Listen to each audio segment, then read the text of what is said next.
What's up, gamers? We're playing Senua's Saga Hellblade 2. Making sure my microphone is working properly. It is. Hellblade. Senua again? Yeah, so, gonna try Hellblade. I just gotta make sure it's all set up properly. I wanted to have some watch-alongs with it, but I don't know if that's a good idea, because it's the new game. So I might turn it on, and if I get bored, then I'll worry about putting a watch-along on.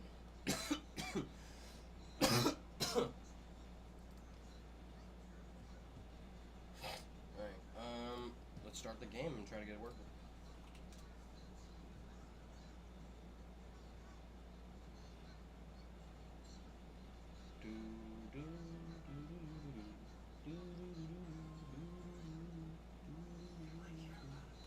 Damn, it says Senua is still unpacking.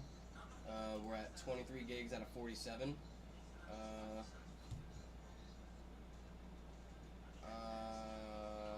Yeah, we're gonna switch on and watch along for now, guys. Just while we wait for this to drop. I think we should start with.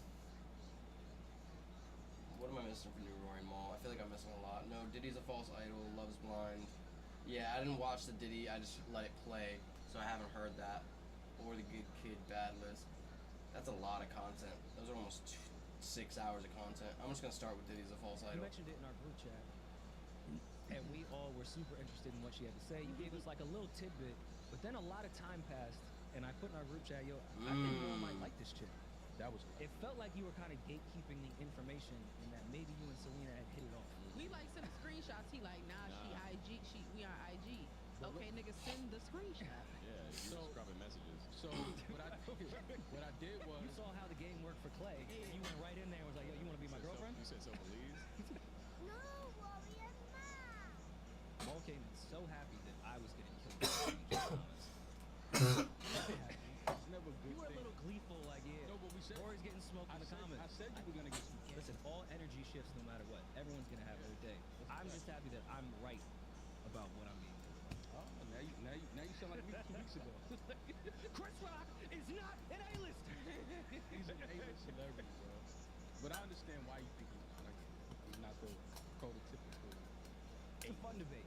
And this isn't even a Patreon plug, but I will say, patreon.com/New Roaring Mall. We had a long debate about A-list celebrities and argued up and down that Chris Rock is not an A-lister.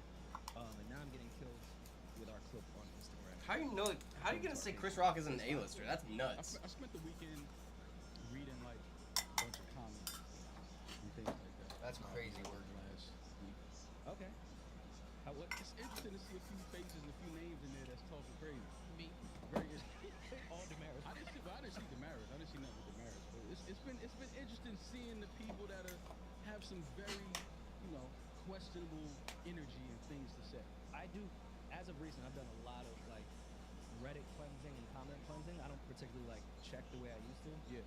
But then I'll do what you do, like weeks later, be like, I got some time on what's going on. And that might piss me off more. Because now if it's somebody I know or someone that I need to text. We got 30 gigs out of 47 for Senua's Saga Hellblade 2. Why you hitting me Why now? Why now? Because I just saw it, now I'm mad. Yeah, now I'm not really mad, but it is some people in there that I had said some things, and it's like, oh, okay, like I know which compartment to put you in. Like, we not as cool as we once were. Yeah, that's a fact. It's a few niggas that had some shit to say, and I'm just like, word? But what's crossing the line with like rap debate stuff and associates? Just questioning things that have nothing to do with the music about you personally. Gotcha. Okay. Like when people start doing that, start saying things that's like personal. Because all of this shit is subjective. It's music we're talking about. None of it is. Kendrick and Drake. What do I have to do? Yeah, like none of this is that serious. But it's like some people have had some things to say in some comments where it's like, oh, it's something else you feel some way about. This is a personal comment that you posted on the internet, and you got my number. Yeah, you can't get likes and comments. Yeah, but that's why I gotta put you. So now I know which box I gotta put you in. Like, oh, I thought you was something other than what you are. Like, okay, so it's fine. It's no beef. It's none of that. It's just when you see somebody say something, and you like, because I'm doing that a lot now too. Like people say certain things, I'm no longer taking it. Look at the maturity. Look at the level up. Look at the maturity and level up. Oh God, I'm fucking up my They mic. have an issue with you, or they feel some type of way about you without really saying it. They'll say other shit, and it's like, oh, that's interesting. Coming off the Kendrick and Drake beef is that's what you want to say about me? Some niggas don't get a dap, some niggas get an hour. Now, Some niggas don't get nothing. Like that's the game. That's the balling part about it. When you just walk past niggas that you used to kick it with, and they know why. Oh, they know. They always know why. Yeah, oh, he must have saw that. Yeah. Or he must have heard that. Or somebody must have told him what I said. Like it's always that when you check, when the energy goes from how I usually am with people, like yo, what's good, to just straight like Yup. past them. I'm in that right now. They know. Shit, he heard. I hold on to those comments though. I do too. I screenshot them and favorite them for them to manifest themselves years from now. I But I'm almost, just a psycho. I almost did that. I Amen. almost left the comment so that people know I saw it. Oh, I love you. But I'm like, nah. I'm like, I don't even want to do that.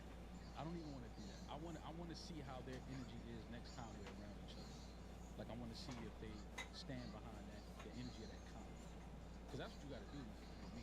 Like whatever you say about me on a public platform or on some comments, anything like that, just stand behind it next time we in the same room. Like we don't have to speak. I don't know if people know that too. We're all adults. We're all grown. We don't have to speak to each other. It ain't beef, but it's like, bro, we don't have to. Some of y'all I don't speak to anyway. So it's like now it's really like, oh, cool. You feel that way?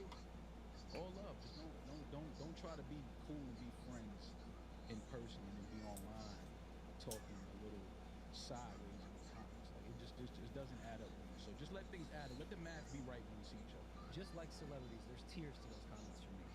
Most of them, I don't give a fuck. It's whatever. Yeah. I'm used to it, but It's just certain people. then there's like that associated B-list tier. Yeah.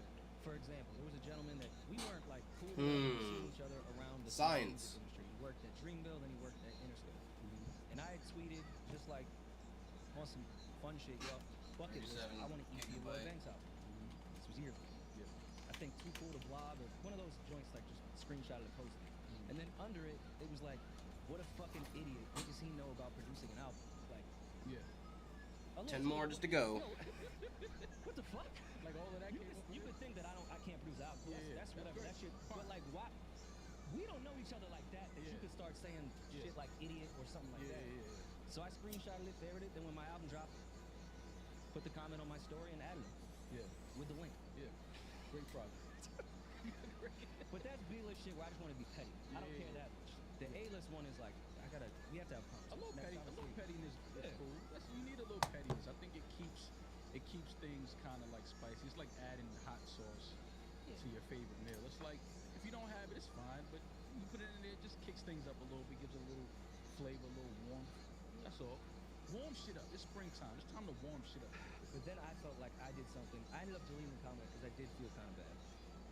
I went to his page after I added him. I hadn't been to the page since that comment. And I saw that he did like an interview where he was talking about spiraling and alcoholism and lost his family. And I commented, LOL, damn. But that was the comment? I commented that under his spiral video. Nice. When they go low. we Go take right it to up the under them. Yeah, you go right, motherfucking flow. go right up under them when they go low, huh? Listen, you didn't need to take out your alcoholism and losing your family on me and my Lloyd Banks aspirations. Right. If you mad at your own self, don't come on the internet when we have like 35 mutual people. We'll see each other and call me an idiot for no reason. Yeah. And I think it was even worse than that. He might have said retard. Like he took it. Yeah. So LOL, damn it, you're drunken spiral. You had to have. You want to get a drink and solve this, bro? You fucked one of his. That's crazy. You had to have fucked one of his bitches before. Like when it That's be what it- stuff like sometimes that, gotta be it's that. like you. A girl mentioned to him that you fucked before. Had to be. But why is that an issue? Yeah, I'm not. Like, why is that even an issue? Even if that's right, even if you're correct in saying that, why is that even an issue? If we have a female in common, like, sounds like we got similar taste. Is that like a reason to be mad? She likes you. That's the difference between. And if I'm still talking to her while you're talking to her, yeah, now you have an issue. Like, hey, don't speak to my girl. No, not speaking to any of those. I know that for a fact. Yeah. It might be his favorite hoe that you don't know about. Mm. That's what niggas be mad about. Niggas don't be mad about who fucked their main. Yes, they do. Wait, what? They really love. That's what they be mad about. That's sick. That's what they. How you walking around with that energy in your chest? Yeah, that's That's disgusting. like you niggas is in the hospital. Like, that's No, like- you know what I think you really, niggas be heartbroken. what really frustrates men with chicks that they love and aren't really with? They have no grounds to be upset, and that makes them more mad. Like, I can't be mad at her for fucking with somebody else. We're not together. But I love you. Like, how do you not? Like, you can't go fuck somebody else. I love you. Yeah. Why aren't you waiting for me? Why aren't you waiting for me to clean my shit up and make you an honest woman one day? They do Like, be emotional, man, with a girl. that's Ladies, it be y'all fault too, though. What? Why the fuck you point at me? Because you're a woman. So it be y'all fault. Like, I gotta point to you. I can't point to Peach. I gotta point to you. Like, it's your fault. It's women's fault that men get in these positions of being hurt and being heartbroken because, you know, y'all do little things where the guy that likes you, sometimes you don't like him, but you like the other guy more than you like him. And he knows the other guy. And he knows that you like the other guy more. And he's like, yo, but why you like him more than me? See, when guys ask that question, that's nasty. That's kind of like, see, that's why I like him. He would never ask me. He would never ask me. He would never ask me. That's why I like him. Because he would never ask me. See, they don't like that. And then I got my car getting shot at. See? How the fuck? I just, not because of you. None of this was at the woman's fault. He kept everything he just said was It men's always fault. goes back to women. It always goes back to women. You know that. Any problem between men, there's a woman somewhere. I used to think that for a while, but now, some dudes just be weird. Somebody who was a very one-sided dude. Remember years ago, you and a bunch of our friends were convinced that it had to do something with a woman. Like, talk to the same girl? No. Have no mutuals, no nothing. Some people are just fucking jealous and weird. Some people are just straight up weirdos. Do you think that you ever had a friend around you that may have had romantic feelings for you, guy, and you didn't know? Like on some Tyler and Gerard Carmichael shit. Yeah, things just got weird and you don't know why. Homie just got started acting Maul's trying to come out right now. He's trying to be honest with his feelings. Will Rory But, get like, weight and his openly ass gay? start getting Like, fat? No, not openly gay. Like, had like secret, like man crush feelings for you. And And they're Damn. still like in the closet. yeah, No, I don't think so. I think so. Really? You I think had- with Rory? No, Oh no. What? Yo, come on, don't Demar. No, I'm saying, did you think somebody did that with Rory? No, with or me. For yourself? With Okay. me, yeah, absolutely. Like, I think there was a guy that used to be around me that used to be cool with me. We're no longer cool. I think because a girl told me years ago that she thought he was gay. She was like, yo, I think he's gay. No, she didn't say she thinks. She was like, yo, he's gay. Because you know women, when y'all know, y'all know. She was like, yo, he's gay. All right, I Hellblade 2, let's get it. He's not gay. She was like, all right. She said, just remember I told you, he's gay. And I was like, now that we're not cool no more, and I really don't understand and know why, it's kind of like things just got weird, and he started saying crazy shit, and I'm just like, oh, all right, I know what compartment I gotta put him in, never fuck with him again. I think he's gay. Okay, now that you're having like the retrospect hindsight 2020 thing, what are red flags now that you realize like that was kind of some gay shit? Overly aggressive when like the homies is out, and it's like you just overly aggressive, wanting to fight, it's like, Really? fam, this ain't even that type of energy. Well, I fighting got- over you? I would hope, well, maybe. Like, maybe. See what I'm saying? Knocking bitches out the section. In a very unique way. Yeah. Maybe. Like, you know what I'm saying? I'm not gay. I don't care if you are, but I'm not. You know, do your thing. But I think that that's a real thing. I don't think that men that are in the closet sometimes, if they have homeboys, they don't know how to come out and say it. Naturally, we all know that. But I think it gets even more difficult when I think the older you get. I think the older, because it's kind of like, yo, bro, like, we're all grown men now, got kids. Like, if you gay, oh, just live your life. Like, who gives a fuck? You know what I'm saying? So, but I think that a lot of men still struggle with that, and so they mask it with overly, tough emotions and turn this whole shit up. And it's like, Whole time they horny. yeah, whole time you just got horny demons on your shoulder for your Just can't homeboy. get the nut you want off. Yeah, and it's like, bro, like, Built up semen. it's I like, can't yeah, imagine like nothing and being like, I ain't want this. Like this ain't what I want. that's crazy. That's great. This ain't what I want. Why you laying with a woman? I've had some questionable bodies, Wall, in my 34 Not that years of questionable. living. Not that I've questionable. definitely laid there like, what the fuck did I just do? Yeah, no, we've all had that. No, why, not like that. Why would When I you have can't sex even with this enjoy girl? the nut like it's a forced But nut. that, Oh, no, I mean- what the marriages talk about is a whole different level of That's why most men in the closet, though, for a while. that has. Or they just can't nut. Oh shit! I mean, That's something you can speak to. I can't. I don't. Oh, I've seen it. One thing I'm gonna do, I get to the race, I finish it. like, were they The on what? coke? Maybe it was just that. Maybe it wasn't gay. Or they could be gay. And them perks is Damn, to bro, mask what? gay feelings too. See, these niggas be. See, What? I'm telling y'all, these niggas is drugged up because they're really trying to suppress some gay demons in their body. They can't face reality. Huh? They can't face their reality. Niggas over there What? itchy. You think Yeah, it's shit. gay? This nigga just This trying is- not this to is crazy work I'm hearing right now. His mouth, his homeboy. What? If you gay, fam. If you gay, be that. Put the Yeah. perks and shit. Put the opioids down, bro. Yeah, that's nuts work. I don't know how to even. I don't know what to even say to that. Mascara in the dress once they're addicted to opiates. Yeah, exactly. That's crazy work. You know what? Like, you know what? I got my stream up, making sure that it's functioning properly. Yeah. Then they started feeling a little swervy and was like, listen, it's just eyeliner. Yeah, that's all it is. A little smoky eye. That's all I need. You know what I mean? Put a little smoke around the eyes. Oh. Trigger warning, this next segment has to do with domestic violence. If you or anyone that you know Diddy. has been involved with domestic violence, please contact 800-799-72. On.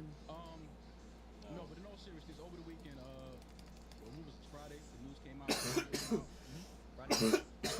Friday morning, so we got a video came out. I think Rory sent it to the chat. Somebody Peach.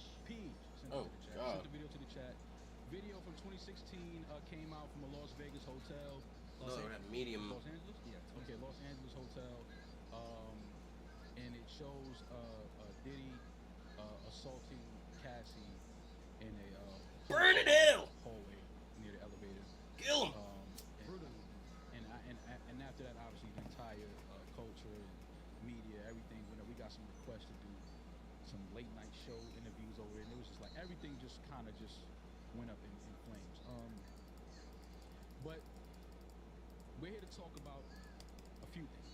First, prayers to Cassie, because I'm sure as that video came out, she had to relive that moment, and obviously other moments came to mind as well. So prayers to Cassie, love and light to Cassie. Damn, Hopefully she bitch, found a look at better your place. fucked up fingies. Why you have so many Hopefully hands? she's, found peace and joy. You and got so many happiness and fudging get through that hands. trauma, Just- having to deal with that. Just filing the suit, I'm sure, was extremely difficult for her. Yeah. There are a lot of people that have not talked to her in a while, hit her up when that suit came out to apologize and this and that. But then I'm sure there was a lot of people that didn't. Senua. And they saw this video on Friday. The I'm sure outcast her who became phone a warrior, was ringing with a bunch of people that who she didn't faced even her care here. demons Your sorries aren't and going challenged to the gods for her lover's almost, soul, I feel like a selfish move. has accepted the Now voices that were in that circle, the Furies now like, yo, I want to go as apologize. part of herself.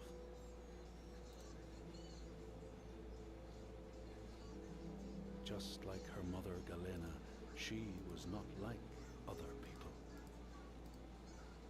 She saw and heard the world differently. Her father Zinbel told her she was evil, tainted by the sin of her mother. Tormented and afraid, she retreated from the world Yeah, we saw the first one. until love broke through like the rays of a new dawn. In Dillion's acceptance, she could live again. He gave light to her mind and freed a warrior from her body. Now I'm back for you. But the voice of her father stayed with her, reminding her of her curse. And when the plague came to her land, the people blamed Senua. Get out! She took her darkness with her, banishing herself to the wilds, So she was not there when the Northmen massacred her people and sacrificed Dillion to the god of hell. Oh my gosh. Senua's torment Brutal was work. so deep that the world around her fell away. She took the head of her beloved, the vessel of his soul, and vowed to go to hell herself to save him. Through mist-shrouded horrors, she fought to find the secret path that would lead her to the very gates of hell. But the way was marked by fire and illusion. Senua had to fight the gods that guarded these paths and stave off the rot which threatened to consume her mind and end her life. Only conquest could open the gates. Only blood would bring her face to face with Hela. Face to face with defeat.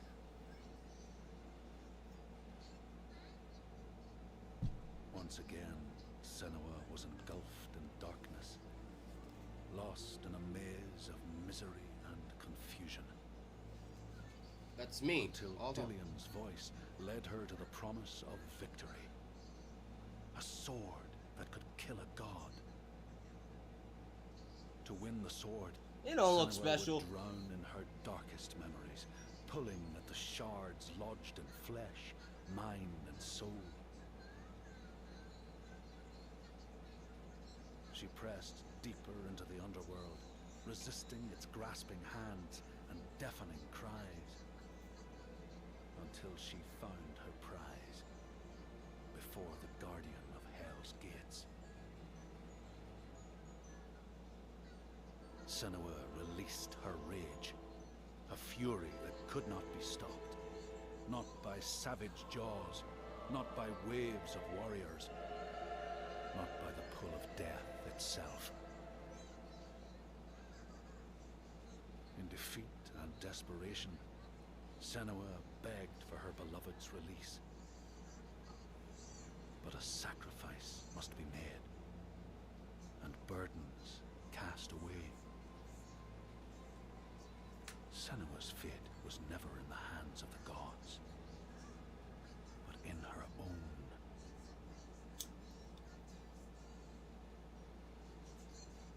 Only she could choose, out of love, to live, to go on, and to take us with her.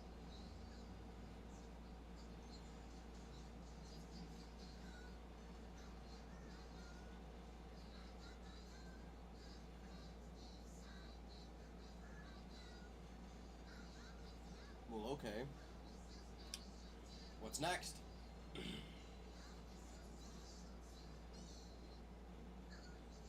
Yep. I figured.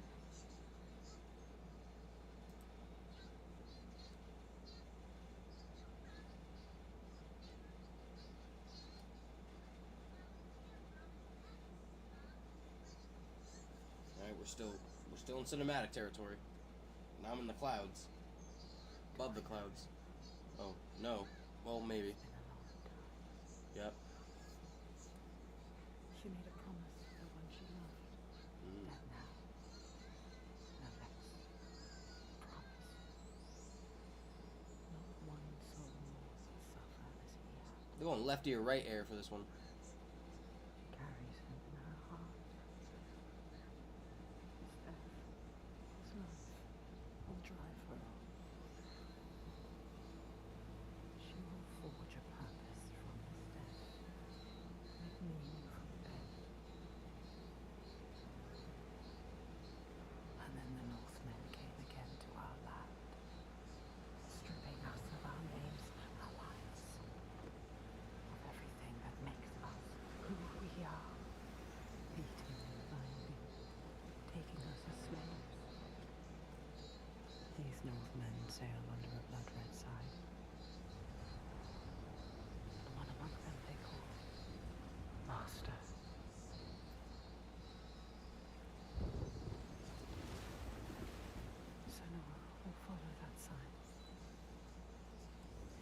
herself be taken, dragged in chains to their ships, so she can trace the poison to its source, find the heart, cut it out, stop the slaves, keep a promise.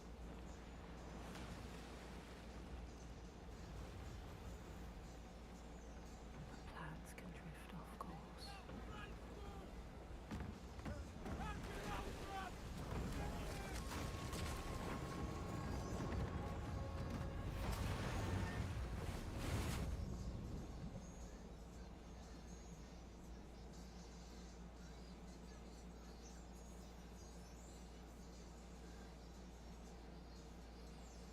Begins and ends. Alone. In the dark. Ugh. I'm spooky as usual. Can't move anything.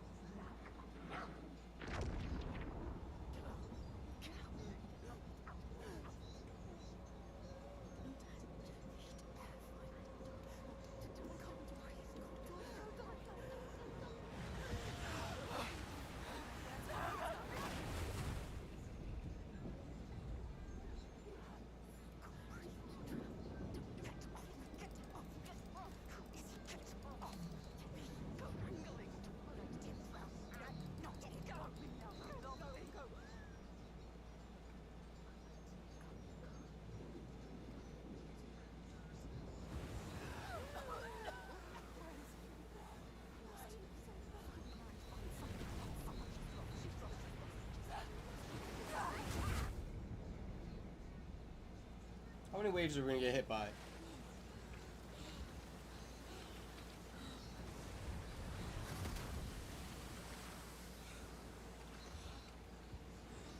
It's drowning simulator?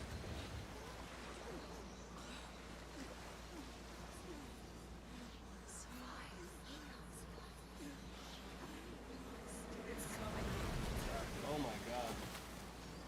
It's literally a drowning sim.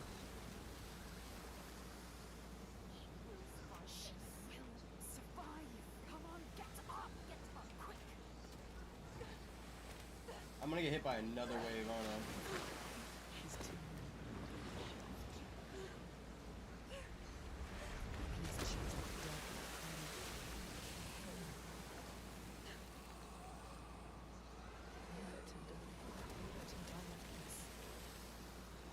I didn't do nothing.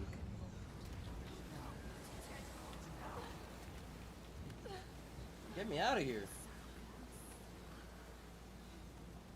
Even when you're pulled by forces dim and vast, fate can stop you cold.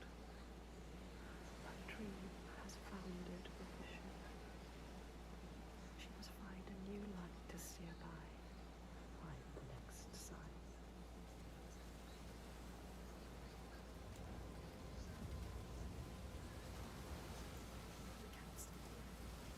Too cold. Let's climb. Don't think about the pain. There's somewhere are a warrior. Weak warrior.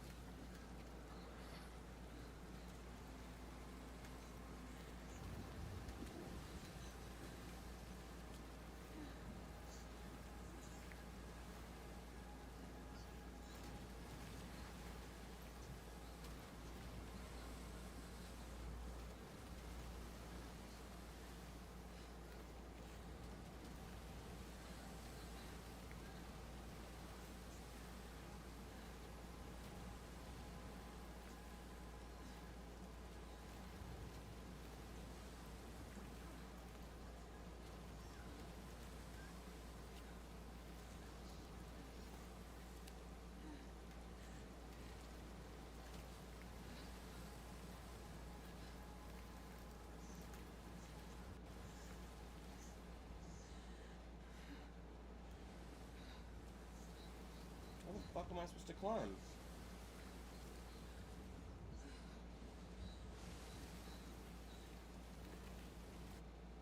Bro.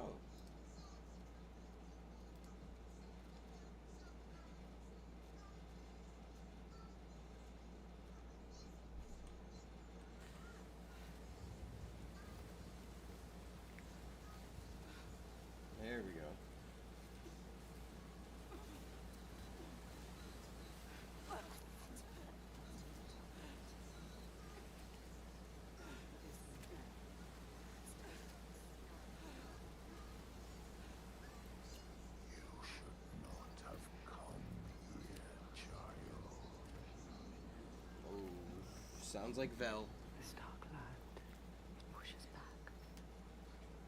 You seem far from home, from all she's ever known, half drowned, lost in a world still clouded to her eyes.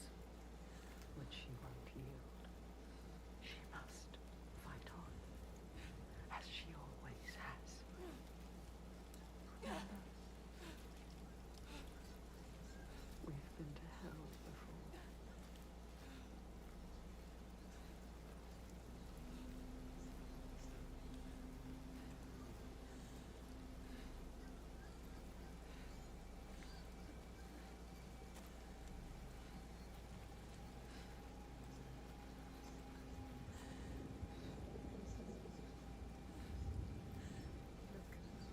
There it is.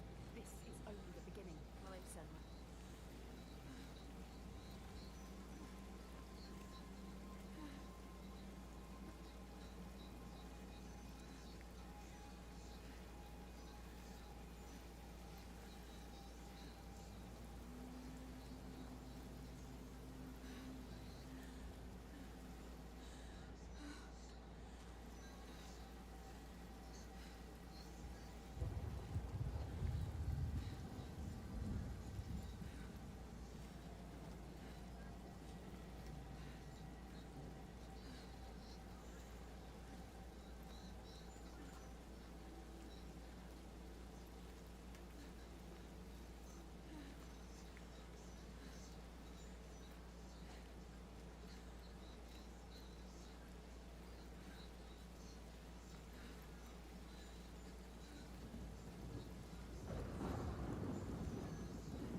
The game really wants me to climb up this? Let's climb again. That's crazy. She'll fall if she does.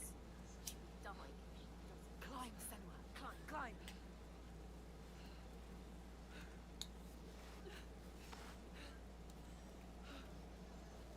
She's so tired.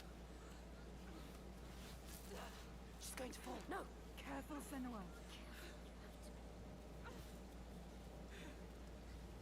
Why is the fucking title screen? Climb.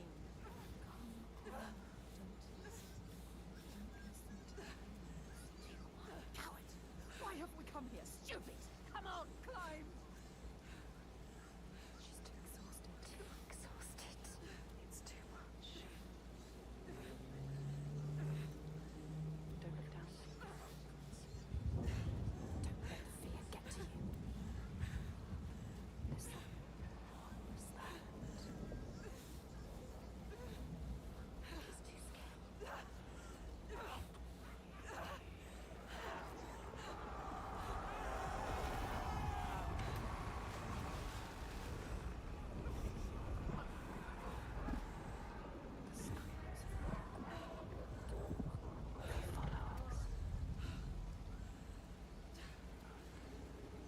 It's like the trip intensifies. She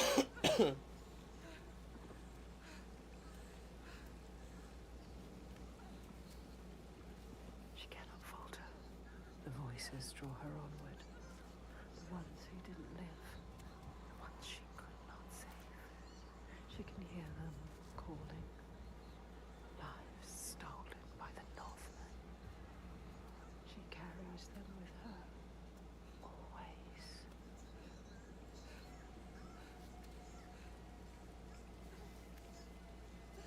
She is afraid, exhausted, scared.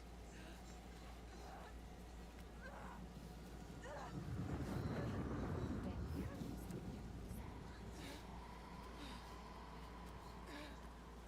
the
swag, very swag.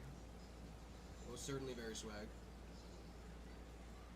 I think what I'm gonna have to do is turn this volume down and put back on my watch long. Because they're gonna annoy the hell out of me with this shit. But we'll see. I'll play for a little bit longer. Like, uninterrupted. Alright, so I came from over here.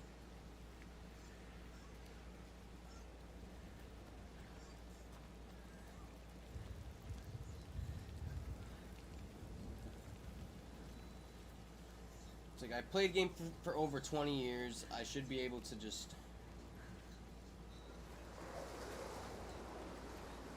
understand general pathways and boundaries. Senna, listen, she needs you to go to her quickly. Oh. That shit is pathetic. She needs you.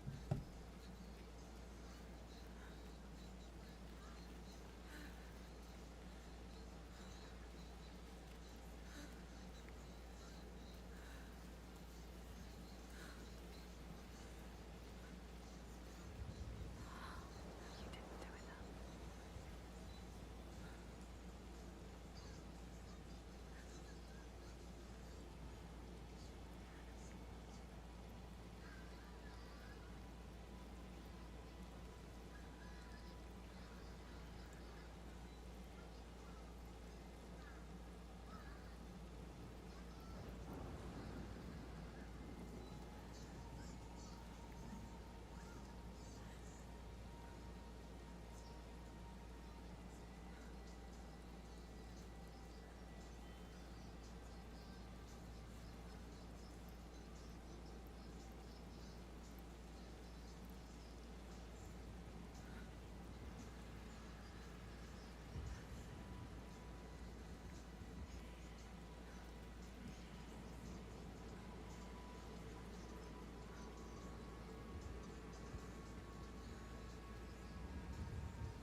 Hi. What the fuck is that? Those slavers are monsters. What they did to us. They are brutal. No more. I will stop this.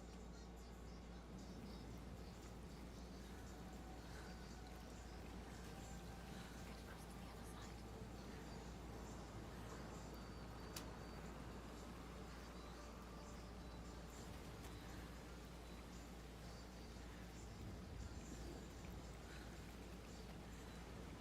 Cross the other side to what? Over there? Oh, I see it.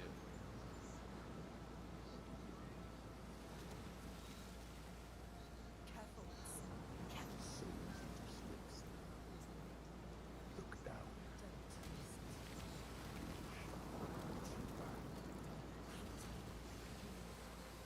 You don't listen to him. The symbol. What does it mean? The slavers. This is the right way. The signs are leading me. They brought me here. She knows. And all through this world, there are signs and symbols waiting to be discovered. The meaning is there. God. You can find it. I never find it. I'm fucking stupid. I'm dense. It's not gonna go well. The symbol. I'm toasted buns. Anyone. Do not forget my story, Senua. I am with you still. Out of hell you have come, and now find yourself in Midgard, the world of men. Mm-hmm. Do not think it any less dangerous for that. Your path has taken you far from home, across the boundless sea, and you must go on to the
I feel like that's a hill, not a cliff that they rolled down, but whatever. Oh, they're crying.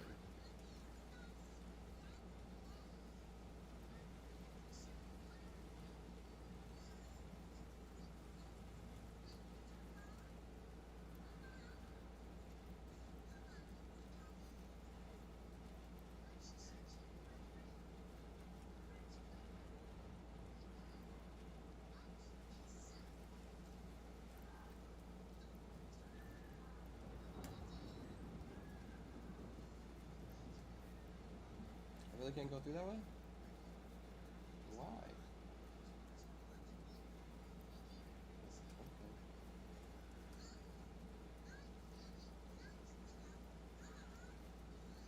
That's what I'm talking about. The lack of direction in this game is so stupid sometimes. I just gotta hope that I know game design enough to carry me the right direction. It's fucking stupid.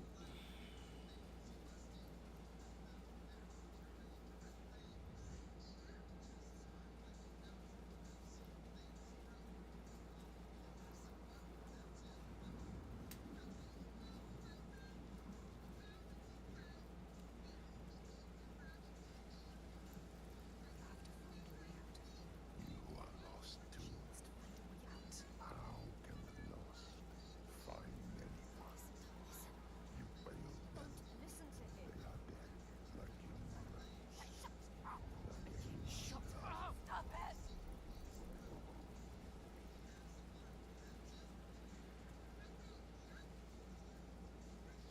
Can't you hear them, Senua?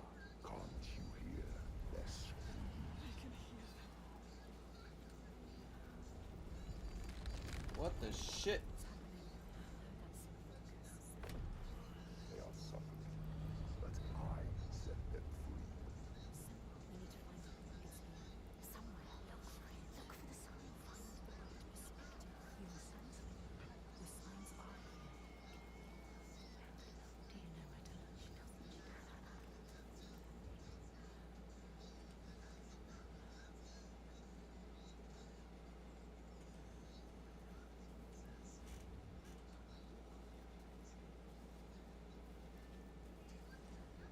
She doesn't. You don't know how deep this darkness goes. Yes, you've done it. They made it easier, There is a light thankfully. behind the symbol is the source of darkness. You need to understand it. Uncover the darkness. This is why you have come. To find the source of all this. I promise. Child.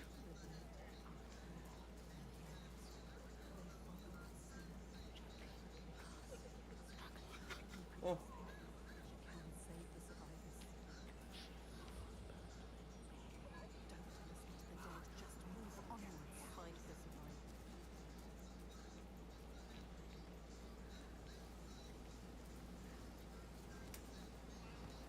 What have you done?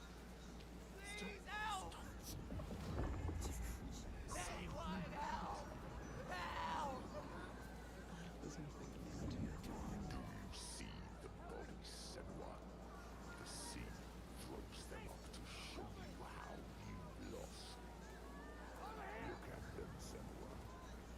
The faces of the ones you failed.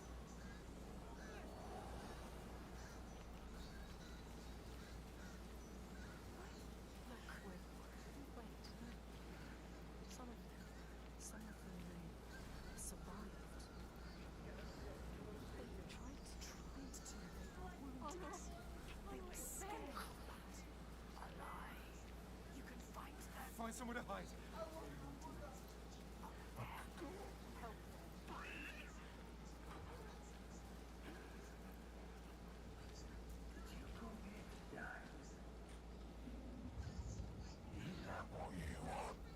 What the heck? Don't let them capture you again. I'm going to let you kill you. Come. This will die now.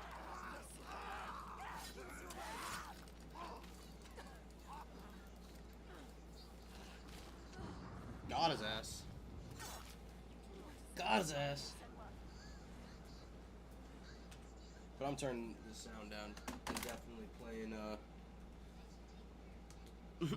YouTube video because this is gonna get annoying quick.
If you get cold, use the blankets, okay? Got blankets.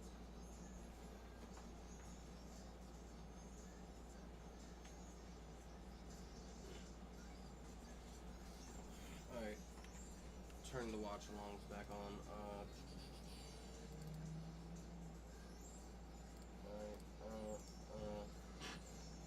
Boom. Just the Cassie person. Yeah. She wants nothing to do with y'all. Yeah, no, and it's unfortunate because when the lawsuit came out, when Cassie filed the lawsuit, you know, a lot of people had a lot of things to say about Cassie. She's looking for a money grab. You know, she's supposed to be married with kids. Hasn't she moved on? You know, why is she lying about this? Why now? Why wait so many? It was just a whole bunch of things that people had to say about Cassie once her lawsuit was filed. Mm-hmm. So Friday was a day of, you know, truth, a day of, you know, remembrance for a lot of people, a lot of victims of domestic violence.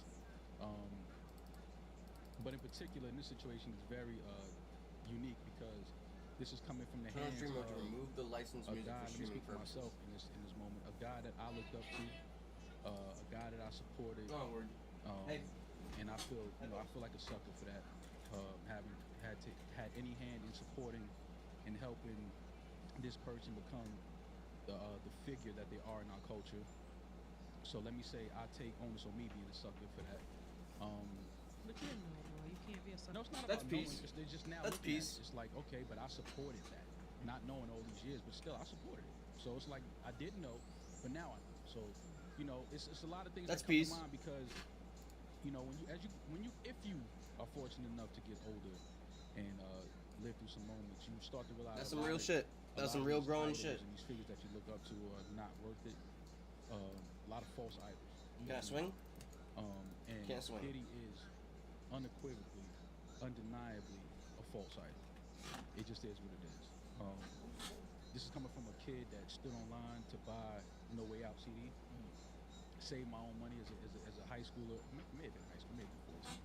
That I came out 14 or 15. So I, you know, speaking from somebody that supported and looked up to and, you know, used Diddy as the guy that I could point to and say, look, black men from my city, from my community, from the same streets that I grew up on, we can make it. We can become something. We can become something bigger than life. We can do great things. We can, represent black men in a light where we're not normally represented.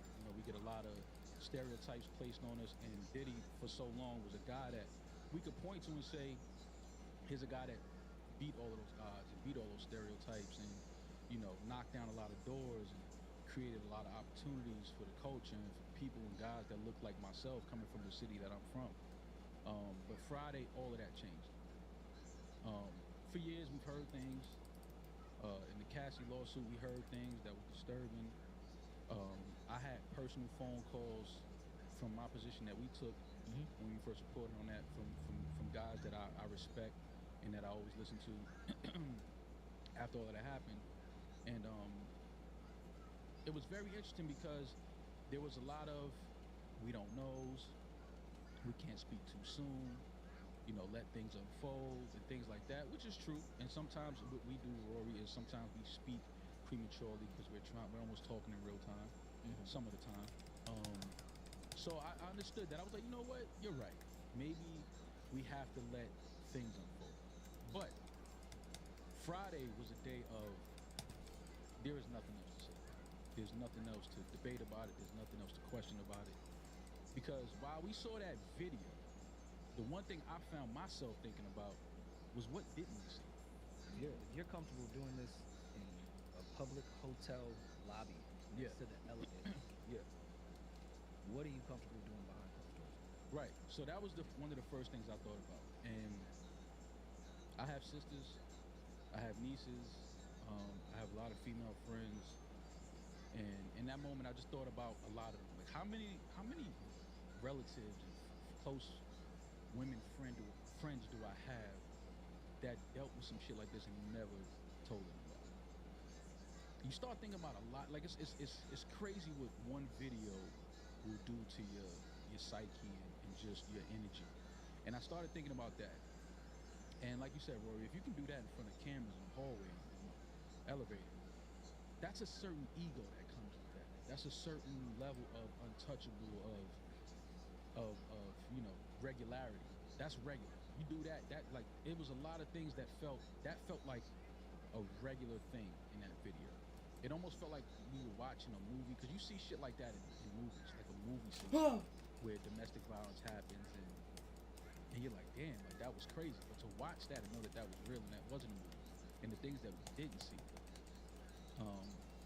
and just watching Cassie's, body language of not even trying to fight, kind of just laying there like letting it happen, not wanting to fight back because, in fear of it escalating going further and you being hurt more severely than you already are. It fucked with me. And I'll be honest, like it really fucked with me and it bothered me because, again, here's somebody that, again, speaking for myself, that I held to such a high regard.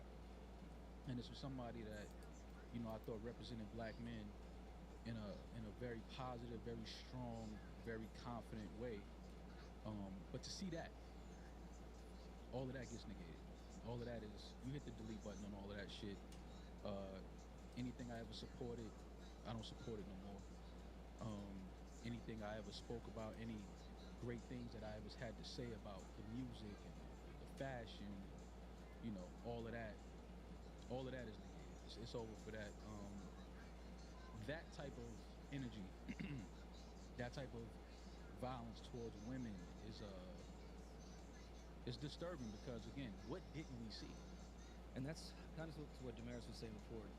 You didn't know, but still feel somewhat complicit in it, just because of support. And Absolutely. which we talked about when the Cassie case was filed. I think we were in London, whatever Patreon that was, and we were discussing like just being in the entertainment business alone makes you somewhat complicit. Yeah. Even if you don't know shit. Yeah.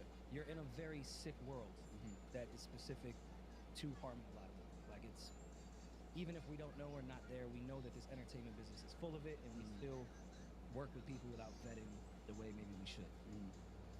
But when you see something like that, I feel like all of us, whether it be in media, and we're not attached to Diddy, but if we're just in the entertainment space in some degree away from that, I think the general public can look at us and say, how the fuck did y'all not know? He did that publicly in a hotel hallway. Yeah. This wasn't footage. This wasn't footage from his master bedroom where just him and they don't know what he doing with his wife upstairs. If he felt so comfortable doing that there, you can't tell me there's a world where he didn't feel comfortable doing that type of behavior around his employees, around his friends, around his family, around anyone for the most part. Yeah. That was a fucking hotel lobby. Yeah. Anyone could have came up those elevators. It's just So he's fine with doing that shit in front of people. So holding all of our feet to the fire about it, I think is a correct question. oh yeah. What's up? He did this in public. Don't tell me y'all didn't see it. Yeah, but you know, because I've been around people that have had domestic violence accusations on them. And now I've never seen it firsthand with my own eyes. I've never seen video of it. So you always leave that space because that's such a thing where it's like you always want to believe the woman, but unfortunately we've seen instances where women have lied about things like that. So it's a very thin line of support and a very thin line of is this true or not? Listen, two things can be true. We were I can't even maybe remember the it. only media outlet My I felt brain like is that was turning into Swiss cheese. speaking up fully against Diddy when that shit was filed in November. But then the next episode, we also said when he got a million other cases, some of these could be probably fake. We're saying this casting one is not.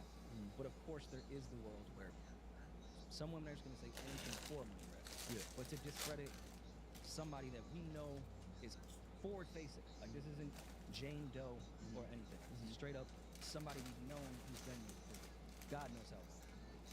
That needs to be taken seriously. Yeah. I'm not saying throw him under the jail without a conversation, but once that's filed, I was very much confident that Cassie was telling the truth. Well, it was and I spoke to some lawyer friends when it was a settlement, and I said, isn't a settlement an admission of guilt to some degree?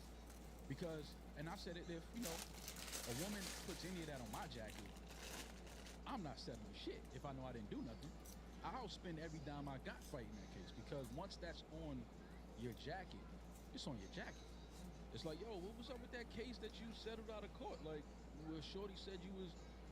Nah. So if you never did nothing of that nature, settling isn't an option. So when he settled, it was only fair to assume that he settled because some things in that lawsuit were true. Yeah. And the more investigation that they did, the more evidence would come. If that has to go to a civil trial, yeah, it's gonna get It's gonna get nasty. Yeah, you're gonna look even crazy. And I had some people say, well, don't you think Puff may have settled because, he got daughters, he got kids, and he don't want them to, hear what's in that case and what's in that lawsuit. It's kind of like just to make it go away. I said, maybe, but if he didn't do it, and he's not guilty of any of that, it's important to fight that so your kids know that ain't the type of father, that ain't the type of man your father is. So, again, now that we have video footage and we having a, quote unquote apology, I'm sorry video from Sorry to who? They just be copping out of nowhere. well, When I was watching that, and that sorry for video, what? Sorry to who and sorry for what? And sorry Who for are what? you apologizing to in this video? Who are you apologizing to? What are you apologizing for? Your actions. Okay, you're annoying. Who are you sorry to? None of that was mentioned. But I think it's, we have our platform. I think we can assume a little bit. Sorry that the video got out. Yeah. Sorry that we actually saw it. Sorry that, because there was a lot of... And what are you apologizing to us for? Right. And there was some posts on his page after Enough is Enough. Oh, Time come to tell on. the truth and All these these lies, none of this shit. Yeah, so now that we have this video, it's I'm truly sorry. And my actions I'm are in therapy and went to rehab. All right, what happened with that shit? And that's 3 another months thing. ago, And no like you said. disrespect to you, Rory, but that's another thing I'm tired of. I'm tired of the I go to therapy shit. Oh, I'm tired of that. You don't need to I apologize. The literally first thing I said swung when both I watched ways. that video to myself was, can you please leave God and therapy out of this? Yeah, I'm kind of off that. And I know therapy is important, and I know God obviously is the most important. But I'm also cool with being a man about the situation. And if you're gonna turn on your camera and you're gonna say anything after we see a video like that, I'm a piece of shit. Another thing, I ain't shit. people aren't. I don't know why it wasn't letting me I don't win even that. know That what was to say. stupid. You know, I'm sorry. Like, I hate that this shit got out. I was a piece of shit for you. Like, I want to hear words like that. Don't tell me therapy and all. I don't want to hear therapy. But Ma, when all I of can't this do originally anything. happened, when the It's not lawsuit working. Came out and you kept saying we need to Oh, hear there from it is. Diddy, we need to hear from Diddy, we need to hear from Absolutely. Diddy, and I kept But not telling that. you, and I kept telling you, Ma, you don't want to hear from Diddy. You like, I do want to hear, and I'm like, no, you don't, because No, but what he's gonna say is just going to piss you off. No, but I do want to hear from him. I didn't want to hear that. That's what I'm saying. I want to hear from him, but I want to. It's be a man. Be a man. But even if Stand you, up the same way these guys get up there, because it's not. And let's be very clear. He's not the only one in our culture. He's not. He's Ooh. the latest. He's not the only. So it's time for us to see, taking accountability in a way we've never seen it before. If you so Definitely sorry, was under that, but okay. then show us. Don't tell us. Show us that you're sorry. but Ma, if he turned out, let's say he turned on his camera, he went up there and he said, yo, I fucked up, I'm a piece of shit, I'm an abuser, this and that. What does that do? Nothing. I still want to hear him say it though. It does nothing for me. There's nothing he can say or do. That's such bullshit, bro. I can never unsee that video. I can never unsee it. Yeah. I don't care what you try to sell me. I don't care what music you put. That shit gets no play in the ride. I wasn't All on of the that shit side is over with. of needing to hear from him now, quite honestly. When Such Maul was saying bullshit. that, I was in agreement because Puff had put out an obvious PR statement on IG. Now I gotta hear from if you are innocent. I gotta hear from you. Like, Why is it the I don't controls care. so laggy? There's no lawsuit. It's not like you can't talk about it. I don't even give a fuck about an NDA thing that you have because you set all that up. In that settlement, there's no way you gave her that bread without doing an NDA. So you're putting an NDA on it and then giving me a blanket statement that all this shit is lies, even though I settled it. Now I gotta hear from you, Puff. For real. We That shit is annoying. I'm I so need ass to at this know, like, this- slow ass this is cinematic the thing. combat. That's when I need So to hear. fucking Now? annoying. I don't need to hear shit from Sean fucking Combs. Yeah. Not a word. Like, what is he gonna say? And Then after that, you're saying you were therapy and you were healed and you're working in rehab. You sent your son on a dummy mission last week to try to prove you're innocent. Pick a side. You're on the intro talking greasy like everyone's trying to attack you and you're this innocent victim. Talking greasy and you sent your son on a dummy mission. Your son looks insane now. Yeah. Pick a side. Yo, everyone's trying to come out to, yo, it's the Combs. You sent your son on a dummy fucking mission. You're not healed. You're not in therapy. Therapy, if I knew I did that to a woman, I'm sending my son out there to go look like an idiot, to try to defend our honor, and I'm on the intro talking greasy about how innocent we are? Yeah. No. And I don't know. I don't want to hear about therapy, God, Yeah. No, that therapy. and TD shit- Jakes. I don't give a fuck who you're next to. And to be honest, I already believed he did all the shit mentioned in the lawsuit anyway. But if this is true, I don't want to hear nobody else doubting nothing else that she said in that lawsuit. Word. For example, him keeping her drugged up and making her fuck sex workers, him taking her to dinner when she tried to break up with him and Sorry, bursting hands. into her Come house and raping her. All of that shit valid. All of that shit valid because what she said in the lawsuit is exactly what happened in this video down to the T. She illustrated it. And in that lawsuit. also the things in the lawsuit, it's almost hard to believe that somebody could lie and make that. That's not shit you can make up. No. Like a lot of that shit was so detailed and so like such a unique way that it happened. It's kind of like you can't be freestyling that. Either you went through that or somebody very close to you went through that and you just telling their story. But there's no way that this did not happen. This happened. Whatever she said, that shit happened because that shit was so. It's like who would even think to say that if that's not true? How does your brain even make that up? So, again, here's somebody that was placed on as one of the kings of our culture. Undeniably, he was one of the kings of our culture. And can we stop doing that too? Who's that? I feel like we've learned our lesson with that. Like enough has happened with these people that we place as the kings of our culture. We continually find out that Santa Claus is false over and over and over again.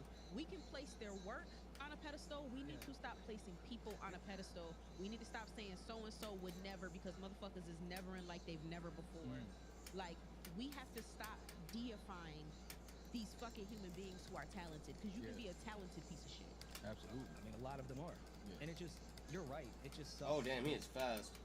I also don't want to have the mind state of people that I looked up to. Like, they're probably an abuser. Yeah. Which is fucked up too. But if we go by the percentages, they probably are. probably likely. But it's sucks to even try to put that in your mind and put it on someone's jacket if there is no real evidence. But to your point, we've done it a million times. Yeah. Let's hear out our killer. Let's hear out Puff. Let's hear out Dr. Dre. Let's hear out these people. And then we ignore a lot of the shit that they do in the beginning. It takes years and years and years of more and more evidence and more chatter, more and more gossip to finally be like, yeah, man, what were we thinking? Yeah. We were all clear-headed thinking this entire time. It's just now undeniable, so now we all are even being selfish and trying to give ourselves the grace, like, well, now there's video proof, so here we go. Yeah. It's like, okay, cool. But there's been plenty of other proof as well. And it's just also not as sick as this visually. And the unfortunate part is sometimes we don't get video. Fucking cinematic ass game. That doesn't mean it didn't happen because we don't have video proof of it happening. This was just a moment in a case where we have it. Where do you think it came from? If I'm guessing, the raids on his home. I'm guessing a lot of videos and files and emails and things like that were taken. I'm almost positive that he did step on that video and pay for it. Damn. Deleted or paid for the video himself. I mean, Perez Hilton, I'm not going to say it, is always the most reliable source. But I do believe in that. Puff paid 50. I slashed you. Oh, no, that's... To get rid of that. And I think all of them need to be brought up on some type of charge for being complicit to that entire thing. Absolutely. That is a crime. Absolutely. To know that existed in your hotel and then go on do a side deal with someone. Yeah. But I'm guessing it came from the raids. Do you think so? Like, because I was thinking that too. All the shit must have came from raids. But how sick are you? Well, I don't know. What's sicker? You paying someone $50K to get that video and keeping it or deleting it? Like, what's sicker? Keeping it sicker. Keeping it sicker. He was kicking his girlfriend of 11 years on the floor like a dog. Why He's is that capable of anything. Why do you still have that on a hard drive or email or To watch anything? back. And it's fucked up for me saying this because I'm trying to say why didn't Puff get rid of evidence? But Yeah. I'm But I get what you're so saying. but Yeah. why is that still there? It comes down to a lot of things. Ego and, narcissism and things like that. You start feeling like Chop up that leg. untouchable. I would've have chopped money, off that leg. I there's would've nothing chopped I can't pay for. Ow. Nothing I can't get rid of. It's just a lot. That Click, video click, is click, very click. telling. Aside from the obvious abuse and just the disgusting display of, violence that we saw, it's just a lot more that we haven't seen that we can probably make a fair assumption on what happened. Why is your girl sneaking out of a hotel? Like, what happened for her to feel like she has to sneak out? He He blacked her punched her eye. in her eye and blacked her eye. That's what I'm saying. We didn't see that, but we can just imagine. But she said it. But that's what was in the lawsuit. He punched her in her eye, and she tried to sneak out either when he was in the shower or asleep, and he woke up and hurt her. Yeah. And then you drag her back to the room, Yeah. and we don't see what happens from there. But it's pretty safe to assume what happened after. Yeah. And And that's everything about her body language. Nothing about that.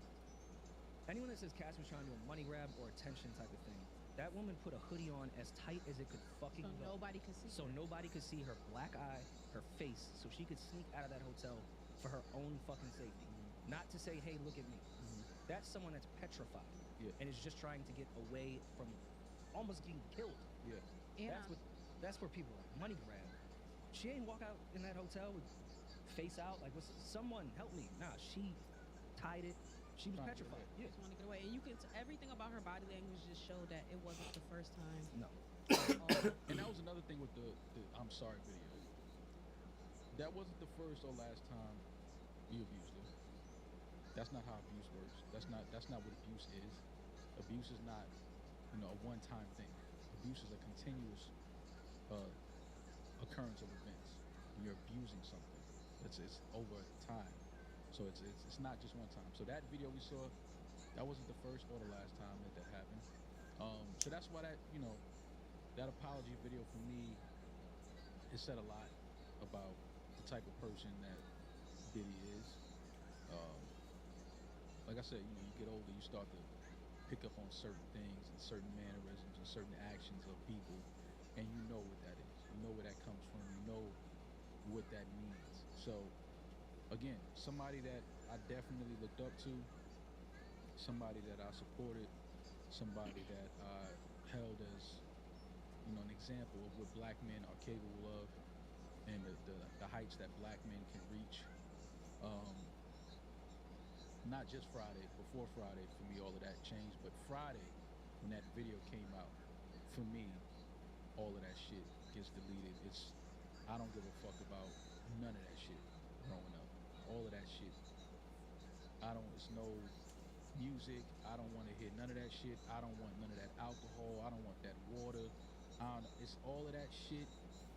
Enjoy your life, enjoy your money, but one day you got to answer to the Almighty for the things that you do. We all do.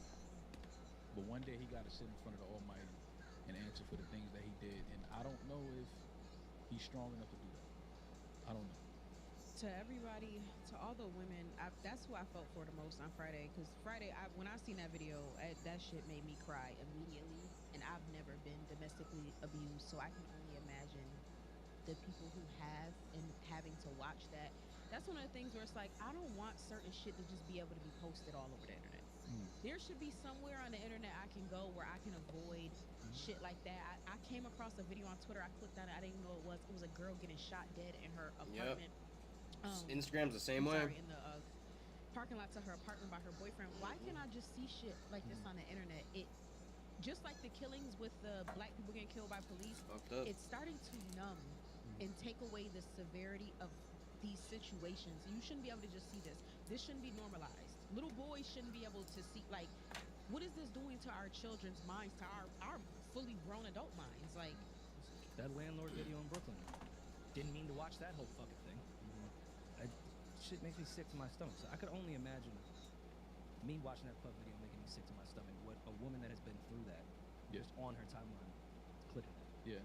And then watching everyone on the internet make it about them and not even about Cassie. Yeah. Like, even, of course, no matter what, we do need to speak about this type of stuff. And it is a responsibility as a media platform to discuss it.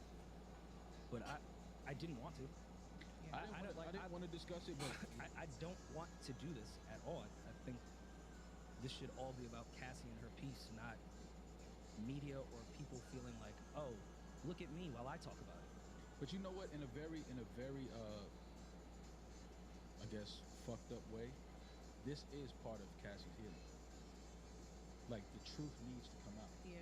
The truth needs to be revealed. Yeah, no, you're right. The So sky looks everybody good. can see that what she The said sky and what she looks put in the good. lawsuit is factual. Because It I looks can only good. imagine Oh. being abused by Oh, somebody hello. that people are deifying, like he's God. holier than fucking thou, Yeah. and you don't even know that he's a monster. So it's kind of just like, yes, y'all see, y'all look, like, I know that that's tough, but it's probably like, yo, nah, no, this nigga's a monster. Welcome to the hell that I've gone through. Like, And the one thing that I did think about, and again, because I have nieces and sisters and things, the one thing I thought about when that video came out is, what does Puff's daughters feel? I feel so much for them. I feel I'm so heartbroken for them. Like, because his daughters are young ladies now. Yeah, They're of age. This is their senior year. Yeah, so it's like we can only guess what would happen if one of his daughters was being abused like that. We can only guess what would happen to a guy that would abuse or put their hands on one of Puff's daughters like that. So for them to now see their dad, and you know how it is. Like, girls always love their father. So for his daughters to see that, it's a very interesting thing to think about, because I can only guess, if you love your father as a daughter, you love your father as much as I'm sure they do.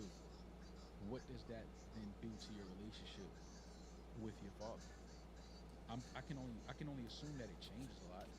I can only assume that your feelings for your dad change. It has to. It's a human thing. If I saw my dad doing that to a woman, my feelings would change. Me and my dad, we would have to square up and fight behind that type of shit. So as a daughter, I can only imagine the conversations, the feelings, the emotions. It's a lot to think about. But The First of all, I would ridicule think- that they have to go through at school yeah, and all of these things. Like, Like, how comfortable he was in that video. What did you do to my mom? mean, I know Cassie and Puff never had kids, but Puff has a lot of kids. And I think What? Cassie had some things in the lawsuit that she said about that as well too, because there were some things online that I was reading once the video came out of things that they were saying about his relationship with Kim Porter and things like that. That I think Cassie had said, like the way he used to treat her. It was just a lot of shit that I'm just reading, and I'm just like, it again. It almost feels like this shit is a movie script. Like it's like, is this really happening? Is this really going on? And is this a real thing? Because it's like, where is, again, when you're somebody of that magnitude, there's so many people around. You can't get to the heights that he reached by yourself. There are people around. There are people that helped you along the way. There are people that, had a hand in helping to create and build that empire. Where were they at? Like, where were, it's like people just sat back and watched this happen, or just like act like it wasn't going on. Like, how do you, I just can't imagine being that close to somebody that's doing that type of shit and it not affecting me. Yeah. Like, if I'm in my homeboy's crib and I hear him in the room beating his girl's ass, bro, I'm going in the room and I'm like, yo, what the fuck are you doing? Yeah. There's no way I'm gonna just sit down in the living room, hear that shit going on, and then you come down and say like, yo, you ready? We out. Nigga, no, we not. It's money and dick sucking, bro. Money and niggas deifying niggas because they got money. They don't care about their character. They got money. I'm in a different position. I'm at a Puff party. I'm this, I'm that. Or I work for Puff. I'm being paid for this. Yeah, but that I don't even know if it's because I don't think Puff was even paying out the way we think he was. Because even in some of those contracts with the production shit as of recent, that wasn't a lot of money. Y'all are just scared and you idolize him. Yep. I don't even think it's money like that. In so much of those court papers for civil suits between, I forgot the producer's name from the Love album, and with Cassie, all those numbers weren't crazy that he was paying out. Lil Rod. You wasn't making I life-changing forgot. money. He just didn't want to get made fun of. You were fucking petrified, and you idolized him. Like, just call us. This is where Julian would interject and be like, Lil Rod. Maybe the president of Bad Boy, you could say that, but nah, the rest of them was either getting jerked, not getting paid at all, or getting paid $5K a month. And I'm not trying to shit on $5K a month, but nah, that's not.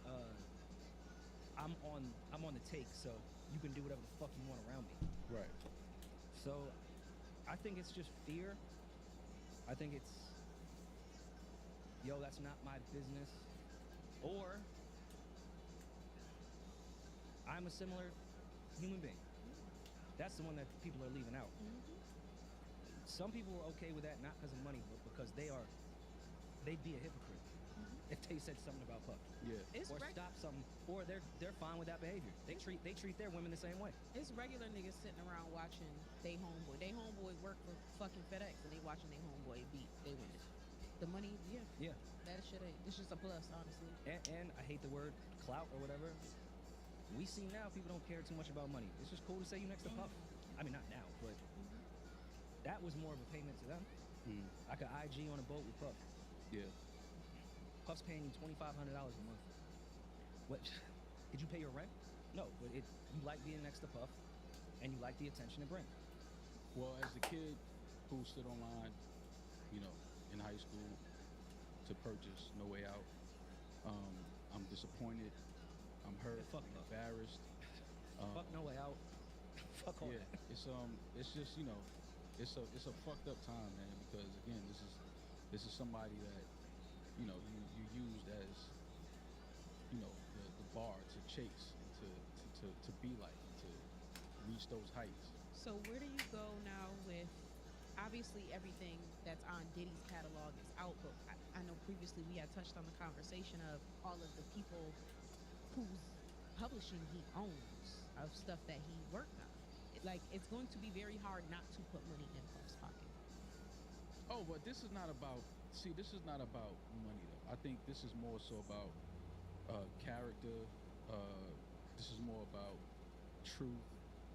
It's not money in what's in somebody's pockets, and that's something that that has nothing to do with this. This is strictly about truth being revealed about the character of a person who we thought was somebody else, who we thought was of a different breed, of a different cloth.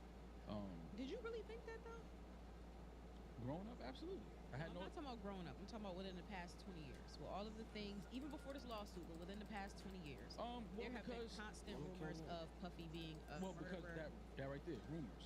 Like I. This can't is what I'm talking really about. give To make this game better, credence I would be able. to You should allow me to give, turn around you know, and be like, execute him to now. rumors Yeah, because fucking we've slice seen him it up. where, especially in our culture, black men reach certain. And then heights, certain obviously levels, something will certain, be. This will be hard mode for me. You know, things start coming In their way. theory. Sometimes it's true, sometimes it's not. So to me, that was just another case. Like, oh, here they go.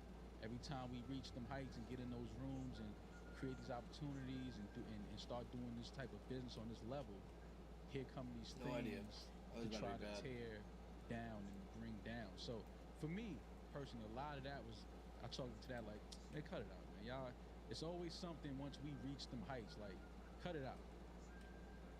Unfortunately, like I said, Friday it became a fact. It became a fact that the things that we heard and the things that were alleged and lawsuits and things like that, Friday it became there's no more questioning about it. There's no more rumors. There's no more that's done. Like it's over. It's a fact that you abused this woman. That's a fact. There's no more. Again, I don't want to hear from fuck even lawyers. is that? Oh my God. And I don't want to hear from none of that shit. It's a fact. It happened. It's not lies. And it's our responsibility now to one, pray for Cassie and any victims of domestic violence, domestic abuse. Pray for them, support them, listen when women say things like they've been abused, listen when women say things like, you know, they don't feel safe and things like that. We have to start doing. If you want to a get this better graphic job though at and take all their intestines listening, out, cut their legs off and limbs off too. protecting- Don't just have like an protecting arm Yeah, being each other, severed. because unfortunately, things like this is not just the only one. This I is love the latest, game though, or the but art of this the game is a at reality least. for a lot of women. But to the, I mean, that's Jeez, what's look weird at that about the dude. rumor He's thing. having a day. If there's a lot of credence to the Oof. rumor, I do think it needs to be investigated because you could, if they clip this in 2010, probably a lot of women that weren't abused. Not because gonna Yeah. like okay. when you let these things stretch out for so long, it just creates more and more victims. Like our one shit that went viral when I was talking about somebody else in abuse. The woman that was fine with me talking about that, her only thing was, yo, I don't want to take him to court. I don't want to do anything. I don't need money. I just want people to know so they're not the same girl that goes to the club tonight and leaves me. Right. She said, I didn't know. I went to the club, left with them. Now I'm a victim. I just want people to stop it. Like, because tonight there will be a girl that will see him and go leave him and has a high possibility of being abused. That's where it's like sucks with that whole rumor thing. Like, now there's not proof, but if there's so many people that aren't even really trying to get anything out of it, they're just like, yo, this guy's crazy. Like, he's gross. That word needs to spread. We need to take this more seriously so we can stop more victims. Right. What's done is done, and he should see his day in court. But I'm trying to stop the girl at the club tonight from getting abused. Right. Well, again, prayers, love, support to Cassie and any woman that has to deal with domestic violence, domestic abuse on any level to anybody is not right. There's no room for that in our culture. That needs to be eradicated. We need to be more responsible about checking our friends and our loved ones if they are abusers. KTK. We KTK. just got to do a better job of that. We got to do a KTK. better job of protecting women KTK. and supporting women and holding other men accountable for their actions, their lack of That looks pretty teed up.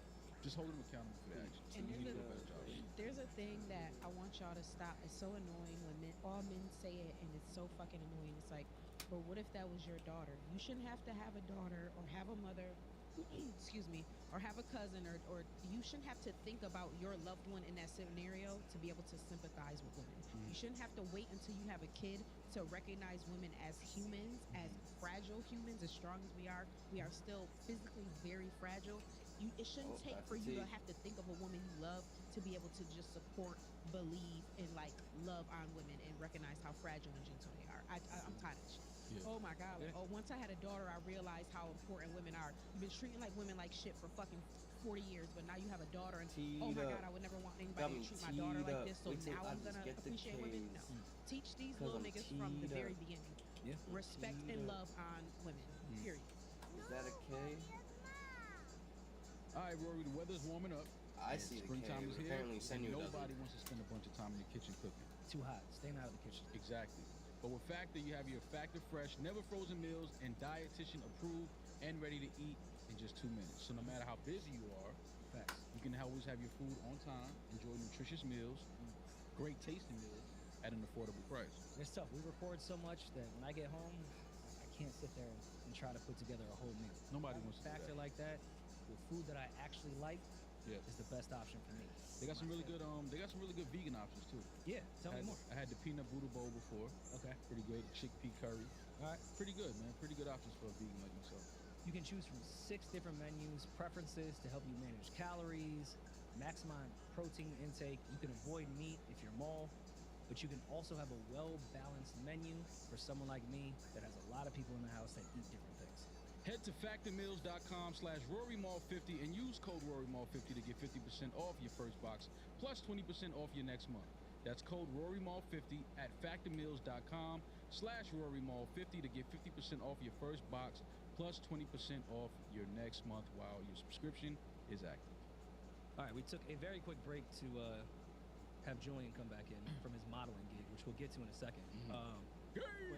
But do want to close this entire topic and say that our mayor is back at it again and being sick. And How many nasty. more This years? is on par How for many him. more years do we have? One, I think. Yeah. We have him for a full 12 more months, or think like so. this the last? Is 24 the last year? No, I think 25 is. 25 is the last year. Yeah. God, you fucking kidding me? Jesus. Well, he's suggesting that he's going to take the key of the city away from Diddy. Like, that's a big Can we fucking take the key concern to the right city away from him? Yeah. Because I'm pretty sure Give me all the he's keys. the fucking locksmith. He's got the fucking machine in his crib making the fucking keys. We need to get the machine away from him. Is what we need to do.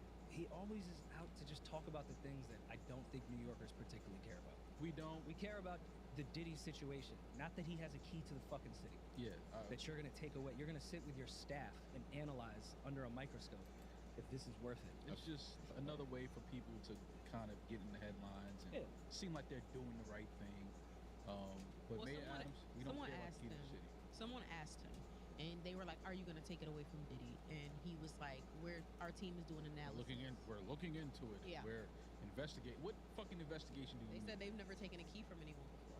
Yeah, well, take this You fucking know how many key. nasty keys are probably out there though? Yeah, well, take this one and then take the key from Mayor Adams and then take him out of office. Is what we need to do. In that order. He was at an after party for the Met Gala. That, Of course he was. Of course he A girl that I was with. After over the party, weekends he's a fucking said- promoter. Yeah. He definitely is a. Mayor Adams is a fucking party. Mr. People. He has an after spot uptown somewhere. I know them type of niggas. He closed the gate so the cops don't know we in here. I know. Oh He is boy, the gotta guy. love doing some Yeah, puzzles, he know where they at. guys. He still got the walkie-talkie.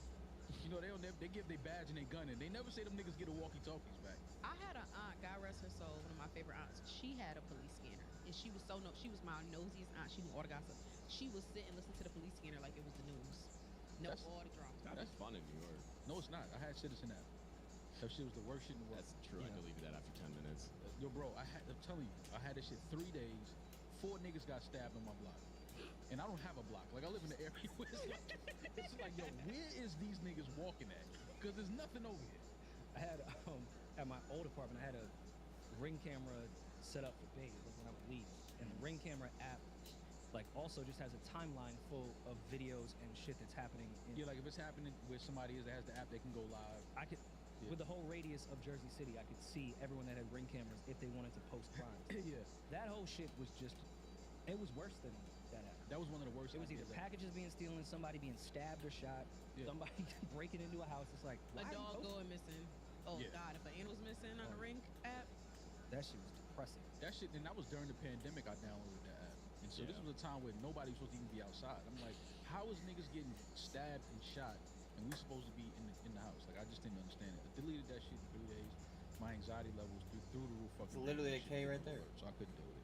But yes, key to the city, Mayor Adams, They- whatever. They That key give doesn't these out a do lot. shit. like multiple a year. Yeah, that shit don't mean nothing. That's just another ego stroke. Yeah, I think y'all could get one. Key to this city? I don't want to. Would you share one? You get one key. Fuck that key, man. Leave it under the mat. That Rory key gotta is leave like it under that the key mat. is like. Can I have it on weekends at least? You could have keep that shit. That key to the city shit is like what Melo did to that bronze medal. He said he threw that shit in the lake over there. He said I didn't. Fuck am I doing this? I didn't bring that shit back to me. Fuck that bronze medal. Fuck that key to the city. Stink ass, dirty ass city. Shit don't unlock a motherfucking thing. Get that shit out of here. Fuck that key, man. Well, Julian, your shoe. Yeah. Julian, how you feeling, man? Didn't see you. I know you was calm. We were crying last night. I didn't speak to you, but I'm sure you It was crying. really good. I was gonna go to Everyday People. I didn't go. I just went because home. you didn't feel like an everyday person. I watched Shrek. Yeah. I watched That's a Shrek perfect movie to recently, watch too. after the Knicks lose Game Great. 7. You gotta watch Shrek. Great. But how was your shoe? You were late today. Well, not late. You weren't supposed to be here because you had a gig. You had a modeling gig. Yeah, I got a text on Saturday from my agent, and very last minute, didn't do any submit photos or any casting. She goes, "Hey, Monday noon to 5," and I was like, "Sick! Like I'll just quick, easy work." It was for e-commerce, so like 17 looks that would go on like whatever the brand's website. I get there, we do test photos. She sends them to the agency, like the client, and they were like, "Can he shave?" And I was like, "I'm done. I'm not doing that."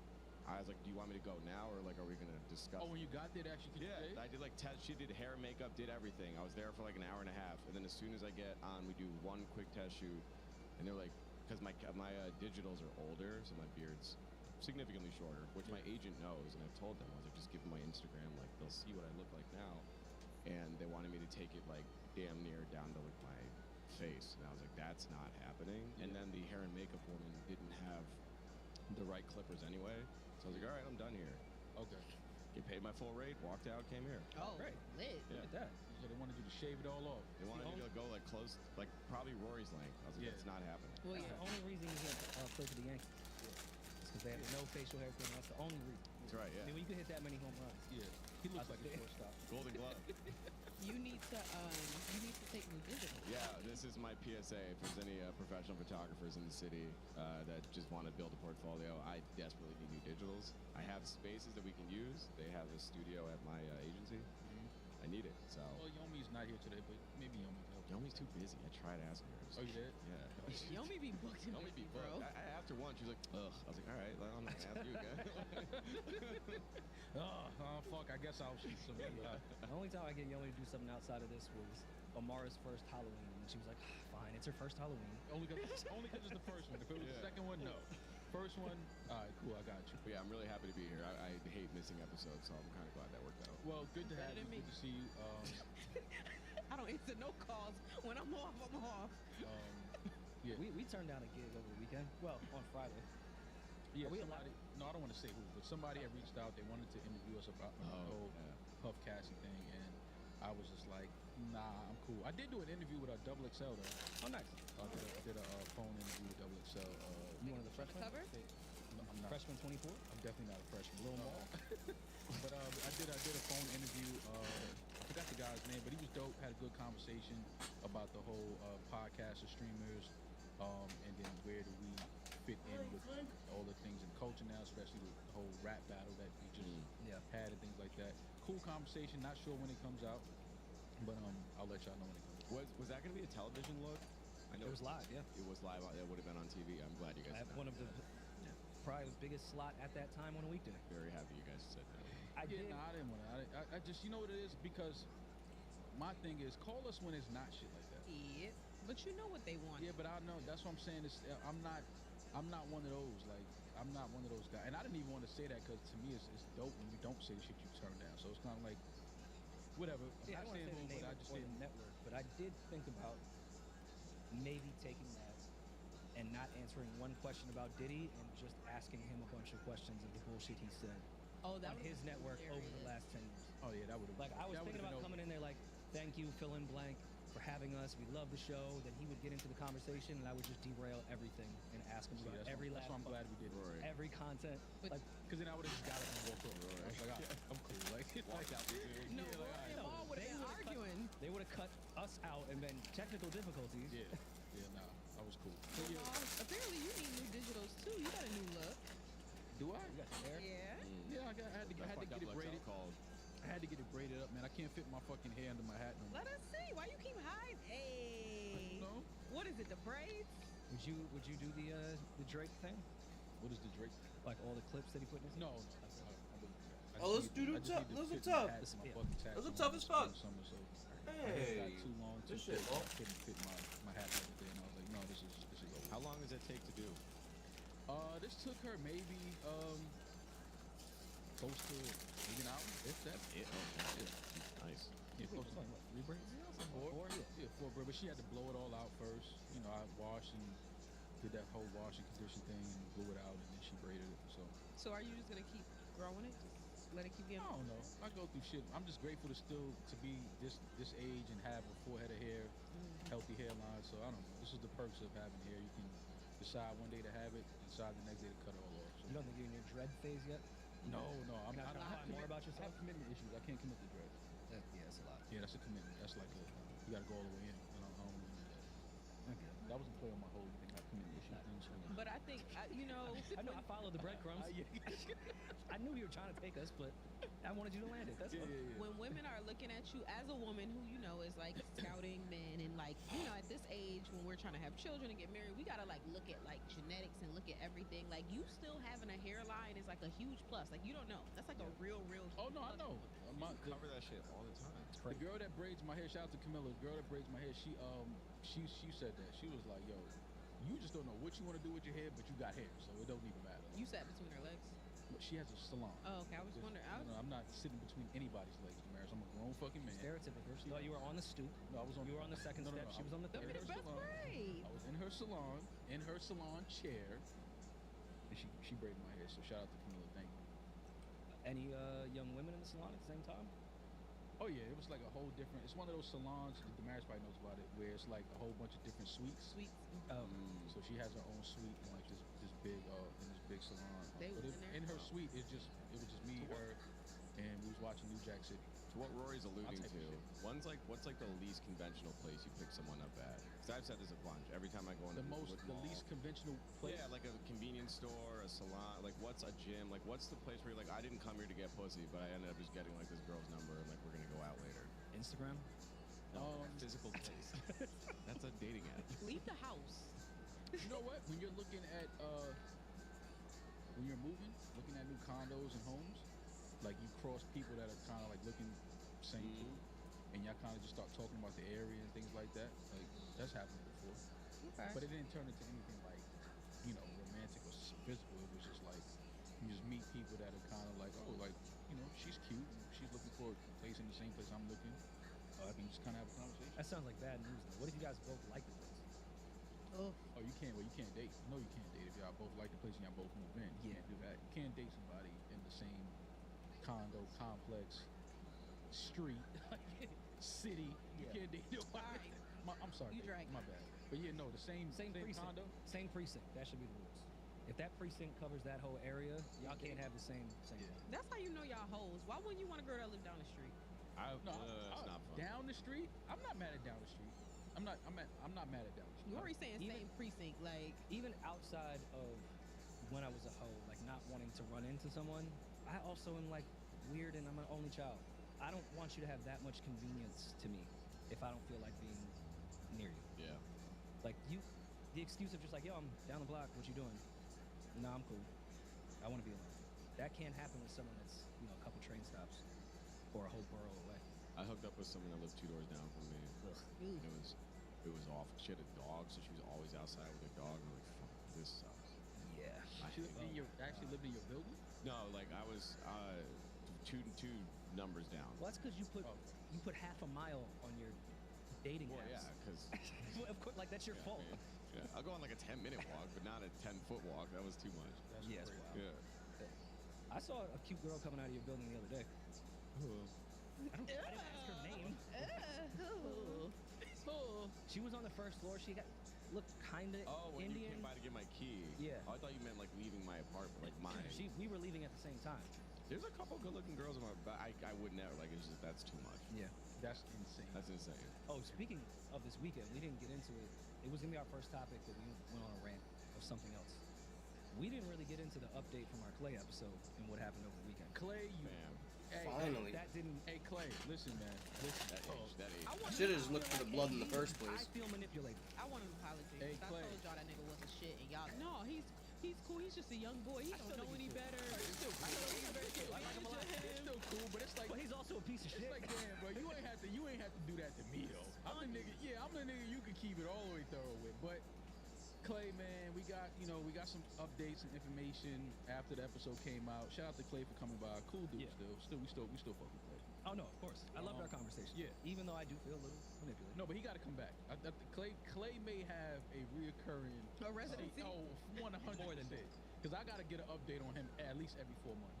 But we got an update from the episode came out, and obviously Selena Powell had some things to say in regards to things that Clay said. She said he was basically lying about everything. He was capping. Well, first she commented on your post or some shit. On your comment I of the commented comment. on the post that we posted, and she said something. I'll find it. I may joke or I may something, but I'll never tell a lie. She said the cap is crazy and very, very strange, but I did say F his whole family, so. And then she said something else Self-awareness? after that. A laughing emoji. I can She appreciate said something else after that. So she said I tell a joke, but I never tell a lie. Something like that. Okay. Yeah, nope, time to get me. I might tell a joke, but I'll never tell a lie. Yep, with the So- devil laughing emoji. From there, she went and DM'd you, right? Well, I DM'd her because I Okay. thought that she was on, like she really wanted to come on and Yeah. speak her half, which I'm like, Yeah, got it. fuck it, let me dive over into this content creating thing, right? Shit that y'all Girl, yeah. want me to do. Now you want to dive. I mean, well, She would be welcome up here. That would be one of the funnier episodes. I'm trying to find it, but we had an interesting conversation, and Well, you mentioned that while you find it. You mentioned it in our group chat, and we all were super interested in what she had to say. You gave us like a little tidbit, but then a lot of time passed, and I put in our group chat, yo, I think Maul might like this chick. that was It felt like you were kind of gatekeeping the information, and that maybe you and Selena had hit it off. We like send the screenshots. He like, nah, Nah. we on IG. Well, Okay, nigga, send the screenshot. Yeah, you were So- scrubbing messages. so. What I did was You saw how the game worked for Clay. Yeah. You went right in there and was like, yo, you want to be my girl? Said, please. now this is how you know Selena is all about business, right? Because She's an entertainer for sure. Once I saw her page, I followed her and I DM'd her. Just because it's like I think it's easier to just DM and follow me, find the page. It's cool if you just wanted to follow. No, Through your close friends. No, I unfollowed her, but I followed at the moment. Gangster, she came in hot. Nah, don't follow me and DM me. We not cool. The fuck. Selena, gangster, stand on business. I like that. Stand on business from the gate. I'm fucking with that. I go right into. I say, you said you wanted to come on. My bad. Thought you wanted to speak your piece. She says, you got to pay me double what you paid that lying cap ass bitch. I said, paid? Question mark? Yeah, like, whatever. And then she goes into, she said, this is actually so fucking funny to me, whatever. So she starts sending me voice notes. You sent some back? No, I didn't. What voice you use? Not, why would you use my I only have one voice. What voice You you def- use? little- Maul definitely has another voice. Lower octave. What other voice? You got another voice, bro. I mean, I have octaves, yes. I don't always speak I mean, in are the boys. Come on. Yeah, exactly. I'm a first tenor. The schedule first match up, tenor just when come you on the speak. show. Yeah, like I wasn't doing that. All right, so she's sending me a bunch of voice notes. She's sending me screenshots of it. See, I'm not even gotta go to that, but she's sending me screenshots of the text conversation. Oh. And Clay, you my guy, I fuck with you, but a guy reading these text messages, it seems like this was more than just TikTok videos and, promo to a rollout. This seems like relationship shit. It's a lot of explaining on where you are, what you're doing. Once you start explaining where you at and what you're doing, That nigga said I left my mobile charger at home. yeah, like you start doing all of that. That's. I've never said the word mobile charger in my life. Charger is So then I said, oh, y'all. She got you nervous. That's your wife. If you say mobile charger. Yeah, exactly. I haven't found an adequate outlet yet. So I got a said, jet ski back home. I said, oh, so y'all really fuck with each other. So she said, we used to be on the phone for 6 to 8 hours a day. I said, oh, wow. I said, Clay is a funny guy. I'm just laughing. I said, but damn, he ain't to lie to me. I said, that's funny, though. She said, I got so much more where that came from, but I'm over it. Now, I don't really care and all that. But then she starts sending me Nudes? pictures of them. No, But pictures of them, like, you know, cute couple relationship pictures where you're hugging and you're holding each other and things like that. So I'm just laughing at it, whatever. But yeah, she was upset. She was mad. She coming on or what? I don't blame her for being upset and mad because Selena Oh my does God, what I'm Selena does. dodging. I get that. Like, maybe she shouldn't have hopped out there and posted stuff without him, you know what I'm saying, approving it or whatever. That's between them. But don't lie and try to disgrace me when it goes public. Like, I don't like that. That's, you know what I'm saying? Like, she didn't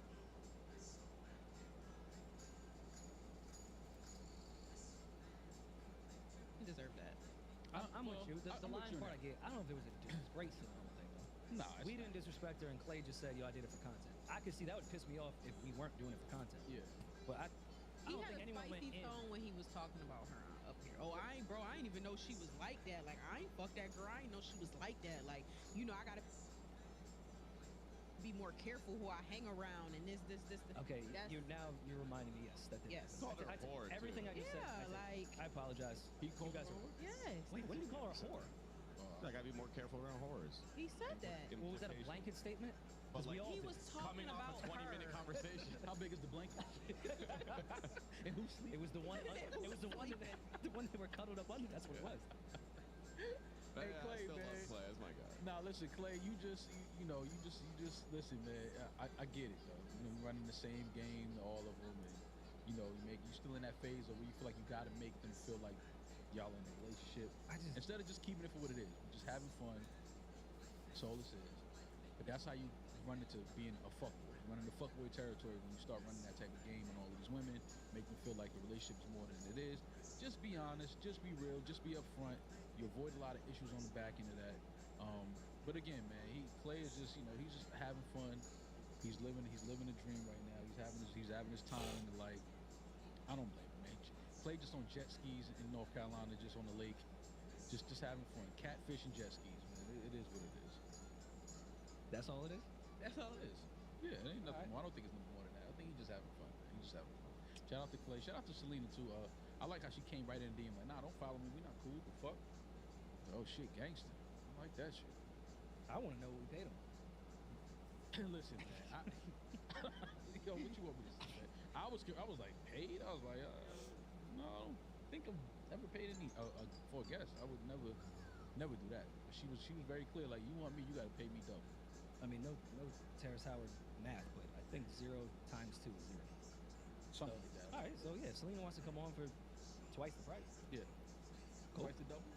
Twice the zero? 2 zeros. Two more zeros. Two more zeros. Don't worry about that. I mean, no. All right. In his defense, we did order wings. We ordered some alcohol. Like, it's hospitality here. If Oh, you yeah. want to come on and be a guest, Nothing we'll but definitely good get you vibes, some food. Good vibes, good energy, good conversation. over Y'all there. bought him wings and liquor like y'all was trying to fuck. That's what you buy, but you trying to fuck. Mall, the weed. No, not those hot buffalo wings. I'm never trying to give a chick hot buffalo wings before I beat. Mall. Yeah, nah. Yeah, there was weed. So there's, you know, exchange. Oh, of y'all goods. smoked them out? Yeah. Starting to sound a little Me Too-ish. We took Yeah. advantage of this guy Did we? We got and then sent him on his flight. we got a full on of your way. that. We got a full of that elixir. And then sat him down. Said, "Oh, turn the cameras on." Well, Selena, we'll get you some food. We'll go even crazy. If you want an Uber from your hotel to our studio, we got you. No pool. Oh, we could probably send Selena on a spa day in New York. You gotta go with me. I gotta go to the spa. I want to send both of y'all And the cameraman. and Peach. So I gotta go on a spa date. I gotta go on a Peach spa. there. I gotta go on a spa date with Selena. Yeah. Tough life you live, Maul. Oh man. Do you want a double date? Do I want to what? Yeah, like double date. Who you bringing? My girlfriend? Oh, I didn't. Go to the spa? You think her and Selena would have a good time together? No. That would be. That's why I just that would offered it. That would be a tragedy. I think it would go awful. Yeah, that would be a fucking tragedy. But yeah, Selena, it's if you always want to come on, anytime you happen to be in New York, hit us up. We would love to kick it with you, have some fun, laugh a little bit. But Selena seemed like she about that bag. She ain't coming to talk if we ain't paying. So maybe we will never talk to Selena Powell. But if you do get the opportunity, I would love to hear her just kick it because. You did good, I heard. You could, like, there's other ways of paying somebody. What did the marriage just say to me? I didn't hear it, but I heard it. Okay. So you just don't want to hear it. We have enough HR. And that's a sick thing to hear. Like, why you just Is hear it? that? Yeah. Y'all, you did good. I heard. What? Who said that? Who told you that? No, but it's okay. Oh, all right, my bad. I was just trying to get Selena out. Yeah, but I'm not. I wouldn't sleep with Sleep. Not saying she But would sleep with what if me. you guys like really hit it off and there's like a lot of chemistry there? I still wouldn't sleep with her. I feel like she'd like you because you keep it a buck. Like you wouldn't do the leave her in this like Yeah, nah, I'm not area, doing fake relationship shit. But bro, Her that's what, energy's like your energy. She's just a little more aggressive. I don't know if her energy is like mine, but I In terms understand of what like you're trying to go with it. straightforward and upfront. Oh, okay, Yeah. okay. Got you on that. Okay, yeah. Yeah, no, I see the similarities between the two. Like, that is kind of your treacherous I wonder twin. what her rising sign, her star, her sun. What is it? Sun and moon. The moon rising. Sun, moon. She's more right. rising. She's all rising. You need to figure out what her Venus is. That's the way that she shows love. Oh, we see how she I've shows seen how love. she Yeah. shows love. On camera. I like that type of love. Yeah. I love that type of The love. Venus lens. Yeah. It's a Venus flytrap. Yeah, so fuck the spa. Hotel day. Room service. Mondrian. On me. Yeah. Room service on me. Yeah. Shout out to Ma Kami, Rich Ass Haitian, available now on DSPs. Shout out to Rhapsody, her album is available as well, called Please don't cry. Please Don't Cry. Shout out to Rhapsody. Rhapsody is one of those, I think we had a conversation about the female rappers now. It's like, it's either you make music like Rhapsody, or you all the way on the sexy red Ice Spice side. Yeah, Where's the middle woman at? I feel like Armani sees a fit in that middle. she did. Like, And- it could be sexy, it could be raunchy, but then it could be like rap. It could be, the hustler's girlfriend type of rap that we used to get with like Foxy and Kim, that type of energy. We don't really get a lot of that from the female rappers right now. Yeah, I mean, Tierra Wax shit I think is great. It didn't have the push that it probably deserved. Tierra's fire. She's in that middle ground for me where she can do both those things. But with Rhapsody's album, I went to the listening on Wednesday, Thursday, whenever that was. And she sat and did an interview with Apple Music or whoever the fuck it was. I'm sorry for not knowing exactly. And this album is definitely getting closer to that middle ground. Like, she didn't try to bar everyone to death. This is her most honest album. Like, that was, as much as I've loved Rhapsody before, I always felt like, I know so much about you because we're cool and friends. Yeah. Your fans know nothing about your life. Like, they just know you can rap better than most guys. She got into her bag on this one. The production is drastically different. She's talking about real life shit. She's got joints on there too. She got a record with Wayne that can play in the car. Yeah. Like, she's talking about her first lesbian experience, sleeping with a married man. Like, Oh, I'm gonna go look. she got into some shit on this album. It's not what we've always gotten from her. Great boom bap and great raps. Is she a out open lesbian? Well, she talks about her first lesbian relationship. Okay. So she didn't properly say what her sexuality is, but off Not the that album, matters. one would say that she's bisexual. Yeah. Is what they would say. Okay. But yeah, she talks about some shit on here.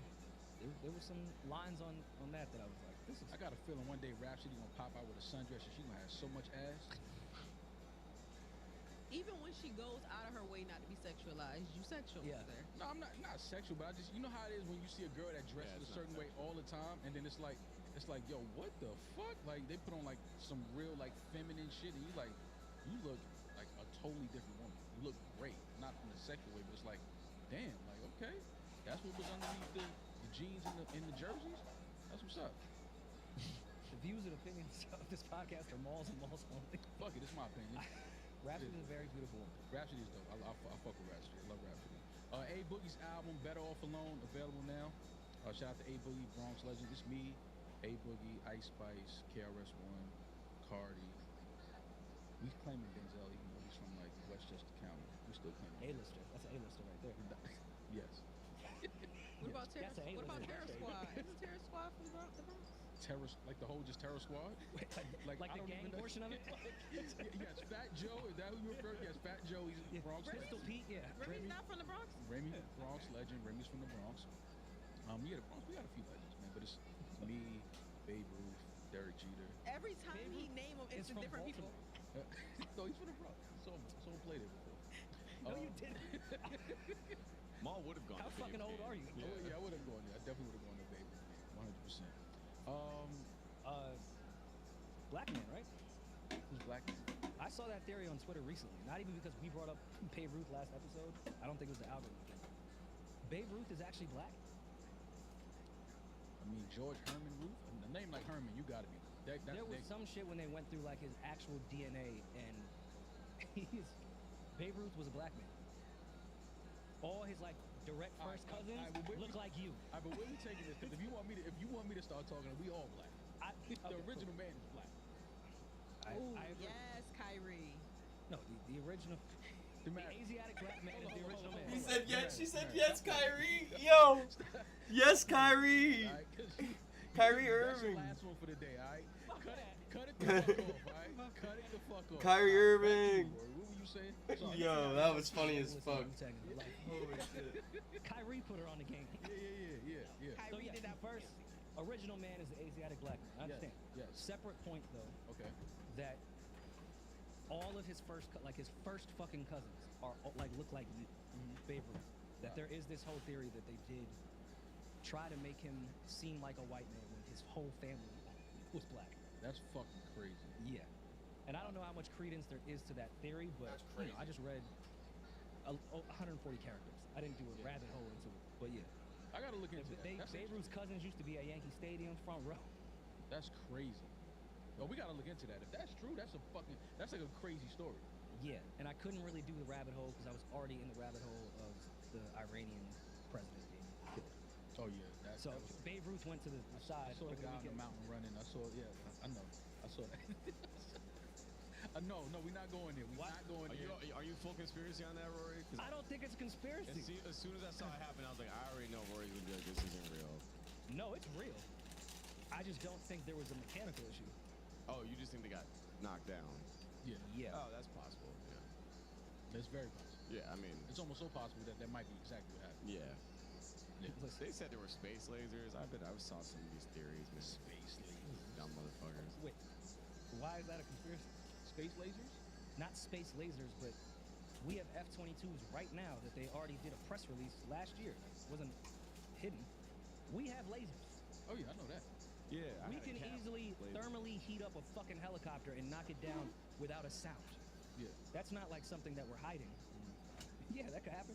You think Israel, who's actually far better than us right now when it comes to weapons, we can't even get a fucking Golden Dome or whatever that shit is called. Yeah. Iron Dome. Iron Dome. You don't think Israel? You don't think we've given Ukraine some fucking lasers? I don't know, man. I don't really go into those rabbit holes. I try not to, because I think some of that shit is just not good for your brain. Like, It's not. Because you start thinking everything is a fucking conspiracy. Okay, well let's not even go with the conspiracy. Did it not stop you guys in your tracks that he died? Because that's fucking big right now. Yeah, it stopped. Between Russia and It's Iran, huge. us It's a in huge Ukraine, story. us in That's Israel, crazy. Iran and Israel, we're in a death triangle of foreign aid. Yeah. Him dying, I didn't just be like, those damn helicopters. Yeah. Yeah, I don't think it's a conspiracy. I think in the middle of war, the president dying isn't a coincidence. I don't think there's much of a conspiracy. That's usually what they want to happen when it's war. So Can you imagine if that happened here? If that happened to what's the helicopter? Marine Force One, I think is what they call the helicopter. If that shit just crashed, whether or not he was on it, like just the thought of that, I don't know. Like that's just crazy. crazy. To me. It's fucking insane. Well, I'm just happy that we have the Atlantic Ocean, the Pacific Ocean, Canada, and Mexico around us. The fuck shit we've done to the world. Thank God we have that protection. yeah. It's harder to surprise us than people think. No, Warrior Mom! If you've listened to this podcast, you know that I try to get a lot of things off my chest, especially when it comes to the voicemails you guys send in.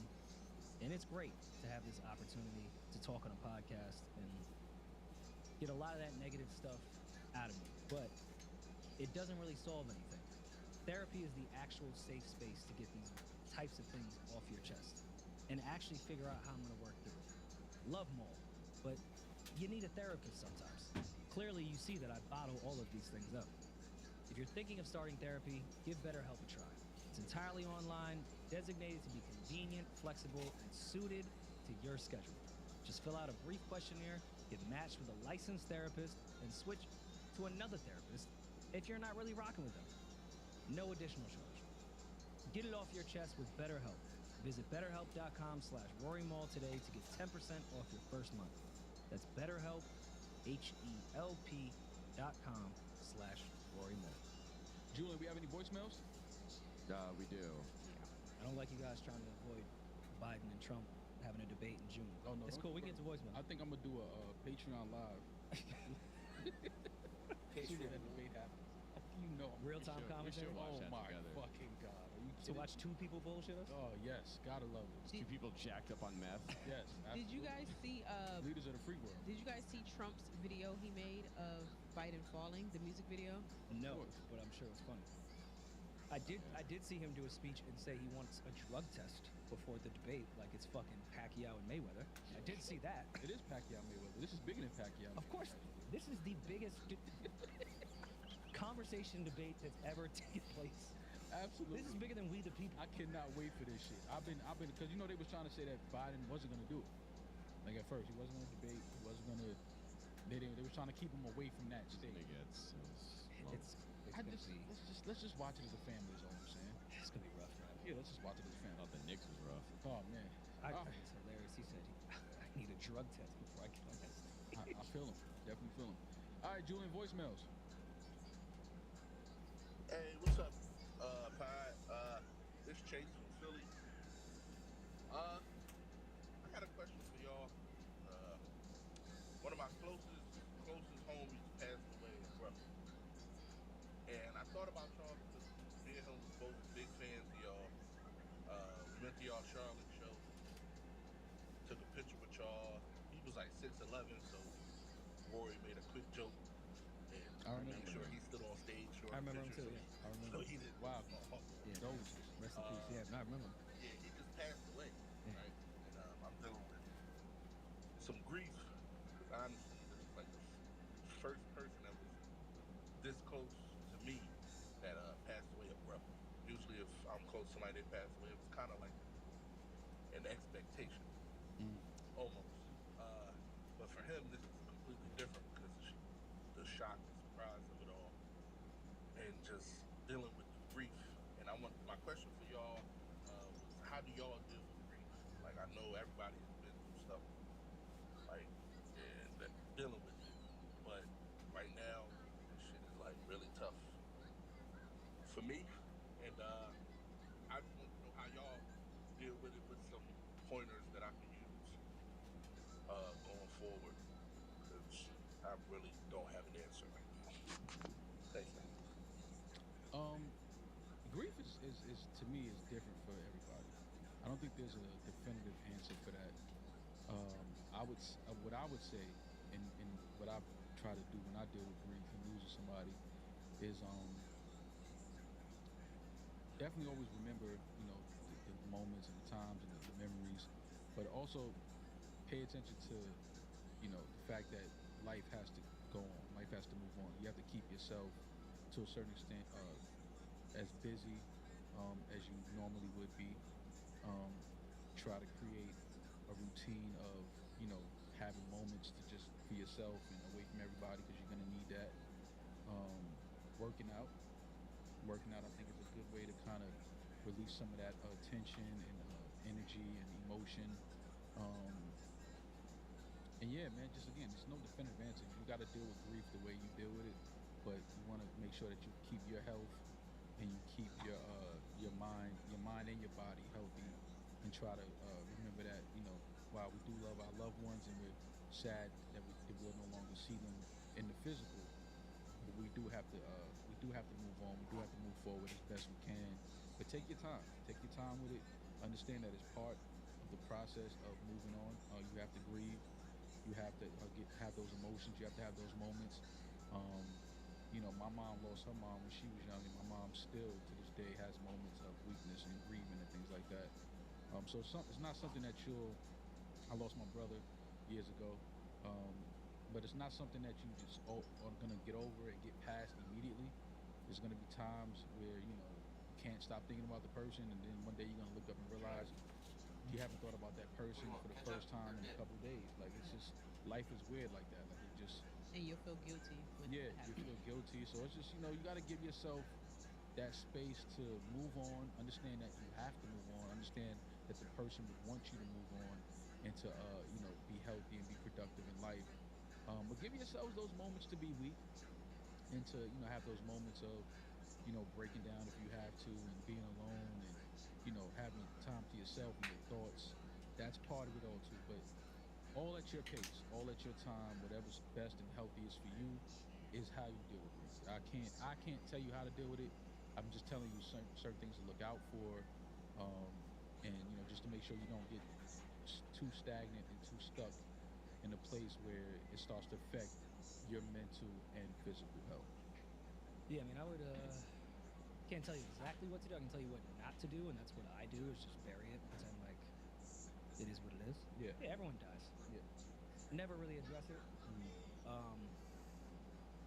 Recently, like with Raven's mother passing, I think just being around her and her family has been the best way for everyone to deal with it. So Yeah. like, even if that was your friend and maybe you weren't even that close with his family, it could be a good time to get to know his family. Yeah.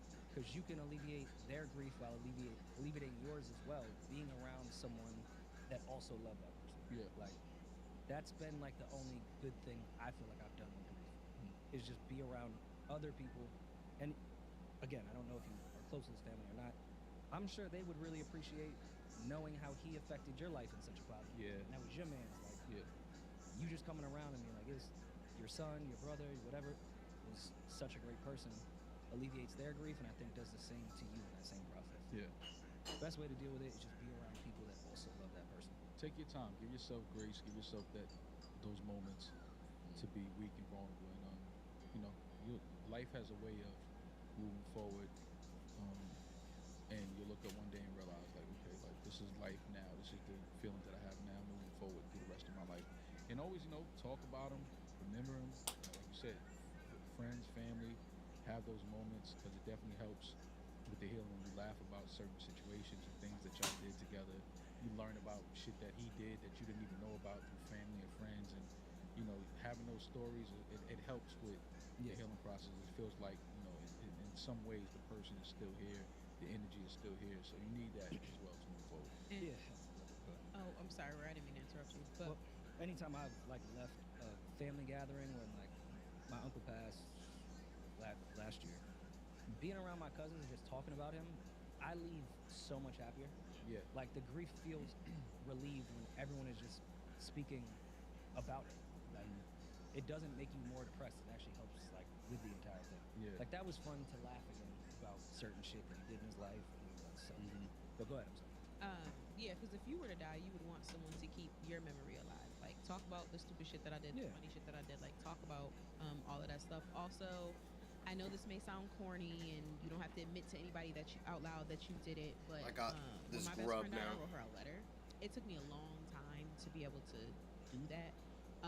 But write a letter, or even a text message to a phone that nobody has, or even if you don't send it, like just whatever. Just write out how you felt about that person if you were talking to them. If it's somebody that you talk to regularly and you feel like you're holding so many things in now, or so many memories that you have that they don't know about, write them down. If you guys have memories together that nobody knows but you and that person, make sure you write those down, because as you get older, your memory goes, right? Even the best times of your life, you'll forget some of them. So make sure you write all of those things down and keep record of it. And then when you're feeling stronger and the grief isn't as heavy, you can go back and look at that, like, oh my God, I forgot that we did that, or I forgot that they said that, and things like that. It does help. Yeah. Or just, or just completely avoid it with sarcasm and jokes and never address it. No. Yeah. That's what you shouldn't do. Community is also really important. I think what Rory said, like the instinct to just like be alone and just like wear it just within yourself, versus I always try to do like the juxtaposition of like, we like to laugh in groups. So like when we're at a comedy show, it's like the communal laughter, and it's made for. At a concert, it's better when you're sharing that moment with so many people. And I think the same goes to grief, and I think people hang that up when it comes to grief because they don't want to burden other people with that, like, the sadness.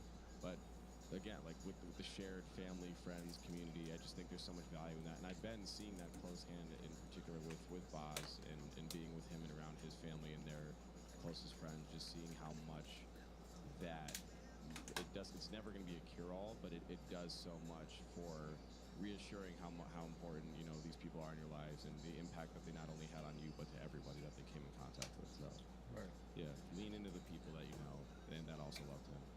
Absolutely. We got one more. Condolences.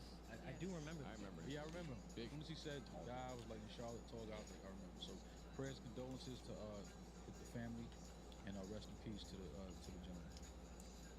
We got one more. What's up, Rory Ball, Julian, the merge, real young, big fan of the pod, been following y'all since the old pod. My name Alexander, and I'm from V8. I got really more like a relationship advice question mark. So I'm 30 years old. I got 3 kids. One of them stepchild. Oh. Met my baby mom when I was like 20, about to turn 21. She was 19. And we've been together since. And, you know, we got married about 4 years ago.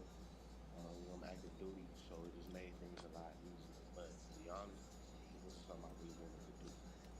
So now, at this point in my life, sometimes I feel as if I'm missing out on things, if that makes any sense, you know? Like there's experiences I should be having as a young man with some money in his pocket now. Not that I would ever like not want to take care of my kids, be a present father or any of that. I guess sometimes I feel like I need to, you know, spread my wings a little bit more, if that makes sense. I've been tied down since I was 20 years old. I know that's a conscious choice, but you know, shit happens. Anyway, I appreciate y'all. Just want to hear y'all feedback. Keep doing what y'all doing. Love the pod. Thanks. If it's beyond repair, then yes, I think people should split. Yeah. If this is something that's not going to work, rather than people just go out and cheat or do some other shit, Yeah. let's just split and figure Try out to how keep do this in respect other ways. intact. Yeah. But if you don't think that it's over, and you just curious and just like, damn, I missed a whole lot of shit, work on trying to make that shit work with your wife. Like, try to go have some of the experiences that you want to have with your wife. Because you're going to look back and be like, damn, I split my whole household up because I wanted to fuck a few bitches that I didn't think I got to fuck in my 20s. Yeah, fam. Like, you don't want to go out on that. That's not worth. Yeah, that's not worth losing your family over. Yeah. You don't want to do that. And if there's no way this marriage is going to work, Then I absolutely understand. move on, split, move on, be happy. but don't split up because you feel like, damn, I was 20 years old, got married, which, listen, you fucked up. You shouldn't have done that. Yeah, agreed. It is what it is. But listen, after you nut a few times with a few strange fucking women, that's not gonna be worth breaking up a whole happy home with 3 kids. Start to feel empty inside. Like, you're not gonna get those experiences won't fulfill you the way that you think they will. I think you can find stuff with your wife to do at that point when you got a little money in your pocket. Get some babysitters, go on vacation, explore together, like do other shit, but with her. Right. And then just hope maybe she'll also like women too, and maybe you'd have a threesome, and then you'll feel like you. No, all right, slow down. No, we don't want that. I'm trying to find the middle ground. Honestly, I feel like Because you know what he's saying. He's saying, yo, I was 20. He wants to have fun. yeah. And I want to fuck strange He's women. active duty in the military. He's traveled. He has money. He feels like. You trying to justify being a dickhead? No. Midlife crisis. Do not do it. Well, he's only. And he's I know, but when you get married, midlife crisis come from when you get married and settle down. he IGD, you just get into it. You need to be He's back scrolling on active IG. duty, get deployed in Thailand, and then just go crazy. Well, you might get 'Cause that- something over there you can't get rid of. Well, international bodies. Yeah, No, you don't want that. go to Women should be in the Amsterdam, convention. run up the red light district. Listen, fam, try to work it out with your wife. If it's not something that you feel like it's over, it's nothing to work on, it's like let's just split and go our ways and co-parent and do that thing respectfully, then do that. But don't lose your family over the fact that you may have gotten horny and you see some, these BBL bodies and things like that, and you feel like you want to, wrestle with a few of them in the bed, and don't lose your family over that. Don't do that. But if it's something that you feel like the relationship is over, keep the respect intact, raise your children together, be a healthy example to your kids, and have a healthy environment that y'all gonna co-parent in, and go out there and do your thing. This is gonna sound a little toxic, but we can be truthful here. Are your experiences gonna be worth her having her own experiences and your kids possibly calling someone else dad? Is this experiences with other bitches going to be worth your kids possibly living in a different home while she wants to go have her experiences? She ain't about to break up y'all not gonna split and she's just gonna wait for you. Right. Is these experiences worth that? It's never worth it. It's never worth losing your family, like I said, unless the relationship is at that point where it's nothing to fix, nothing to work on. Let's just go our separate ways. But if it's not that, work on it. If not, move forward. I do want to give him some grace because there's more to relationships than, oh, I just feel like I'm missing out on fucking. If you've been, you know what I'm saying, with this girl since you were 20 years old, you just might be tired of living this. Like, you just might be tired of this person and not even just tired, almost like how when you're at work and 12 o'clock hits and you're not really tired from the 4 hours of work that you did. You're tired because you know you got 4 hours still left. So it's like, yeah, like I love her and this shit is cool, but I've been with her this long and I still have the rest of my life to go. If you're feeling like that, you definitely need to tell her because I would hate, I'm sorry, my heart would drop if I heard my husband call into a podcast and be like, yeah, you know, we got married young, like, it is what it is, but like, I'm kind of tired of being here, like. Me, Grace went out the window. you said fuck Grace in about 5 seconds. Like. She said Grace and started eating, right? You know how you do that? Let's say Grace. Jesus will understand. He know we hungry. Anyway, but yeah, like I personally, like I feel like you need to have a conversation with her and potentially y'all need to separate. Not get divorced, not permanent. But it's hurt like a motherfucker when you feel happy with another nigga. Or even just experiencing the shit that you want to experience. Because you think she don't feel the way that you feel, baby. That's always the other side. That's the side they don't want to think about. She's saying the same shit. She cold in another part. She cold in the poor minds. And Lex and Dre said, leave that man. Leave you don't even know.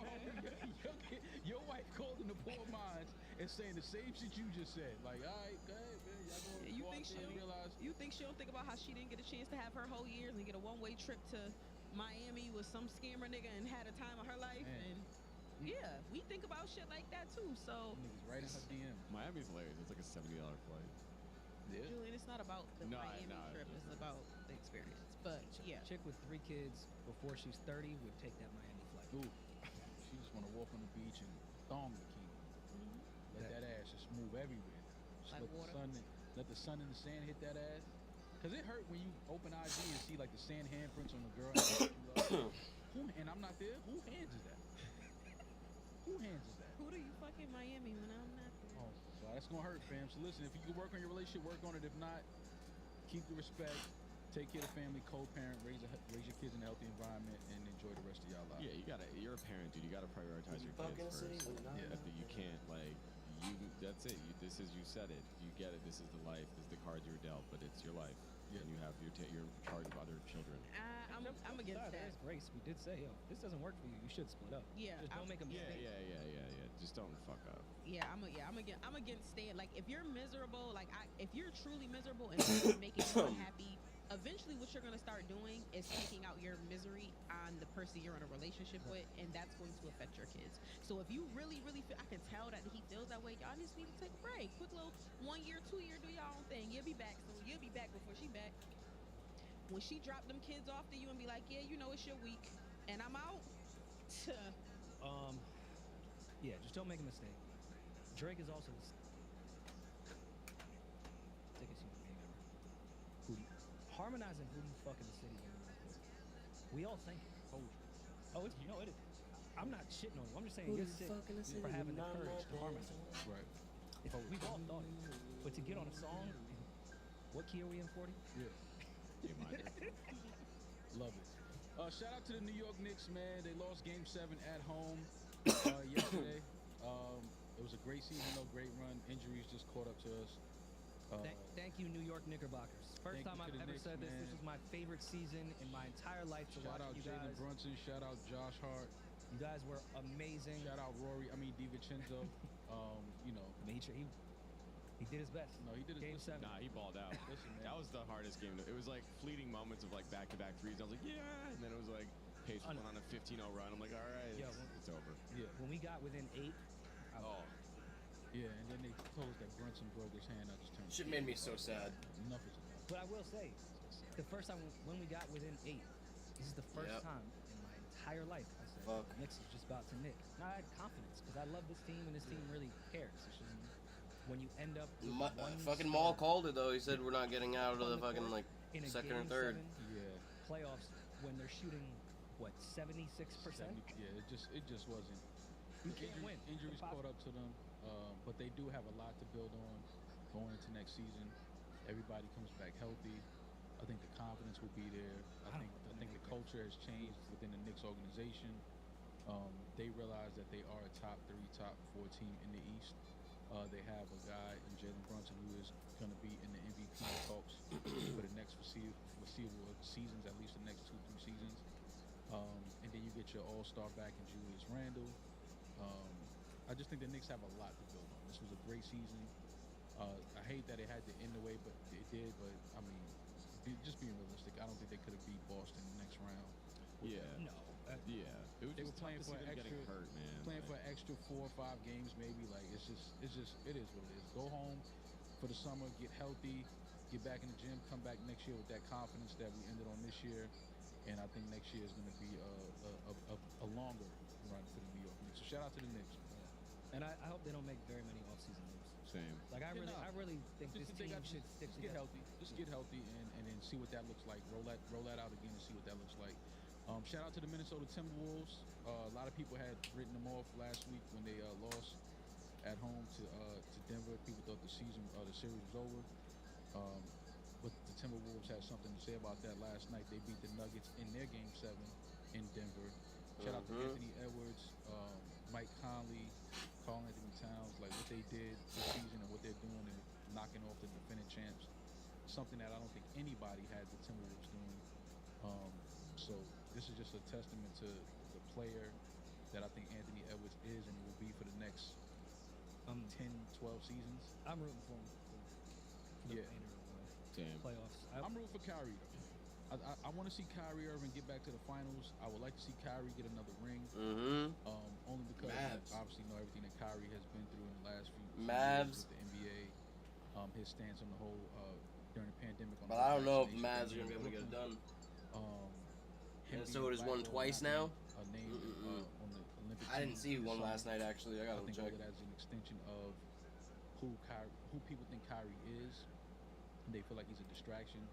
They feel like he's somebody that you can't, you don't know which Kyrie you're gonna get. I think Kyrie is still one of the best players in the league. He's one of the best players I've ever seen. I think he's a solid individual. I think he is a guy that has. You don't gotta glaze Kyrie that much, bud. We don't need to hear all that.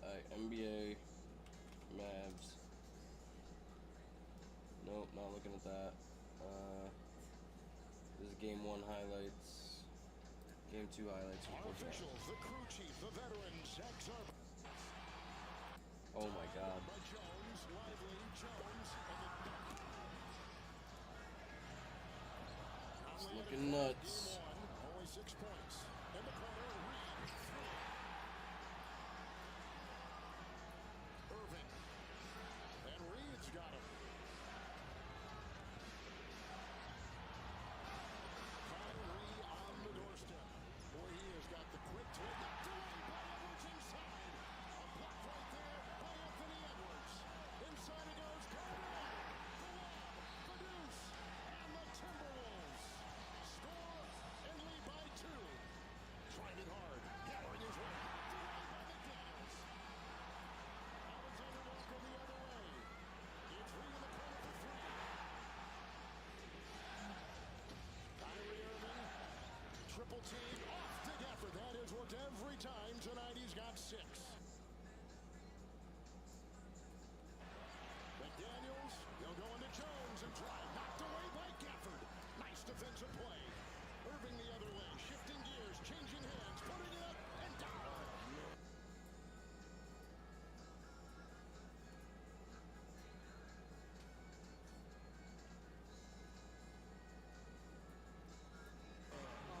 The hesitation. Green with the defense on Alexander Walker. Here's Kyle Anderson, scored well off the bench in game 1.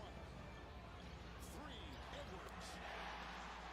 Antonio, along with the greatest Tim Duncan. Anderson a screen, Conley the 3. Now the other night, Conley was not hitting him. He was Yeah, dude, the Mavs is playing so, like, not as good as Minnesota. on that play.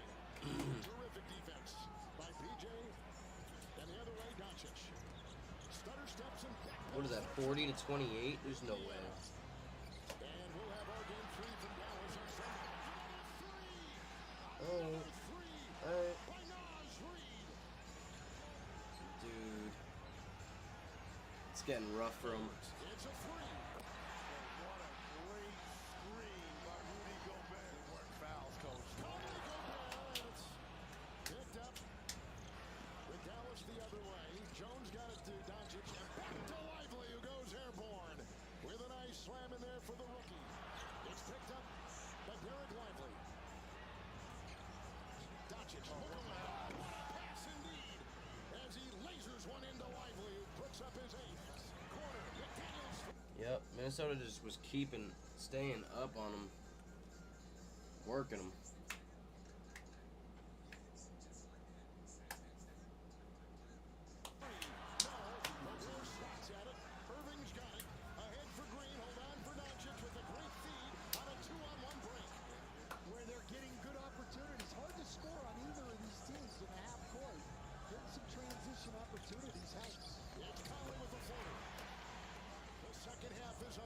I don't want to fight those guys. Driving into Jones, shot clock at 4, 3 by Towns.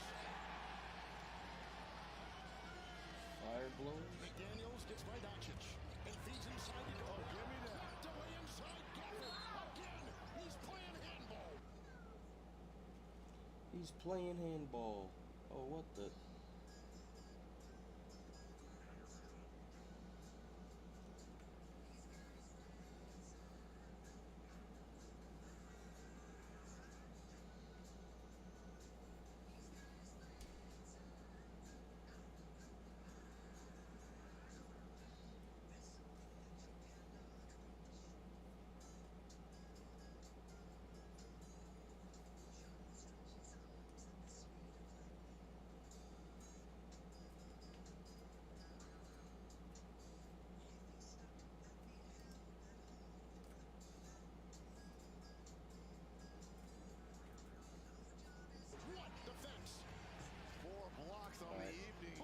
Let me check the score on my big screen. Yeah, dude, Minnesota's just working them. It's Edwards with the Gobert screen. He works the shot over the defense of the backpedaling Gafford. This is Gafford. A try. Ooh, he tried to yam that shit.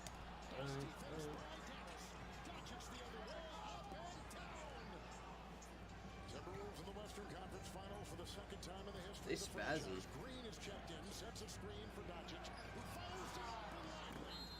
He couldn't have been more wide open. Timeout, Minnesota. They're trying to close it to a 10 gap. I thought that was fantastic. Doncic backpedals. A three is down the hatch. They got Jaden Green with the ball. Or rather, Hardy with the ball. Jaden Hardy takes it inside, and a runner is up and in for Hardy, the second-year player from the G League Ignite. 4 for 21 now in the last 6 home games. Green three, good. That's a big free right there, and it's a 5-point game. Knees, and he saves the ball. Kicks it on the wing. Hardy three, good. That's a big three. Irving at the controls. Under 2 to go in the third. In a 4-point game, it's a Gafford with another alley-oop and another rim-rattling jam inside. Gafford had 177 dunks on the regular season, 4th best. Irving. Savagery. Savagery. Final seconds, third quarter. Absolutely wicked, bro. Dallas leading 1 game to none. Absolutely wicked. Edwards gets a screen. Reed is open. It's I follow the light. Lively grabs his 7th rebound on the miss by Edwards. We're in I don't know what I'm looking at over there. back out there. Irving with the ball. It's a 3 over Conley. That's his first made 3 of this series. 50 ball right there. The other way it goes to Irving. I gotta finish this game before I look at this. Oh, they came back and took the lead. What? That's nuts. He surrounded himself his entire life with guards and put him in a position to do just that. Washington the steal. Irving the 3. Oh my god, that's bonkers. He sticks it.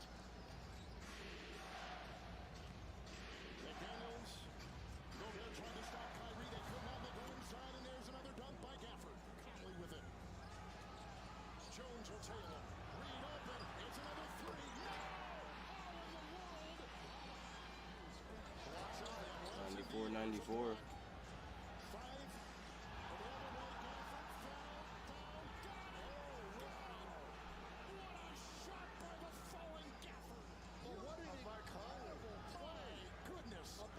Shot and then run the floor and get that finish. Gafford's fifth block. Reed will take it. 96 up. That's crazy, yo. Last 5 minutes. They're going shot for shot. They're going to take it to the last shot again.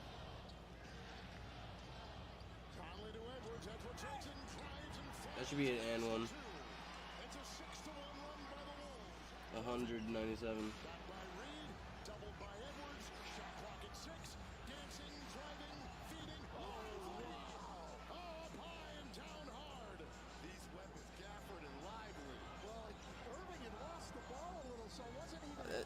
Part of this game that makes me mad is always that the little black dots of ash resemble spiders sometimes, and I know they're trying to trigger like reactions out of people's fears in this game.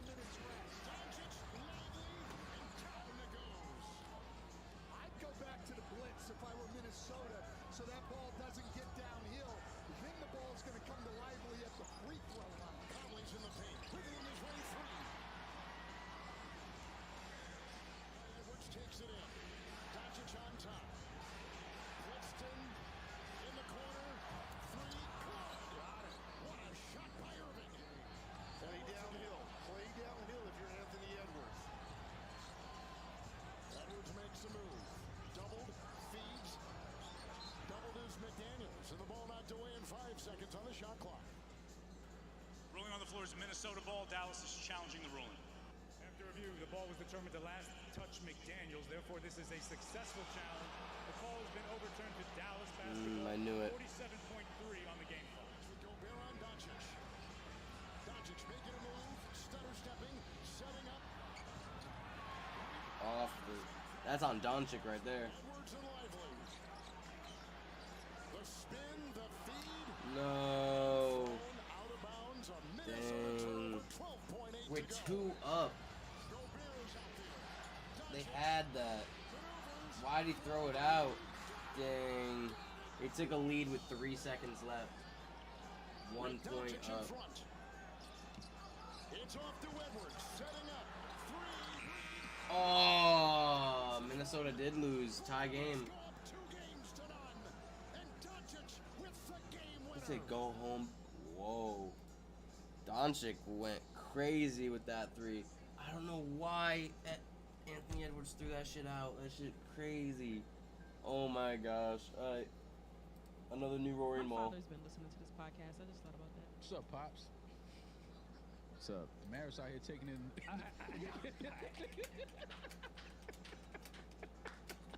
That's the pre-roll. Damaris taking it in the caboose. I don't know if you know that or not, but she took it in the caboose. If he smacks you when he sees you, I'm not breaking shit up. I didn't say shit. I'm repeating what his daughter said. I feel naked today. No laptop. This feels weird to just have space right here. Oh, you see, you had to go get a new laptop, right? Well, they was charging you Make room for your BBL. new laptop prices to fix it. Pretty much, yes. You might as well just buy a new laptop. Yeah, I spent almost 5 hours in Apple. Why? Well, because I had to transfer a bunch of stuff that wasn't on my iCloud from my computer to an Apple computer that was there, and then buy a hard drive to put that on there. And it's like Pro Tool sessions, step, Took a lot of time to transfer everything forever. Then I was like, all right, I'll take this time and finally get a new phone. My phone was ready to go. Is that the 15 Max? It's 15 Pro. What I don't even want to plug Apple like that. Because we have a lot of Apple shit to get through. Oh, Apple's taking over. Well, they've already taken over the world, but. So I'm like, oh, all right, I'll just get a new phone. Yeah. Figure out the laptop thing. Like, yeah, we're just gonna have to take it for like a day. What year is your laptop? 2019. Okay. So it was getting close. But then I tried to do the phone transfer thing, and it says 6 hours, and I had to get to Awake, and they took my service off my old phone. So they were like, yeah, you're probably gonna have to go like use your own Wi-Fi to transfer this amount of stuff. Yeah. So then I just left Apple with no phone or laptop. Not a phone working. Raw dogging. You was really off the grid. Yes. Yeah. But I mean, it was nice because I didn't pull my phone out of the wake. Like I felt good. Yeah. Oh, look, I'm here to be respectful. No, I just don't have a phone anymore. It's kind of cool being off the grid for a little bit, though. No, That sounds good on paper. No, it feels good on paper. On a Tuesday, Wednesday, whenever it was, nah, a lot of anxiety. Well, you got anxiety anyway, whether you got your phones or not. You Even have on a anxiety. weekday, I'm like, what am I missing that's gonna fuck my life up? Nothing. And then also like with a kid. Well, that's I was about to say, now that you have a kid, that's a little different. Yeah. So sent a message to Kia, hey, won't have a phone for the following hour. Oh, that never. How does that work? Telling your girl you won't have a phone for 5 hours? Nah, I'm gonna send You gotta send a picture. You gotta send a picture from behind the Genius Bar desk.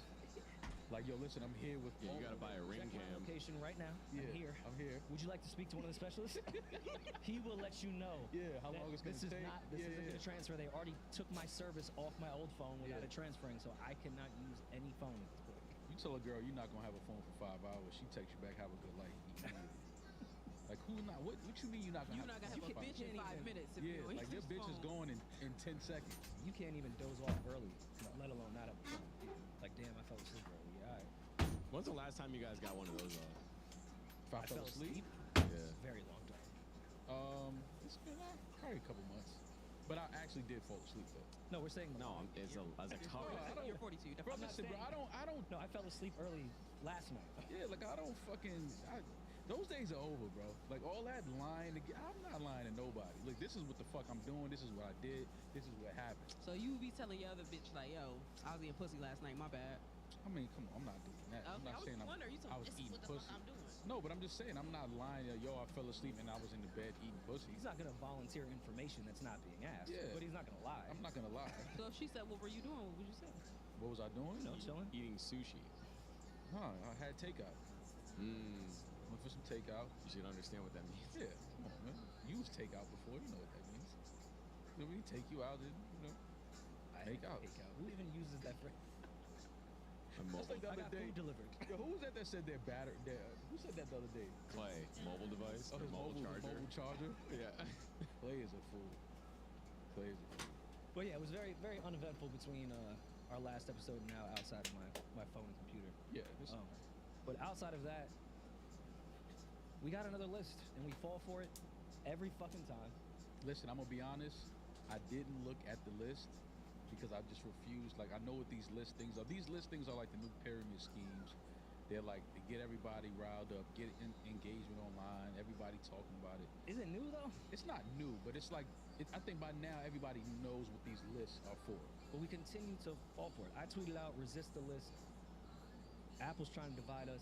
Yeah. We should all come together and ignore it. And then I ignored my own advice 5 minutes later and started debating about the list. Why did we fall for it? I didn't look at it. I went straight to number one. And once I saw what the number one the number one album on Apple's best 100 albums. Once I saw what number one was, I refused to look at anything.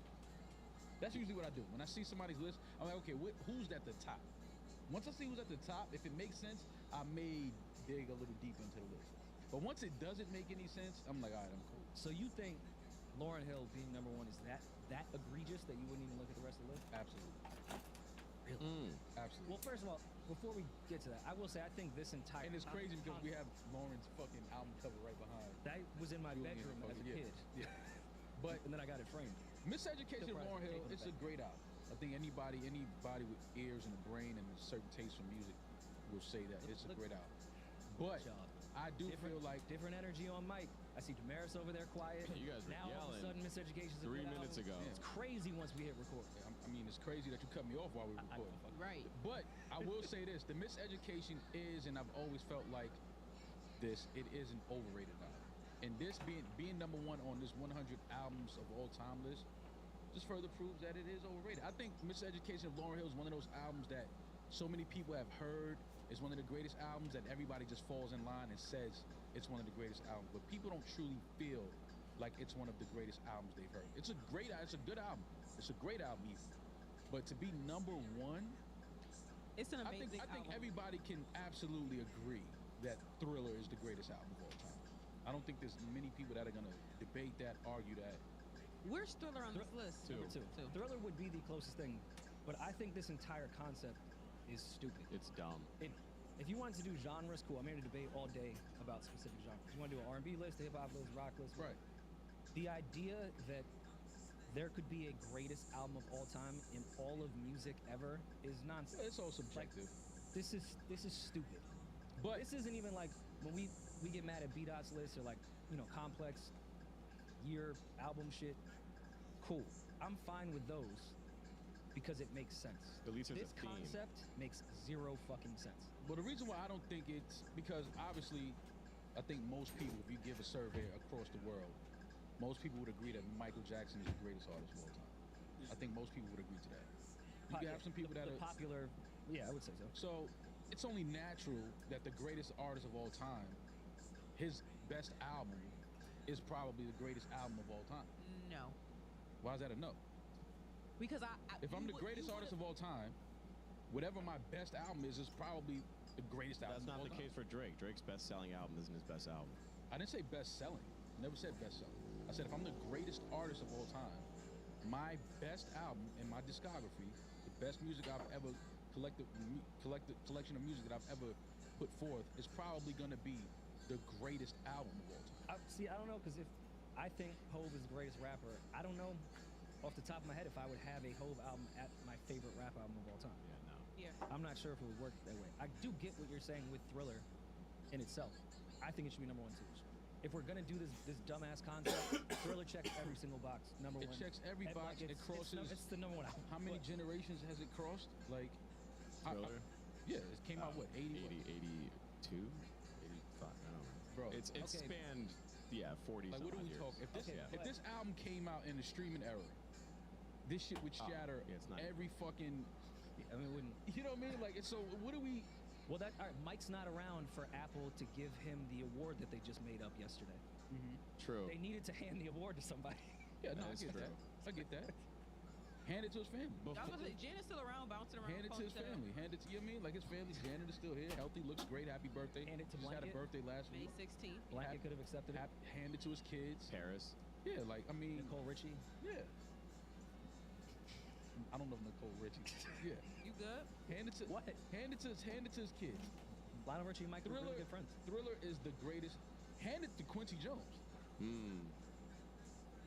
Have Quincy accept it. Okay, but then there'd be a microphone in front of Quincy's face. And then we get some of the greatest stories of the fucking recording of Thriller. That's the Ebro interview I want to hear. Absolutely. Y'all want to talk to somebody? Get Quincy up there to talk about Thriller. Before we go through the list, there was some criteria that I just wanted to put out there before we talk through the rest of the top 10 and furthermore. Okay, so this was posted by Ebro. There are 6 criterias that qualify an album for this list. Albums that represented a cultural moment for the artist or genre. Albums that were complete thoughts, not just collections of hits. Albums that thoroughly represent culture and production and lyrics. Albums that inspired a generation to want to create more music. Albums that represent the best in storytelling, musicianship, recording, and production. And last, albums that are timeless and reach far beyond the genre categorization. It's a lot of cool buzzwords. Yeah, cool buzzwords, but I think Thriller checked all of those boxes. I mean, we can go through this. I do want to get back to this miseducation thing. Something happened. I think it's Twitter's fault. When Twitter came around, everyone just started to have these egregious music takes that people caught on to. I didn't know Tupac was whack until Twitter existed. There's a huge community that's like, yo, Tupac is trash. It's funny I'm like, 'cause I never liked I didn't know Tupac was trash until Twitter happened. Saying Tupac is trash is crazy, but I do. Overrated. Tupac, I never liked Tupac does have a lot of songs that people don't listen to and don't pay any attention to. Okay, fair. But to Let's just be real. It's a lot of songs Pac has that niggas is like, I'm not listening to that. But he has some records that every generation is gonna listen to. So, you know. Sometimes I think things are just cool to say and it catches on to say that. Tupac being trash is insane to me. The other theory is the one that you guys have. Miseducation of Lauryn Hill is an overrated album. Well, in what world? But when we say that, no. When you say you guys, it's them too, not me, by the way. When we say that, right, it has nothing to do with the album. It has nothing to do with the actual quality of the album. The album has the quality.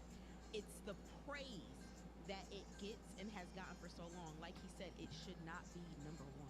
It shouldn't be number 1. It shouldn't be number 1. I'm not saying it should be number 1, nor do I even really give a fuck what Apple thinks as far as it's the an number amazing 1. album. They attached the names to the people that created this list, right? It was Zayn, Ebro, and like 3 or 4 other people. But I'm not saying Zayn and Ebro aren't music nerds and could put together a good list. Again, just a stupid concept. I think if Lauryn Hill had created 2 more albums after this, we would not talk about this album as much as we do. Why do you say that?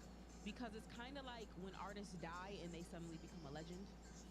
This is her only album, so it is heralded as the only Lauryn Hill album, and that's why I think it's a great, amazing, flawless album. But I don't think we talk about it as much as she released 2 albums after. Okay, I'm with you on the concept of when like artists die early, it kind of just puts them in this legendary shit. But there was a time when Nas was putting out bullshit, and it didn't mean people didn't love Illmatic and It Was Written. Like when Nostradamus came out, nobody was like, yo, Illmatic's really not like that anymore. So she could have put out 15 shitty albums.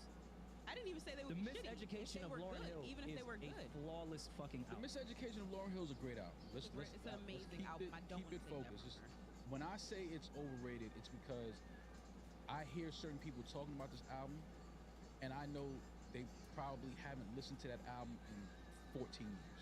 Rory's not one of those people. He listens to it every No, I'm not. I'm Rory's Okay. side. Rory's a music guy. But what I'm saying is like when the masses, Miseducation of Lauryn Hill, I'm like, I know you, fam, for real, for real. You don't listen to that album. You don't play that album. Ooh. I'm just saying people that I know in general. When I hear them talk about this album, like, oh my God, the Miseducation, I'm like, you don't listen to that album. Like you don't play that music. So how is that album? Because if an album is like that for you, you're gonna find time most of the time, sometime in your life, to go back to that album, to go back to some songs off that album, to put some of those songs on a playlist that you create on your phone. Well, being that this is all genres, to go against them all, an album can be absolutely phenomenal and just not be for you, but you can recognize musicality and the quality. Yeah, but if you black and the Miseducation of Lauryn Hill is like that for you, you're listening to that album. Okay. If you're from this culture, you're listening to the Miseducation. I do think that there's something interesting. I listen to her Unplugged album more than I Sorry, listen to guys. Miseducation I keep more. getting So pulled do away. I, but Look, so I'm not shit. comparing it to Thriller, but it's similar to Thriller that like we've heard every song on Thriller is a fucking hit. We've heard it all, so I don't run back to Thriller because it's like the most popular music I've ever fucking heard. It's been ran into the ground forever. You don't run back to it. Miseducation is similar to that. Pretty much out of 16 songs, 14 of these are like timeless hits that have been played non-fucking stop. So I can see someone. Yes. Yes. Yes. It's similar to Thriller in that way that I don't think people are running back to it because it is one of the most popular fucking things that's ever existed. Those songs, X Factor, plays everywhere all the time. Yeah, but you don't need to run back to it. It's in our world all the time. Yeah, but I don't see like I think it's in your world all the time. I think for the average person, they don't hear it at all. like you still see kids now today making TikToks and shit like that to songs off of Thriller. I don't see that from the Miseducation. Like I don't see girls, young Nothing girls Even making. Matters would be a weird TikTok. No, but the TikToks are weird TikToks. But I'm just saying, like kids, I see kids that are 5, 6 years old dancing, dressed up like Mike, performing like Mike. Well, that's a different level. Lauryn Hill is it's not that type of music. It's not pop music. So it's not really something you would dance to. But even not the pop shit on Thriller. Like I mean, you listen to a lot of shit on Thriller. Yes, it's pop because it's from the most popular artist of all time. Get that. But there's some songs on there that's not the prototypical pop song that people still to this day you will hear playing. Like you go to somebody's house, a party, a birthday, somebody's playing something from Thriller. I don't hear that from the Miseducation of Lauryn Hill. I don't just randomly walk into places and hear the Miseducation of Lauryn Hill playing. Not to say that doesn't mean it's not one of the greatest albums. I just think that without just talking about this list that these people have put together, I just don't. And I get you want to put Thriller second. Cut the shit. Thriller is the greatest album of all time. But I think that had to do with Lauren being alive and to be able to accept it and make a moment out of this list. I think that's solely because of that. And I think they wanted to do something that would cause debate because I don't think Thriller would have caused. Well, the list causes debate. Period. Yeah. People were saying with Lauren being on here, and I was doing a little more reading, that there's no Mariah Carey or Whitney Houston album on the whole list. Not obviously So with not the Whitney, top 10. with Whitney,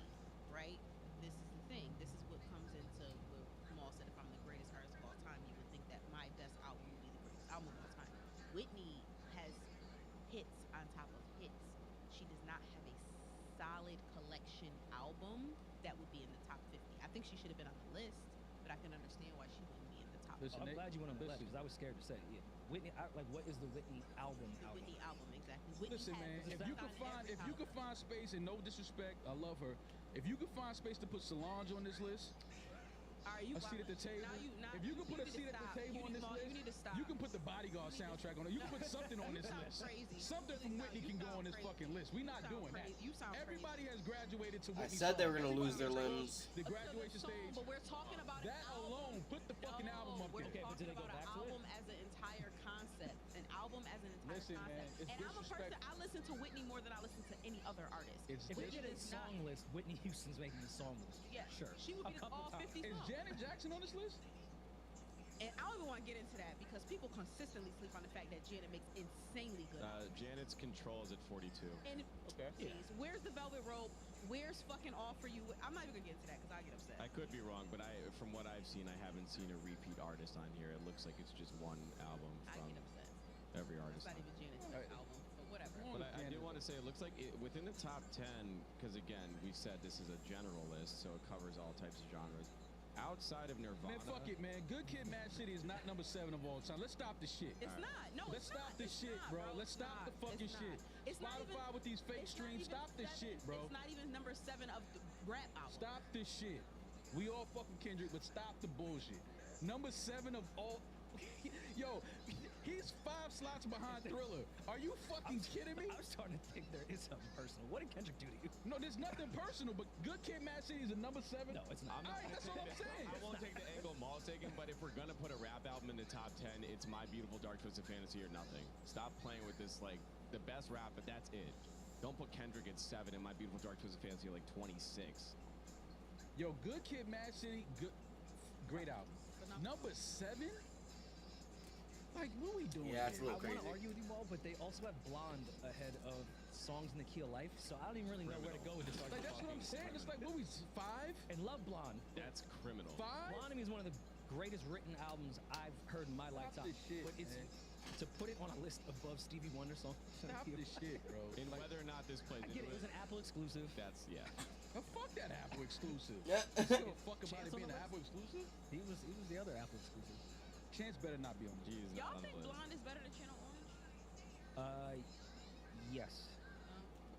It's a far more mature album, but I think I enjoy Channel Orange's songs more. Channel Orange is much I enjoy diverse, it but it has so much more range. Like Channel Orange is a fun listen. Like you could throw that on and go about your day. Yeah. Blonde is like going from your 20s to your 30s mind fuck. Like so it's a you. Sure. It's like I know. an album. It came out when I was 6, and then I lived with it into my 30s. I have been on this podcast saying I didn't like Blonde when it first came out. When I turned 30, I went back to that album. I was like, this is probably one of the best written albums I've ever heard. Blonde. Number 5 though? Nah. Number 5 is crazy. Well, there's about it's a classic. There's about a dozen R&B albums on here, and what I was gonna say earlier, R&B did not get anything. On the top 10. There's only really 2 albums in the top 10 that aren't like R&B, hip hop influence. I would say that's like Nirvana and the Beatles. But outside of that, the rest. So these are pretty much like within our culture. When you were scrolling through the list earlier, I just I didn't look at this shit once I saw it was number 1, but I saw that they had Missy Super Duper Fly ahead of Usher's Confession.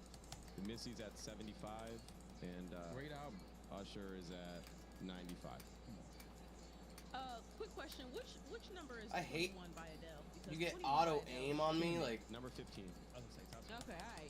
Blueprints at 13. Y'all putting that bullshit that high up? That needs to be up. Oh, Radiohead has 2 albums on here. OK Computer and Man, why the fuck is Taylor Swift 18? Why, I'm not talking about this. and Kid A. I would have loved to just be a fly on the wall in the room for this. Like, we know. How do you How that would have turned out. How do you go? Horsefly. Oh yeah, and an annoying ass fucking gnat. Excuse me, bro. You know that gnat that just fucking can't get rid of? To be the fruit fly in the room. That's what you That would be. fucking gnat. All the windows open, still can't find his way out. Yeah, You exactly. ever smack yourself by accident with a gnat? That's what I would have been. Absolutely. I just damn, they wanna are like get animals. To the place of going, all right, the Chronic 19 Let's put Taylor Swift at 18. How do you even compare those two? Yeah. Oh, I should have hit you. Yeah. To list it that way. I'm not even here to debate which album is better. How do you even get to that conclusion of putting The Chronic and then Taylor Swift 19 and 18? You can tell which one. You can tell which songs Ebro fought for, like which albums. You can tell. Discovery being Daft Punk's album on here is crazy. I would have done Random Access Memories. Like, even with some of the artists they picked, I would have picked a different album. Yeah, I don't know, man. Listen, and I get with these. I thought Beyonce's on there. Oh, that's Alanis Morissette Jagged. I thought it said Jagged Edge. I was about to be like, all right, man. I'm yelling. Well, I love Jagged Edge. What we doing here? What are we doing? What are we doing? I thought they had Jagged Edge. Dude, how many of these guys do I have to fight, What bro? are we doing here? Actually very funny. Yeah, Beyonce's on here a couple times. Lemonade and self-titled at 36. Every time I listen to 36 Chambers, I go right to Born to Run by Bruce Springsteen right after. You have to. That's just, you know, how algorithms work. Yeah, how else do you listen to that music? This doesn't make sense. I don't get this. Like, how do you put... Look at this run. Like, We have to hold Ebro's feet to the fire a little bit, though. Because I remember vividly when he smoked the Complex staff.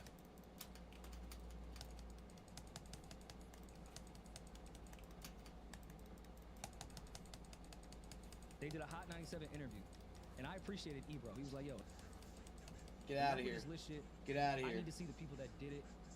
Your Coming in, Dunning rings. 3 people from the staff writing list came in, and Ebro tore them the fuck apart as he should have. Everything Ebro tore them apart about, I feel like he did on this list. Yeah, but that's how I go.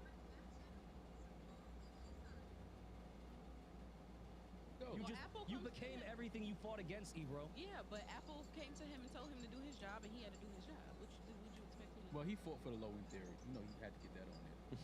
That's the first album I bought. oh, Flower Boy's on here. That's cool. Is it? That's a great... That's a great album. Ahead of Confessions? Cut the shit, bro. It's not Ahead of I wouldn't know how to compare. Yes, it is. Oh, it is? Confessions. No, I'm just saying. I'm looking. That's what I'm saying. This list is fucking crazy. Combing through here in terms of recent albums, it looks like the most recent one, at least to my knowledge, is SZA's SOS at 72. How do you guys feel about that? I mean, I think it's a great album. I think it will be revered as a classic as time goes. Yes. But it's better than Confessions. I'm not ready to make that claim. Yeah, that's just insane. That's insane. Yes, a lot of with lists like this. Oh too, shit. Time I don't is wanna kind fight of this the thing. enemy. Like it's hard to even compare what Low End Theory has done in the last 30 years as compared to what Good Kid, Mad City has done in the last 15. Like it's not even fair. Is it? Because the top 2 albums on this list are a lot older than a lot of these albums up here. I just feel like the new artists, you can't even bring them up yet because time hasn't even told us if this is the best. And that's why, again, 7 for Good Kid, Mad City. Like, come on. I get it, but come on, dog. Like, what we? Like, let's try to be a little real, just a little bit. We ain't gotta be all the way real. All right. But at least let's be a little real. Why not? Number 7. What you just said, hasn't been long enough to say that. I'm going off the credentials that Ebro tweeted. As far as impact, it is the modern day last rap classic that we can speak to. It defined a generation. It will be heralded the same way Illmatic. I used to say, Then I set a guarantee fake trail. in 50 years, they'll have that van on Urban Outfitters shirts. It's going to be the quintessential real hip-hop album that also sold the way a pop album did. I could argue, yes, it could be in the top 10. My Beautiful Dark Twisted I think Fantasy. Dave's better, Going but the hip hop route, it's not even close. My Beautiful Dark Twisted Fantasy is better than this. If we're taking the hip hop classic, the most recent hip hop classics, if you put those two head to head, I love that Kendrick album. It's not fair. It's not close. I wouldn't say that. Kanye West was already a superstar by that point. And It that type doesn't of matter where they're at in their career. We're talking purely on the Let album. me finish. I'm saying the impact of what Good Kid, Mad City did in 2012, where rap was at, was insane. That a hip-hop album like that could create a superstar like Kendrick Lamar. That would have been deemed an underground album 5 years prior to it. It wouldn't have even been talked about. It defined an entire generation of real hip-hop. It's a good. Listen. I love the album. I think the album's dope. I'm just saying number 7. That's just a little. In the totality of what's the oldest album on here? Ooh, I don't know. Whatever. There's Beach Boy shit on There's here. some So we're dusties, talking about yeah. decades on decades. Yeah, for a generation, Good Kid, Mad City was one of the most impactful shit for hip hop. Period. It was. Can you talk about the impact? Like, what impact did it have? We went from the snap era. It really looked like hip hop was Which was fucking the worst dead. era in rap history. It was fucking crazy. That era was nasty.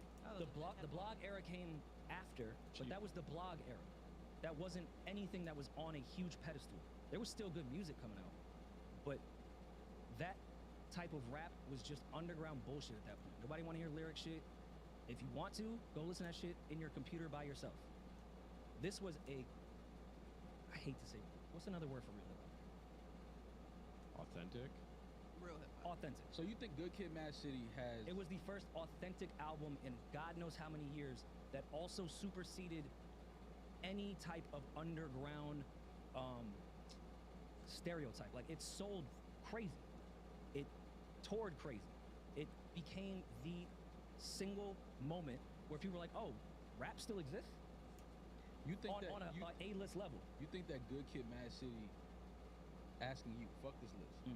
You think that Good Kid, Mad City deserves to be number 7 and Illmatic is number 48 or whatever it is? No, I don't. Okay. Don't put me in that corner. I'm just asking. I'm just asking. And listen, I know I'm ranting because I didn't really think about this. I am arguing kind of for the sake of arguing, but I do really understand Good Kid getting the credit it does. It's a great album. I don't at number 7. Not at number 7. Purely based off the example I've said 3 times now. If we're talking one hip hop album, get it the fuck out of it. It's not. Like when Illmatic came out, it kind of flopped, no? I'm not gonna say flop. We're not talking about how great the album is, but yeah, like as far as sales, it wasn't like a big. It did 60 to 63,000 copies. Yeah, and being that was back when people were buying in albums. '94. That's awful. It debuted and at he was number on 12. Columbia. Like, it was viewed probably not as impactful to the masses because he was rapping even like that in 1994. Yeah, but rap wasn't for as Kendrick popular Lamar to back rap like that in 2012. He was not like some sought-out star. He didn't look like a star. He didn't act like a star. He didn't talk like a star. To make an album like Good Kid that I think is similar to an Illmatic of Genius in 2012 at a time when people thought authentic hip-hop was dead, puts it in a different type of impact for me. 242,000 first week for. Yeah, but that's crazy. But that speaks to when Illmatic came out on paper. Technically, hip hop was only what 20 years old, 21 years old. Now in 2012, where hip hop was at, it's one of the biggest genres on the planet. Hip hop's at its like first peak though, like or at least 94 approaching its first. I guess that's kind of. Yeah, and I mean rappers were selling in 94, and I'm not taking anything away from Illmatic in its impact as time went on. That's why I was saying some of this is kind of unfair because we saw the impact of Illmatic now for sure, and over the years. I'm saying Good Kid out the gate. Like, this is something that has changed music, hip hop specifically, forever. I don't know if I'm ready to give it all at that. That point was so commercialized. I ain't ready to say Good Kid, Mad City changed hip hop forever. I'm not gonna say all of that. I think hip hop has always been what it is. Obviously, some artists come along and push it forward. Kendrick being one of those artists, but I'm just saying, number 7 is just kind of high. I'm not that part. That's all I'm arguing. I'm not saying it doesn't belong on the list. I'm just saying number 7 is very high for that album. What are your thoughts on Take Care? Drake's at number 47.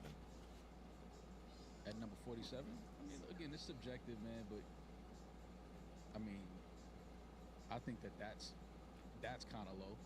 That's a little too low on the list for me. Again, it deserves to be in the top 100. I wouldn't know where to place it. Yeah, I wouldn't know. Yeah. Like, it's definitely, as far as everything Ebro said, yeah, Take Care should be on this list. Rihanna's Anti's at 55. Love that album. But, great album. I don't know how to compare it to Guns N' Roses. I just don't. This run is crazy. It goes Stevie Wonder, Talking Heads, Janet Jackson, Outkast. Like, how do you even how do you compare them? Because everybody knows if you listen to Stevie, you got to end it with some Talking Heads And right after that. I know they weren't like sequencing it. They were ranked, but again, how do you even put them together? Bjork on top of that, then Bob Marley. Yeah. Aretha Franklin, Nas, and Carole King is sick. Wait, where is Bob Marley at? He was at 46. I thought they'd have put him at 1. Yeah, They if we're, overrate- the way you know we what? were arguing the Thriller shit,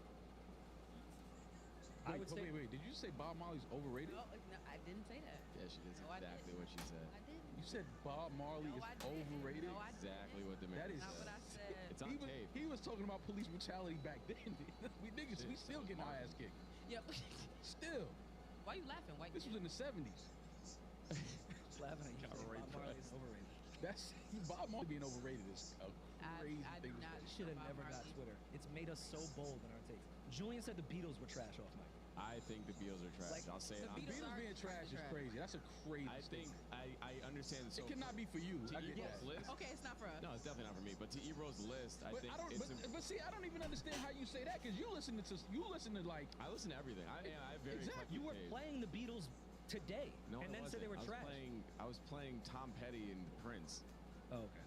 All derivatives of. But like Same thing. look, I think to Ebro's criteria, I understand in the moment impact. Like you can go back watch those Beatles. It's like, well, bitches used to pass out for Michael Jackson. Same effect. I get that. They were torn before that was even a thing.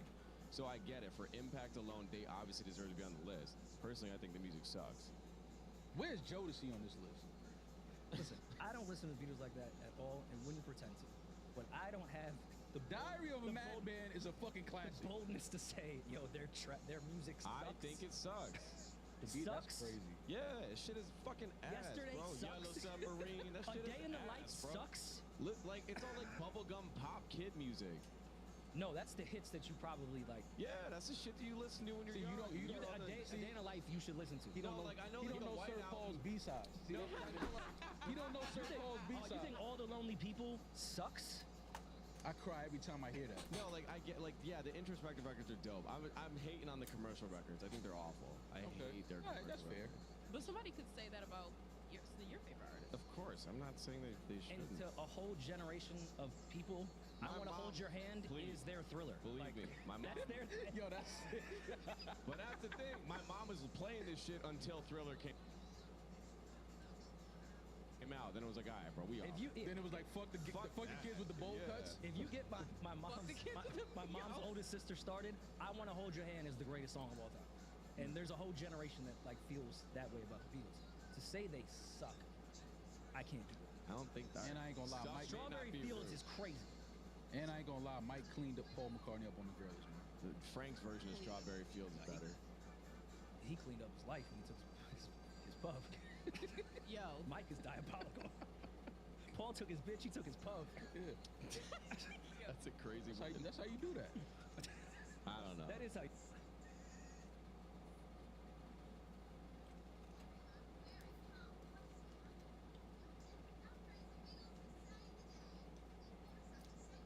You do it. That's how you do that. Mike said, I bet. I got you. Yeah. Wow, Rory, whose pub can we buy? And by we, I mean you. Buying Rory's pub is sick. No, but who?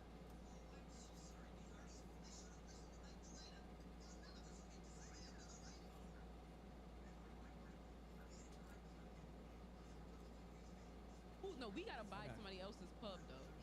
Somebody else's. My finances right now, though. Mims. Don't do But that. never mind. It's too many samples on that song. Yo, yeah, that's It's not even worth it. You put like 6 hit records in the background of it. Hey, Apple, fuck this list and stop pushing this shit to me every time I open Apple Music. Apple Music on my phone. I don't care about this list. Stop doing that. Would you ever try to make a list? Nah. My list will look crazy. You My rate list? per money bags. Oh my god. You'd have Benny over Miseducation. Yo, Tana Talk 4 really, you know what I'm saying? It really did something to me, man. I mean, I just gotta be honest with y'all, man. Reasonable Drought? Oh, Jesus Christ. Motivated drug dealers worldwide. Wow. Classic. Oh, I don't know if Classic shit. But I mean, listen, we fell for it, Apple. You got us. Yeah, it is what Zane, it is. This wasn't personal. I want to mend our friendship one day. I don't hate Zane. Zane is a gangster. I have you on audio. I think we have you on audio saying you hate Zane. I was mocking him in his accent after. Yes, I know exactly what I did, but I thought I was making just a light joke. I didn't know the moment you and I stepped on the Apple campus in California, they were like, listen, if it wasn't for Nikki, you're banned from here. That's sick. That was fun. How did they even know we were in that van? That door slid open, they're like, Rory, we need to talk. How did you even know it was us? It was a regular black van. Like, that's it. I read that, and Azad texted me, what did you do? What did you do to him? Question mark, question mark. Because there was some EO shit that was going on at the same time. I was like, I didn't know there was a beef here. Well, They didn't even want to meet about EO shit because of that. Yeah, but you mocked him and you kind of like shit him on his interview style and the questions he asked. I just said that he should just interview the artist with them on his lap. So you don't see, go better. all right, so you don't see how, in you saying that, somebody would be like, yo, fuck him, don't let him on this campus? Yeah. All right, that's all I was trying to get to. I'm sure doing this with Zayn was really tough because according to Zayn, every artist and every album is the greatest of all time. It's amazing, yeah. Best thing How I've could ever he even narrow shit down? Because anything you mention to him is the greatest. Or whoever he's talking to. He's like the Jimmy Fallon of these interviews. You're not shit on him, even though you said you want to mend the friendship. Keep shitting on him. Sure. But like, you know what I mean, Roy? Like, Jimmy, Hey, Zayn. every joke's the funniest joke he's ever We'll heard. talk. I'll smooth everything over with you and my guy. Every The album's actors best song. don't even make a joke, and Jimmy Fallon's like, His drunk ass is like, it's like, it's funny. He's such just a ask me how I was doing. You took a car here. Shut up. Listen, jokes aside, I think there is an important lane for journalists like Zayn. Oh, absolutely. Because we talk about, I hate that everything has become, we have to grill every artist and make a moment and like be mean to artists. I enjoy his interviews, just sometimes they go a little too far. Okay, I mean, There's no way every artist you sit with this is the greatest thing you've ever heard. That's all. Yeah, He has good interviews because people feel safe and they can say shit. Rory, you also, but like, you're like the opposite of Zayn Lowe. Like, not everything, you don't need to hate on everything. Because every 5 seconds you come in here and say, this is the worst shit I've ever heard. Not everything is the worst shit you've ever heard. Am I like that? Yeah. I'll take a self-awareness check. I don't think I do that, but when something's bad, and we'll be like, all right, it's bad, or I like feel it like wasn't I get a lot good. of flack for not doing that. Shit. This is the worst shit I've ever heard. You'd be like, bro, it's not that bad. Well, I mean, I definitely I exaggerate. And saying something is like the worst Zayn. shit. Saying something is the worst shit you ever heard is crazy. Like, you've heard worse shit. That's like saying the greatest album of all time. Like, I don't want to be the artist where you be like, yeah, that's the worst. I'm like, me. Out of every artist that has ever come through this world, I produced the worst shit you've ever heard. Can you think of an example of? Literally just 2 weeks ago, or whenever we did our Ice Spice, you said that Ice Spice's "Give Me the Light Flip" was the worst song you've ever heard. I stand by that. See, that's fucked up. That's a Bronx legend. Don't do that. I'm saying she's not. See what I'm saying? Legends put out bullshit too. That's a fact. I'm on the grounds. Again, I exaggerate things. That is up there with one of the worst songs I've heard. Yes. I'm fine. If you have another example, I'd love to continue the self-awareness, but I still stand by that. Damn, that's fucked up. Have y'all heard that song since? You don't think it's gonna go? Have y'all heard that song since? Well, I'm sure it's gonna do streams numbers.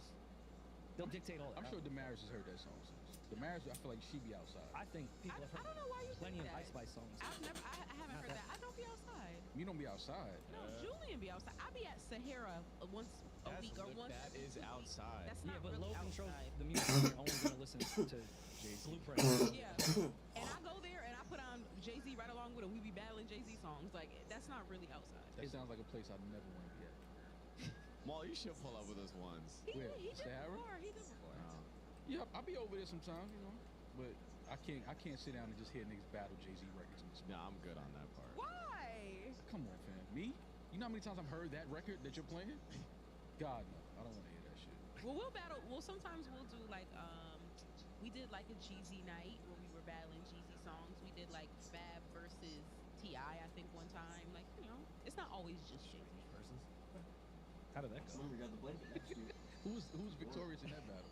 And who's controlling? It was you and Low? Y'all be doing that? I think I was T.I. I think I won, but just because he picked I shitty think I Fab was songs. T.I. is hilarious. Like, He picked shitty Fab songs. He doesn't have good discography taste. Kind of like Fab in his own battle. Yo, pre-pandemic, we were doing like a Jay-Z battle shit in there. And 2 hours into it, I looked over to the right and Boogie Dash was on a date. And I felt so fucking bad. I was like, Dame son.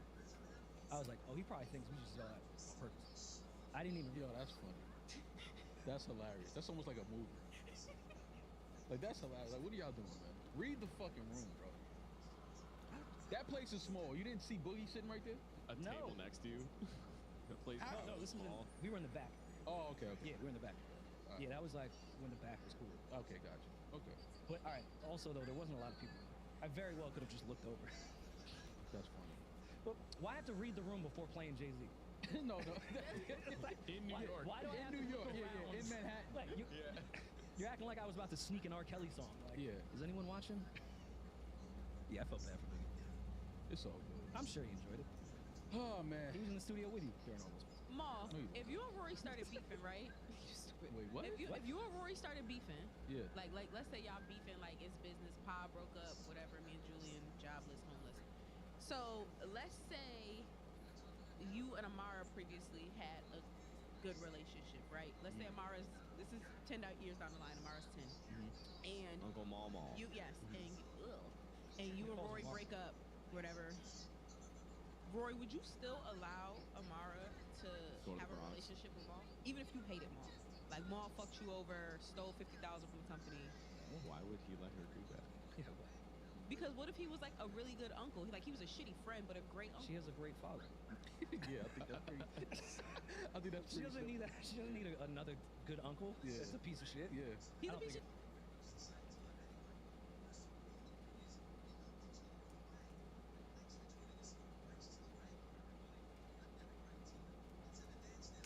Shit to you, but like just like somebody could be a great dad but a shitty father, like I mean, or a great dad but a shitty husband, like.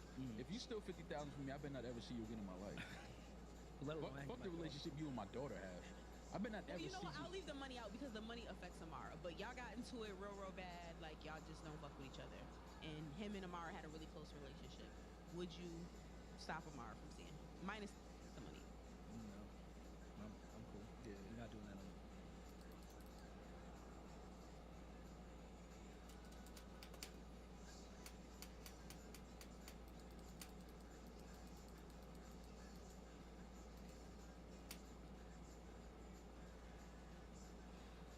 Really? Yeah, I would tell my daughter he died. I'm like, yeah, no, he died. Like, he's dead.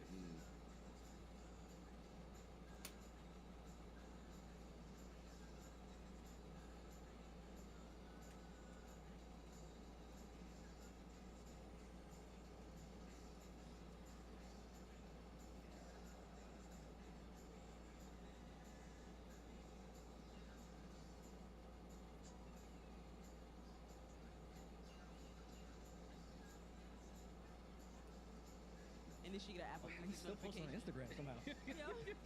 Oh yeah, no, he's dead. Like he just died one day. It's over. I mean, I could see that being weird if they like actually formed a real relationship and like spoke every single day, and then she's like kind of in the middle, like, damn, this is. Some of the stuff that's happening is making me want to laugh, though. Yeah, 10 years old. No, she's 10 years old. I bought that up because of the Dame conversation Yeah. that you guys were having, where it's like it's weird to play Jay-Z. I'm like, ain't that still Like, no. No, but if JC's Boogie, he'll give him love. Like, And that's what, fucking- but yeah. that's what I'm saying. Yeah, no, That. it's not. That's yeah. why I bought that up. It Yeah. wasn't random. I mean, I don't know if Maul was at the level that Jay-Z was of rapping, then yeah, I mean that's fine. Oh, if I had, Nigga, if you was talented. if Like, I had that skill set, Amara could play. yeah, if I had that skill set, if I'm playing at the Garden tomorrow, like, she can go. Yeah, Amara can listen to the Black Album. I'm Yeah. fine with that. Yeah. Because I've had fallouts with people and I have relationship with their kids and they would sever the relationship with the kid, and it's like that's fucked up because you know I don't mean no harm to your kid. You know I love your kid and would do anything for your kid. So you're taking a person out of your kid's life who you know for a fact loves them and has their best interest in But heart. I don't know that anymore because I once thought I knew you, and then you fucked me over. So now I don't even know this person. I don't know if you're gonna be great for my kid. Well, not. That's why I wanted to bring I had out a different perception of you the until fuck you you did some over. fuck shit. But sometimes you can just get into a fallout with somebody, and that's just that. It doesn't mean that they're not the person you always thought they were, but you just got into a big fallout. You know, Yeah. I just feel like Amara's probably want to hang with her friends and like not Maul. You know, they have so much I in appreciate the common. question. In 10 years' time. Maul doesn't hang out with me. I don't think he's gonna hang out with Amara. That's fucked up. Don't say that, man, because people really think. Yeah, people will run with that. Yeah, like yo, they don't fuck with each other. Like yo, cut it out. I don't hang out. To be fair, I don't hang out with none of. I was gonna say. Are we saying don't say that? That is if you guys hang out because you don't. No, but I don't hang out. I don't hang out. Yeah, but that's the thing. I don't hang out. I am trying to get better with that though. Like I am trying. You said that shit at the beginning of the year. And I am trying to get better with that though. How are you trying to get better? Like, what's the effort in you? It's just gonna look like a midlife crisis if you do that. No, it's not. Like if I hang out with Charles Sahara. Yeah. No, it's not. That's not true. Low older than him. Is he? Older than me? You're like I think the y'all same same age. Yeah. If you've listened to this podcast, you know that I try to get a lot of things off my chest, especially when it comes to the voicemails you guys send in. And it's great to have this opportunity to talk on a podcast and get a lot of that negative stuff out of me. But it doesn't really solve anything. Therapy is the actual safe space to get these types of things off your chest and actually figure out how I'm going to work through it. Love them all, but you need a therapist sometimes. Clearly, you see that I bottle all of these things up. If you're thinking of starting therapy, give BetterHelp a try. It's entirely online, designated to be convenient, flexible, and suited to your schedule. Just fill out a brief questionnaire, get matched with a licensed therapist, and switch to another therapist if you're not really rocking with them. No additional charge. Get it off your chest with BetterHelp. Visit betterhelp.com/RoryMall today to get 10% off your first month. That's BetterHelp, HELP.com/RoryMall. You care about the way you look. Low does not. He does? I was gonna say it way nicer than that. God, maybe you should bleep that. Yeah, actually, yo, P, bleep that. No, and insert the shit I said. I think what I said. Yo, you know how crazy the marriage. You don't know how crazy that's what you just said. That's a low. How is that crazy? I would tell that to his face. I'm not even trying to be funny. Because you're crazy. So yes, you would tell him that. You would tell him that. He doesn't care about shit like that. He don't put that shit on. Yes, but the marriage, you're not making it any better. He doesn't. He would say that he don't. I understand, but you're not would making say the same thing. The marriage, Love, just we stop, love you. yo. I'm so sorry for this. That's my nigga. That's my nigga. That's my nigga, babe. He said some crazy shit. I was like, whoa. And then he thought about it. He was like, yeah, I'm bugging. That's how I fuck with him, because he thought for like 2 minutes. He was like, yeah, I'm bugging out. I was like, all right, cool. As long as you clean it up like that. That's where Lo and I are similar. I'll say some shit that I believe for like 5 minutes and then think about it and realize that I was losing my mind. I didn't see Rory's face during that clip when he was talking about his Chris Rock and yo, that face you made. Yo, what are you okay? Like, what's going on? Yo, Rory was he was about to fight. Yeah, like I know that face. He's about to swing on you. That face is the face a kid makes before he shoots the school up. That's the face where before he punched that. Remember you were in pre-K? What'd you do? You punched that kid? It was more of a push. You pushed the kid? It was down some steps though. That was funny as fuck. No, that surprised you guys. That terrified me more than I think anyone. Because I don't remember making that. I don't remember even feeling that way. That's why it's crazy. I didn't even know that was inside of me. Look at that face. No way they zoomed in on the face. Yo, that is definitely school shooter energy right there. We weren't even talking about anything remotely that could. Oh my God, the face. At all. No, it scared me. Dude, he looked so angry. Chris Rock. Yo, the panning of the eye. We were just debating if Chris Rock was an A-lister or not. That's all. And you gave us one of those faces that if I saw that face and I was at a post office, like his eyebrows were furrowed. Post office. Yeah, I don't know what homie is on right now, but I'm gonna go ahead and get up out of here. That's the type of rage that you're born with. Yeah. That's a hereditary rage. Yeah, you can't teach that. You have to. I don't care what happens to you in your life. Yeah, I want that That's guy. something you're born with. I want that guy in a foxhole with me. Like if I'm in a foxhole and surrounded by Charlie, I want that. If this is what he does for a Chris Rock A-list, imagine what he'd do in wartime. Exactly. Gotta protect that type of energy. Speaking of protecting energy, Cassie finally released a public statement. In light of everything that's been going on, in light of the Diddy apology or I'm sorry video.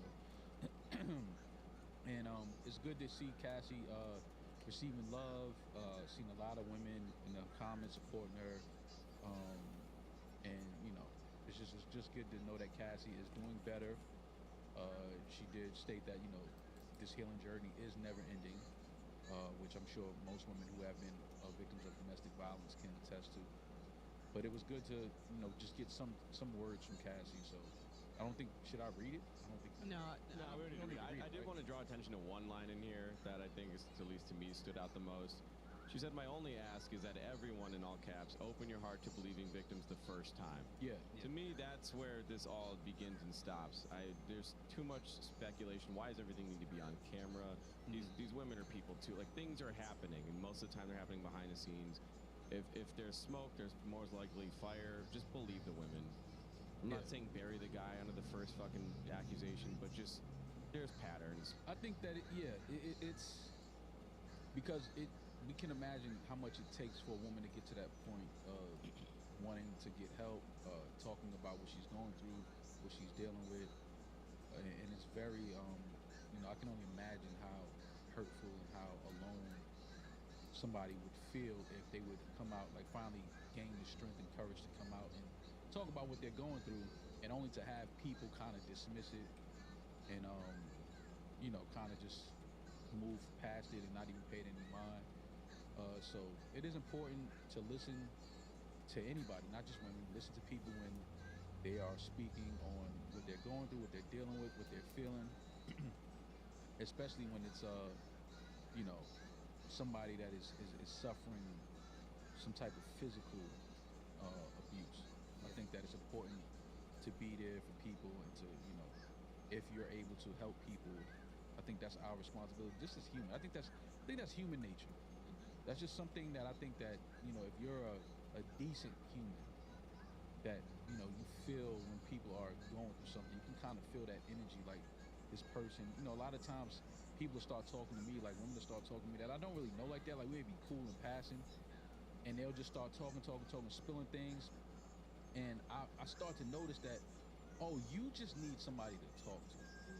Because we're not like our relationship is not like that, where we don't have deep conversations. I don't even know what just happened. I've been in positions where women will be I think I talking to me, died. and I don't know I how, don't even though. know how we got on this topic, and I'm just like, oh, They feel safe. You have a very safe energy. Women feel safe with you. Right. So, well, thank you for that, Damaris. But and I think that in those times, it is important to just recognize when people are trying to say something to you and trying to tell you something. Maybe they're not using the words verbatim, but they'll, women have a way of telling you things without actually saying what it is. I just think you need to be open and to receiving those type of conversations, that energy. It doesn't take much to just be there to listen to somebody and to talk to somebody. And I just think that as humans, it's our duty at times to just be there for others and help if you're able to. So for sure. And also, it's I'm sorry, and I know we legal. We talk about all that legal shit. It's a red flag for a 35-year-old man to be dating a 19-year-old. So I don't see why people are sitting up there saying, "Oh, why didn't she just leave? Why didn't she just this and that?" When you're talking about a 35-year-old millionaire man and a struggling 19-year-old artist. If you can't see the power dynamic in that in so many different ways, then you're being blind on purpose. Yeah, but I mean, what stuck out to me in her response was domestic violence is the issue. Because I think over the last week, that's kind of gotten lost because it was Puff and it was such a icon. All the conversation has went to so much else besides this is domestic violence. Like, this is about a victim. It's not about Puff. Rory's been texting me that all week, like, nobody cares about Cassie. Like, everybody's arguing about who's beating on who and who did this and who did that. Everybody's talking about the abusers. Nobody gives a fuck about Cassie. Who's gonna reply? Is Breakfast Club gonna say? Does anyone care about Cassie? Like, at all? Yeah. It's been insane, the reaction to this in media, social media, everywhere. Like, I think we're kind of missing what's going on right now. This woman's viciously beat. It was Puff, so I know conversations are going to go elsewhere. Yeah, because of who it is. Yeah.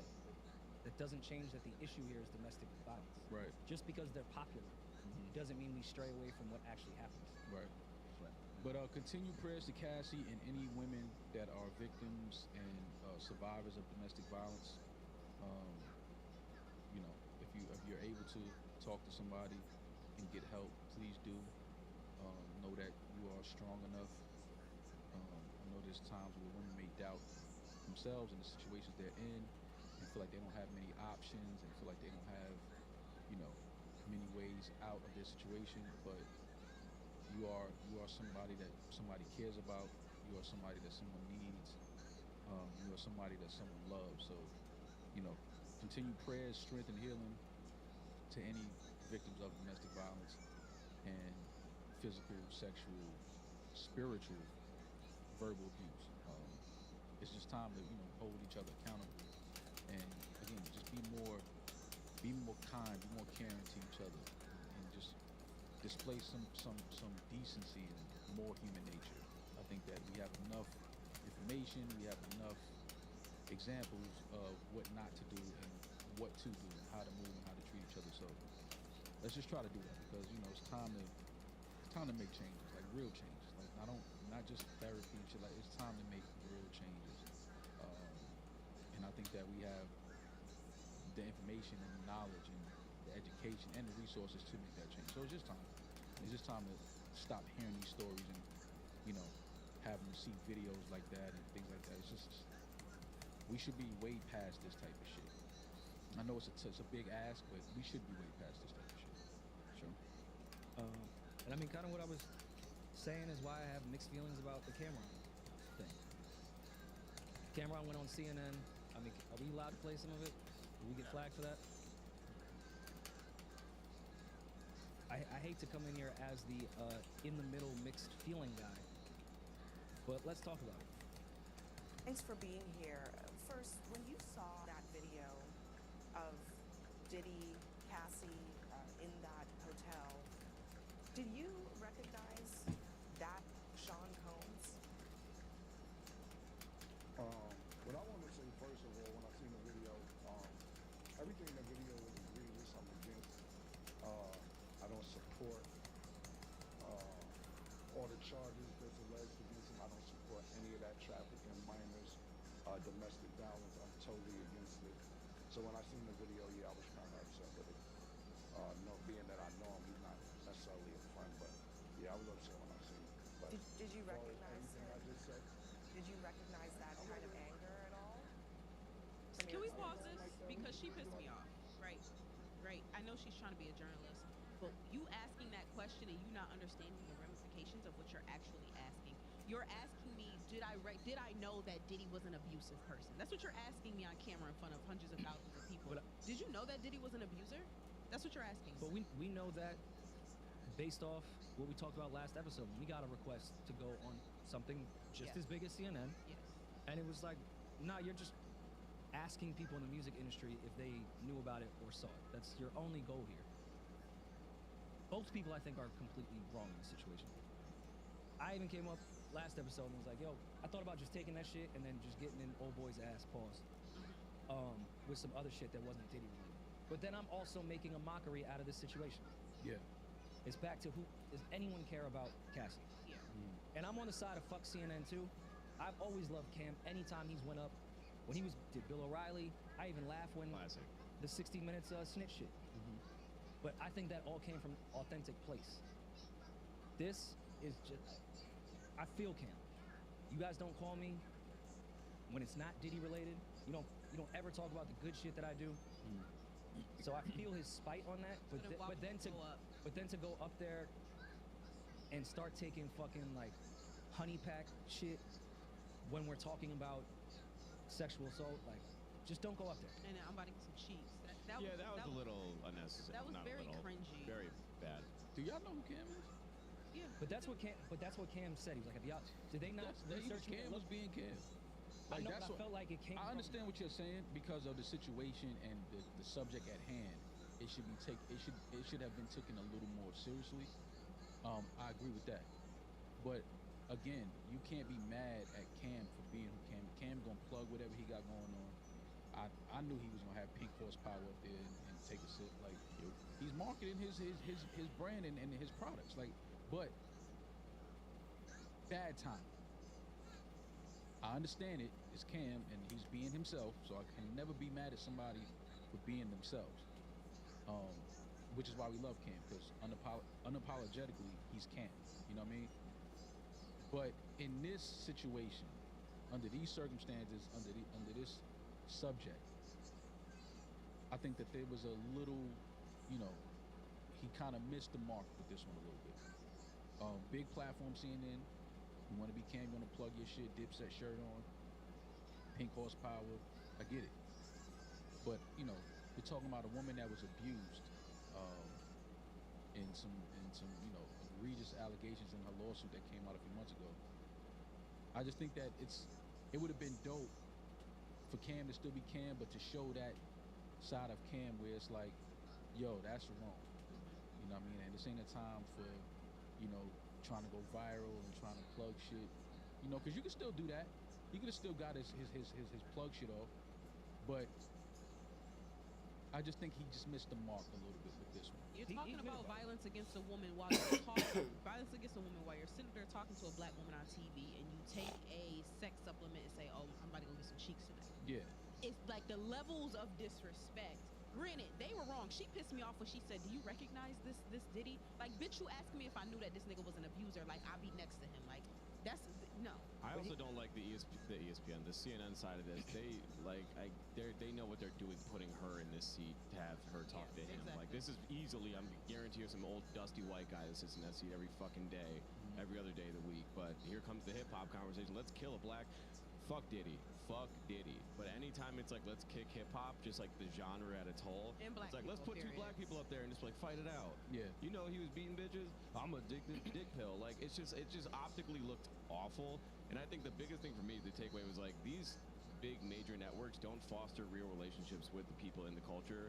And many cultures, not just related just to hip hop for that matter, but like they want you to be a talking head to just further explain the point that they're already trying to make. Right. So Cameron is supposed to just theoretically just have been the puppet there to been like, yeah, fuck Diddy, he's a piece of shit. So they could have been gone back to their producers, been like, we did it, fuck Diddy. Well, that's the reason why I didn't want to, you know, when we approached but it is fuck Diddy to do the show that we were supposed to do that night. I just knew I was like, all right, you know, we don't get this call any other time. You know what I'm saying? We've had some pretty dope shit going on, some dope things happening up here. So I just knew it was what it was. It was like, this is the time where, In fact, y'all mock the things we talk about on a daily basis. right, like this is the time where y'all wanted to kind of just attach ourselves to people in the culture to have that conversation about what was happening. It just didn't feel right. And I understand Cam's side of it. Take that time to, you know, fuck it, y'all don't call me for nothing else. I'm gonna plug my shit while I'm up here. But under these circumstances, wasn't the right time. It wasn't the right time. But my mixed feelings on the side of Cam with this whole thing is, yeah, let's make a fucking mockery of this, because this is bullshit. Mm-hmm. This entire thing that we're speaking of, you would not speak to me at all. You wouldn't talk about none of this shit. You called me, all right, I'm gonna make a mockery out of you too. Right. Because you've been trying to make a mockery out of all of us. Right. So I get that side. I just want to know if he really had some cheeks lined up. Because if he didn't and just took a shot of that, he did, and was just walking around on hard. That's hard. That's like he's going to link Mace and. No, I think it's safe to assume that Cam had a female friend that he was hanging out with later on that night. But yeah, also I feel Cam, Valuetainment, which I talk about often. I watch their platform a lot. They had Dame on sort of recently when Puff's house was raided. And I don't think they would have had Dame on had that not happened, because the first question they asked him was, tell me about your time with Puff. And Dame was like, bro, I mean, I knew him. I don't know him like that. We were a whole different crew. I don't know him. Why do you keep asking me about Puff? Well, you know, people think that because... And they wouldn't have Dame on there if that whole Diddy shit didn't happen. But people just assume that because I'm a music executive and you're a music executive, and, you know, you come from the hip-hop culture and I come from the hip-hop culture, that we just automatically know each other. And that we just automatically, like, you know, fuck with each other. So that's the stigma that comes with being from the hip-hop culture. They assume that we all know each other. Now, granted, Dame and Puff know each other, but not to that level where, you know, you have me on your platform and start asking me, like, things about Puff, and I'm just like, yo, like, are you asking me if I ever saw Puff beat a woman? No, I've never seen that. Does that mean that it didn't happen? Does that mean that it wasn't going on? No, that doesn't mean that either. Like, so that's why, you know, I chose to stay away from that platform and chose to turn that down, because I just, you know, again, it starts to feel like a mockery. It starts to feel like people using a moment in light of something that's serious that's happening and that happened to someone. So I just didn't feel good about it. It wasn't a Bill O'Reilly situation. Right. That was Cam being Cam for real. Yeah. It wasn't like an opportunistic type of thing. They were really talking about some real shit. That was authentic cam to me. Yeah. This felt like Yeah, I didn't want to make I'm exploiting a little bit. take an Let's make a opportunity. mockery of it too. Yeah, I didn't want to take an opportunity, you know, in light of that. That just didn't feel right to me. You know, and I think when things don't feel right to you, it's okay to turn shit down. It's okay to be like, nah, I'm cool, or I'm not going, or, you know, that's usually the route you should take when you don't feel good about. I'd rather be wrong, and I didn't feel good about it, than, you know, be right and still do something and then have to deal with the backlash. Like, yo, that was crazy. Like, it didn't feel right to me, and I refused to take that opportunity in light of that moment and what was happening. Like, that just wasn't me. But listen, you can't be mad at Cam for being who he is, man. He's gonna be Cam, you know, no matter what platform he's on, no matter where he's at in the world, he's gonna be Cam, and I respect that. But, you know, I just think that in that moment, he kind of missed the mark slightly with that. And I already know the angle that most of these news networks are even taking, or certain huge YouTube platforms. They're trying to make this whole Diddy shit political. Every time I've watched them cover something that has to do with Diddy, it's, oh yeah, he did vote or die for the Democrats. Oh, he met with Hillary Clinton once. Oh, he knows people that were on Epstein's island. It's been this whole shift of like, look, anyone that's tried to support a Democratic president is a sex trafficker. Yeah. That's the angle that they're all trying to take. Yeah. And listen, if Diddy has sex trafficked, throw him under the jail. But your angle here is just because he's aligned himself with Democrats. Right. I'm cool.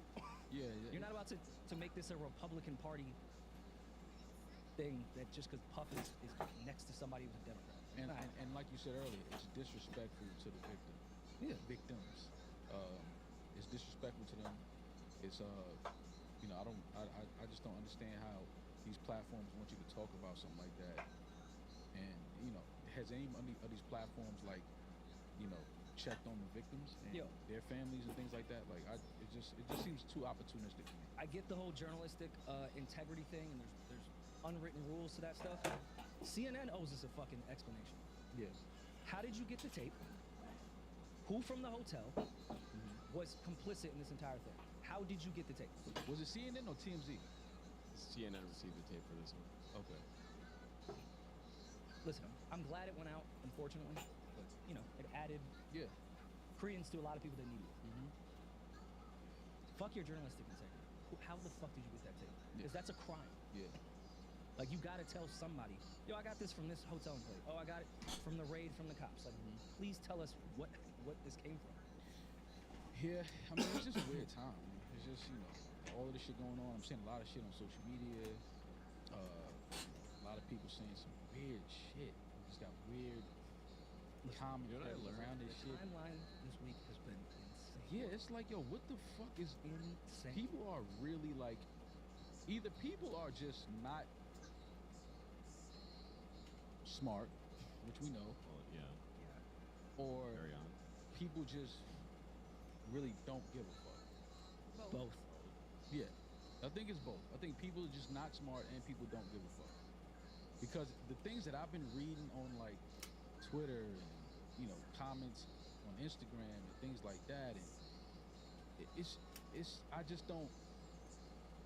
Again, it's so disrespectful to the victims and the people that are trying to heal from this shit. Like, it's so dismissive. It's like, it doesn't matter. Who gives a fuck? Deal with it. You didn't call the cops. What? Like, what the fuck are y'all talking about? So again, man, you know, we just gotta be very, very aware of what's happening, what's going on. And just, you know, it's that and what I've been texting Jamaris all week. Outside of no one cares about Cassie, no one cares about domestic violence. They don't. It's proven. It's been proven for me 100% this week. I kind of felt that way before. No one cares. Niggas do not. I won't say no one care. I don't like generalizing, but the general mass public, they don't. No, this is just another hot topic. My new favorite angle. Move on to the next. Nobody cares. My new favorite angle from all these domestic violence cases is wait till the footage comes out. Why does everything need to be on film? Yeah. And since when is everything on film? Why is that like the barometer before we move forward? Let's make sure he actually hit her. The craziest thing about the Puff shit is that it was on film. It was like, how the fuck was that taped? Yeah, but like that's not how things that go. aside, but to draw it back to Cassie's point, believe the victim. When they speak out, they're speaking out because you think they're just like, how stupid are they? And it's just like, oh well, you know, some people do lie. Some people, it's way less people that lie than people who are telling. Because there are even more Let's be ramifications that fucking come for with real. lying. Like, why don't people think of the inverse of that? If you do jump out and lie, what can come with that?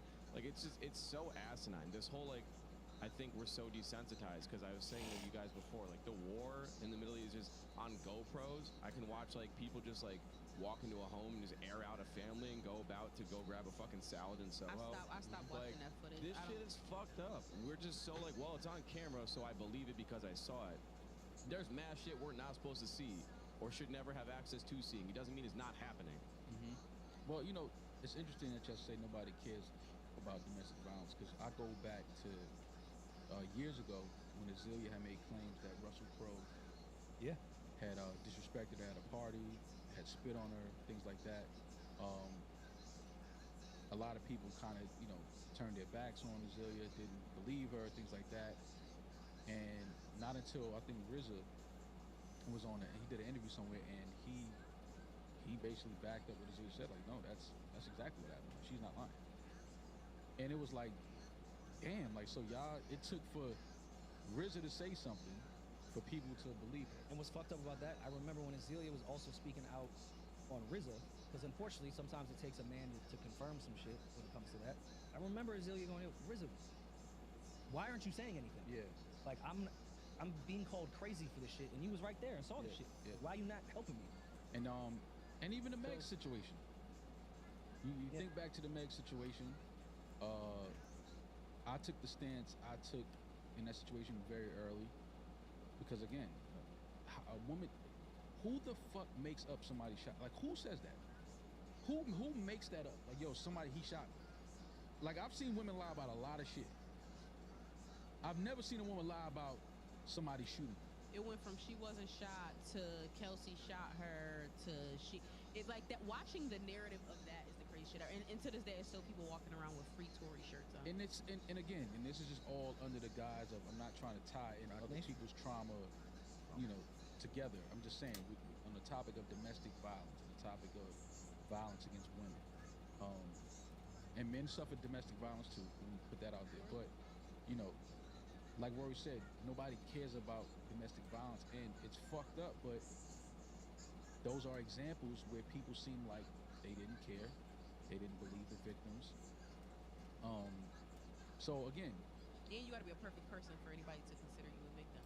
It's crazy. God forbid you use your pussy, or God forbid you ever had sex with somebody. Oh, she's a whore, so we don't care if she gets her ass beat or if she gets shot. That was always a weird. Well, then I don't know.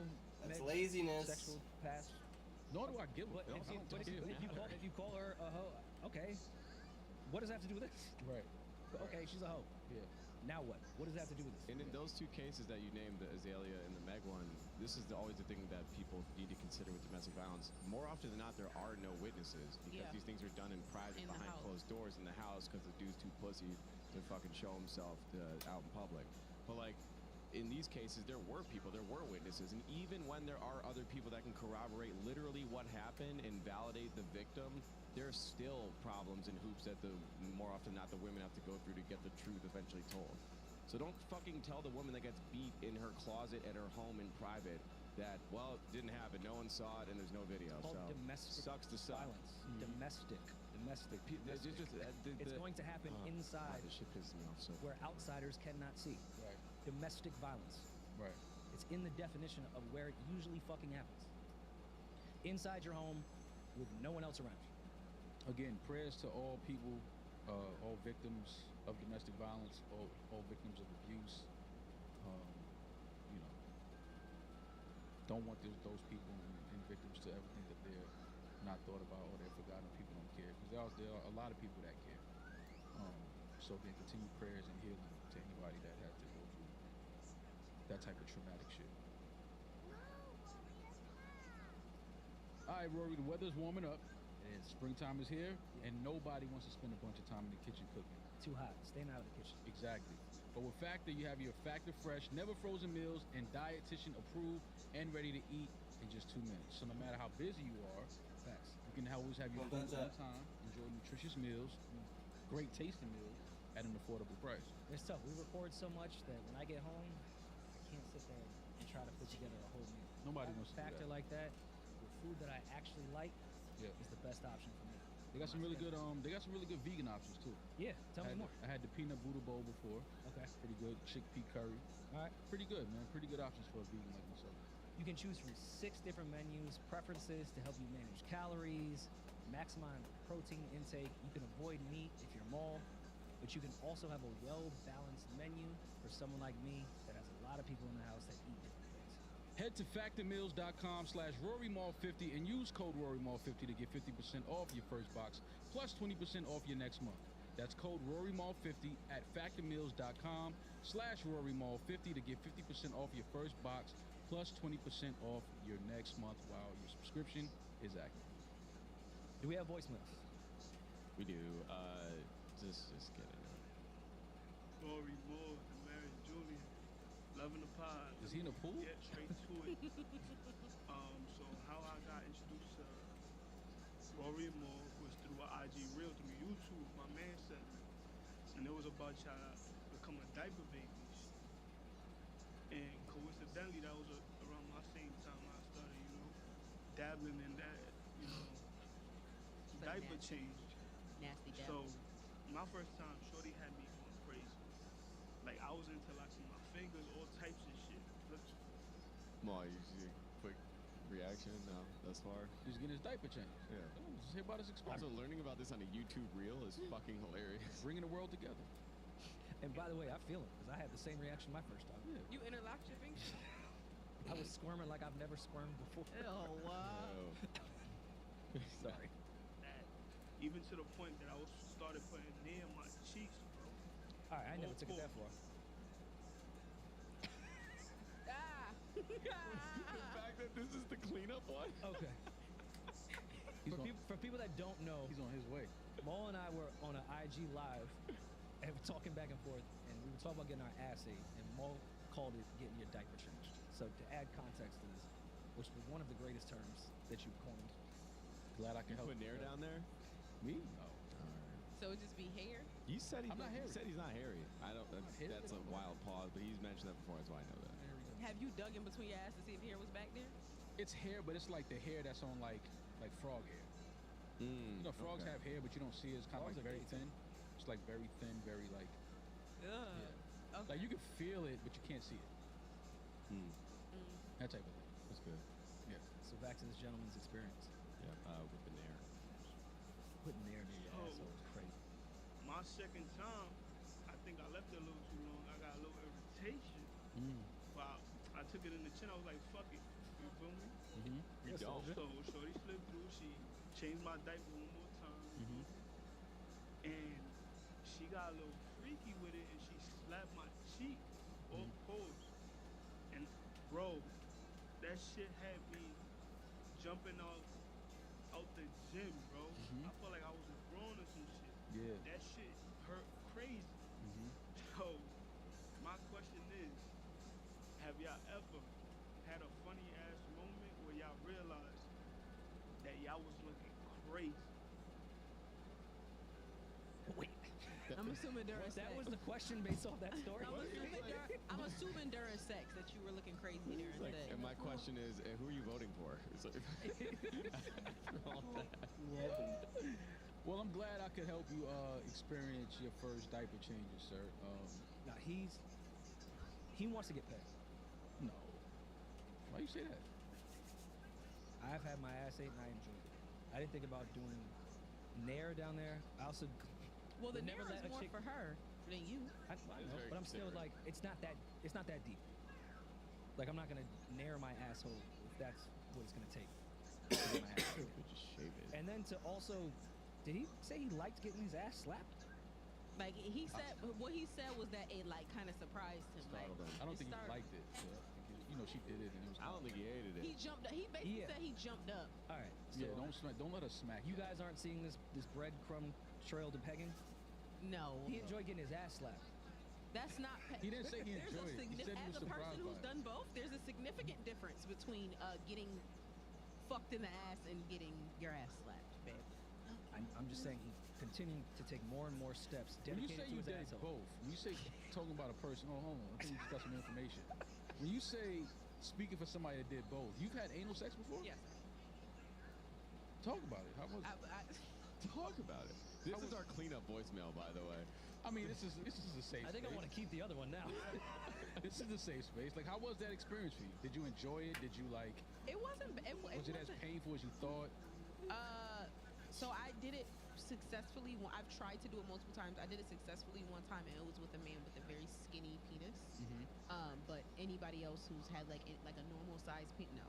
I'm not doing that shit. Don't they call? I was young. Much younger than I am now too. When I was trying shit like that. Don't they call skinny dick like there's a term Pencil dick. boyfriend dick? No. Boyfriend dick is the perfect size dick. That's not skinny dick. Skinny dick is pencil dick. And all women avoid that by all costs. The long, skinny, no. So boyfriend dick is an anal dick. No, boyfriend dick is not anal dick either. Boyfriend dick is just the right amount of dick you can take every day. Like without this shit becoming painful. That's a new term. I never heard. And so many men get so offended when they say that your dick, like, oh no, it's the perfect size. They get so mad because men want to hurt you, so they want you to say, no, your dick is so big, I can't take it, because they just, for their egos, they want to hurt you.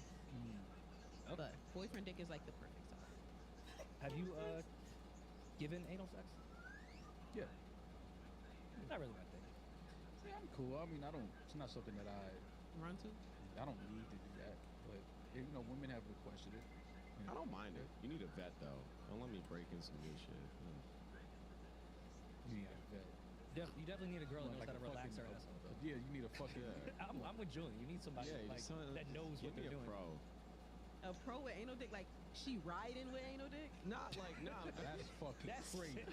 Now that is a fucking woman that needs to be in the fucking Hall of Fame. The one in Belize. Yeah, like what the fuck? If she could ride an anal, I should not be sticking my dick in this girl's asshole. No, I mean pro in the sense I that shouldn't be doing that. Don't do that. Don't anal shame. I'm not. Why we gotta be shaming everything? What is this shit? We can't say nothing. Because he's saying I shouldn't be sticking my dick in her if she's able to ride on anal. Dude, I'm not a freak, so yeah, I don't want. Shame is hilarious. That's not anal shame. What? Who's anal shaming? I meant just like, yo. I meant a pro in the sense that she's done it before. This isn't like there's no worry that comes with it. There's no build up or anything. It's just like this is something I do. It's in my repertoire. Let's just go. My father's been listening to this podcast. I just thought about that. What's up, pops? What's up? Damaris out here taking in.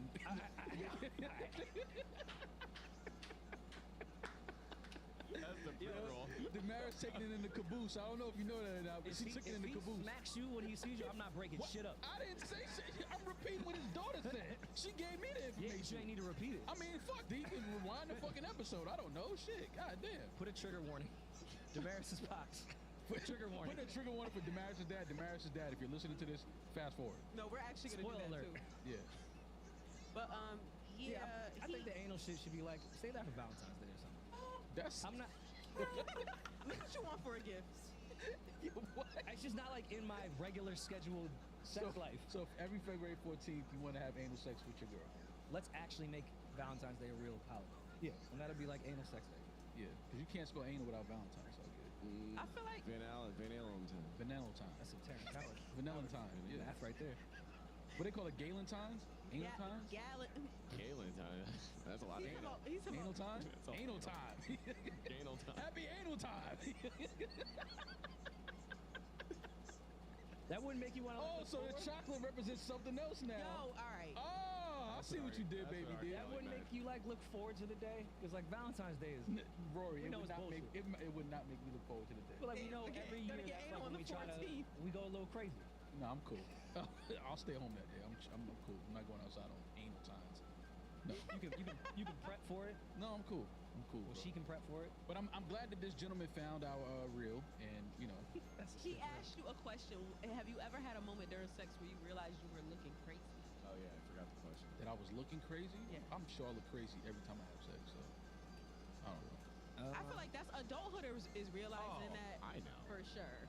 What? This happens like very infrequently. But like anytime you pull a get a knot or like a Charlie horse, it sucks. That sucks. Oh, seeing y'all hop around ass naked is the funniest shit in the and world. you're like hitting it from the side or whatever, and that shit lock up, and then you're trying to hide it because she's facing the wall, and you're like, Like that sucks. That sucks. That's how I know as men we are disgusting creatures. I've tried to fuck through so many Charlie horses. And I'm like, yo, why was I that horny? Go get some water. Take a second. Just relax. Go eat some Drink salt. some Pedialyte. Charlie horses suck. That'll humble you real quick. Yeah. Ma, you said go eat some salt. That'll help. Yeah, when you have cramps, you can just put a little salt. Because you're dehydrated. Your muscles don't have any salt.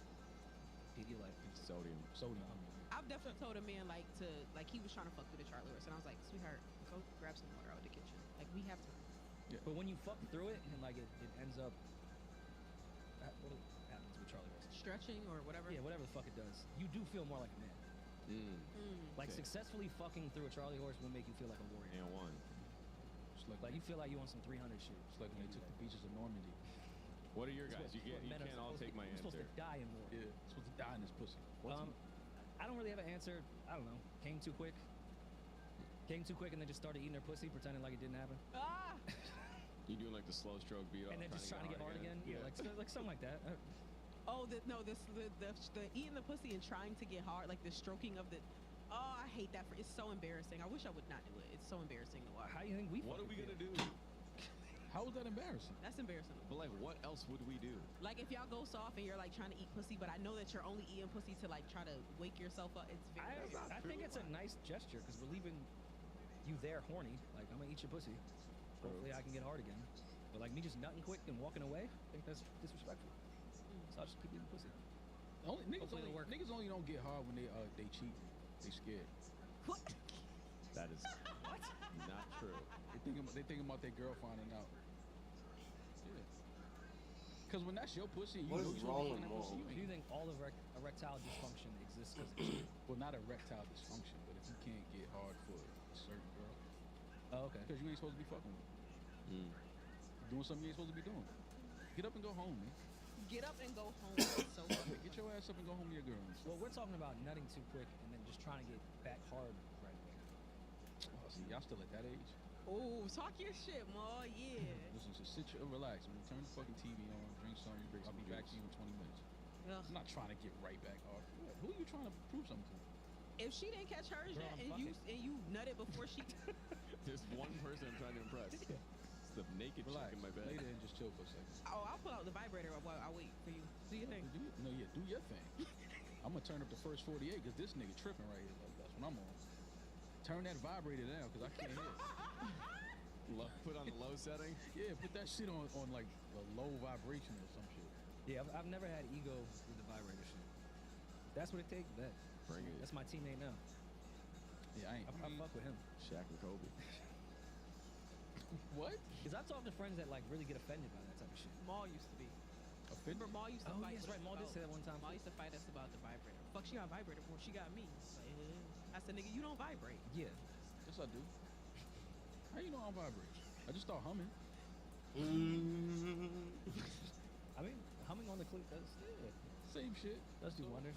How you think they invented the vibrator? They had to study the man first. They didn't just create that shit out of thin air. They studied the man. Eve came from Adam's rib. Exactly. Like, the vibrator came from the hum. Exactly. Yeah, just read a Bible. That's all you gotta do. It's all right there for you. Shit. Well, hopefully we help this gentleman Y'all out. didn't answer him. We did. We did. I I said I probably always look crazy when I'm fucking. I can't pick a specific time. Charlie Horse, yeah, for sure. What about you? What about from the woman's perspective? What's the thing that? Oh, happened I to you? grew up thinking that like my moan and like my sex faces were the cutest in the world. Until you found out you sound like Jadakiss. Why'd you run to Kiss there? The next time I'm getting fucked, I'm gonna call Maul and put it on speakerphone. What? Because he Please don't. violated me. No, he's violating. I'm sorry. Please don't call me. Whatever I need to do for that not to happen, tell me. Don't any call me. man that's cool with that, you shouldn't be fucking. Like, what? Fuck out of here. Call somebody and be like, yo, all right, shut up and listen.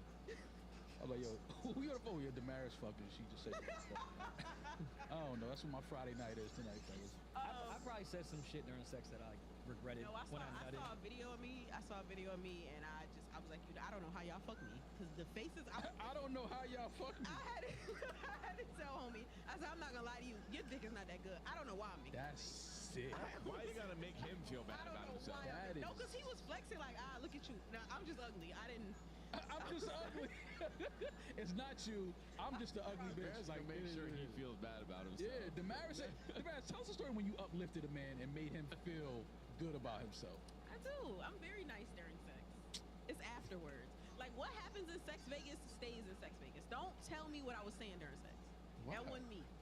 That wasn't you. That wasn't me. Don't bring video up right here. That was you. I hate when niggas bring up some shit I said during sex. Like, okay, I said I was gonna buy you a unicorn. Why are you bringing that up at dinner? You ever tell a dude you love him the first time you had sex? No. Hell. That's crazy. No. That's wild. It's not my swag. But I think that's more than People definitely.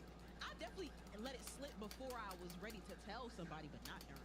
All right. Have you ever told somebody you loved them for the first time during sex? Like that was Yes. the first time you told them? It slipped.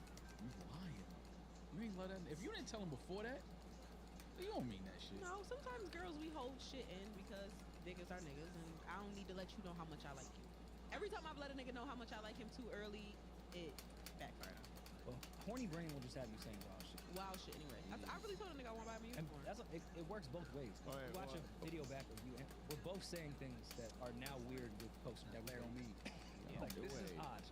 Say that again. I told him I want to buy him a unicorn. I told him I want to get married. Oh, he must. I was so shocked. I want to have kids. Hey, Damaris' dad, if you're listening, press fast forward. He must have been in there drilling your ass. I'm gonna buy you a unicorn. If your girl tell you she gonna buy you a unicorn, it's like I would even stop. Like, yo, what you talking about? What the fuck are you You're saying? so Nah, he was ugly, with bro. it. He said, where can we get one from? He was with it. Yo, it's some sick Dude, shit. I hit my shit. That's what I'm saying. I hate you so shut up. much. I would tell you, shut the fuck up. Just shut up. No, you won't. Shut up and take this dick. Shut up. I'm gonna buy you a unicorn. Where you getting you? Who's the And why you unicorn make dealer? that voice? That's not what I sound like during sex. Oh, my bad. Like that. Damn, Yomi. It's funny.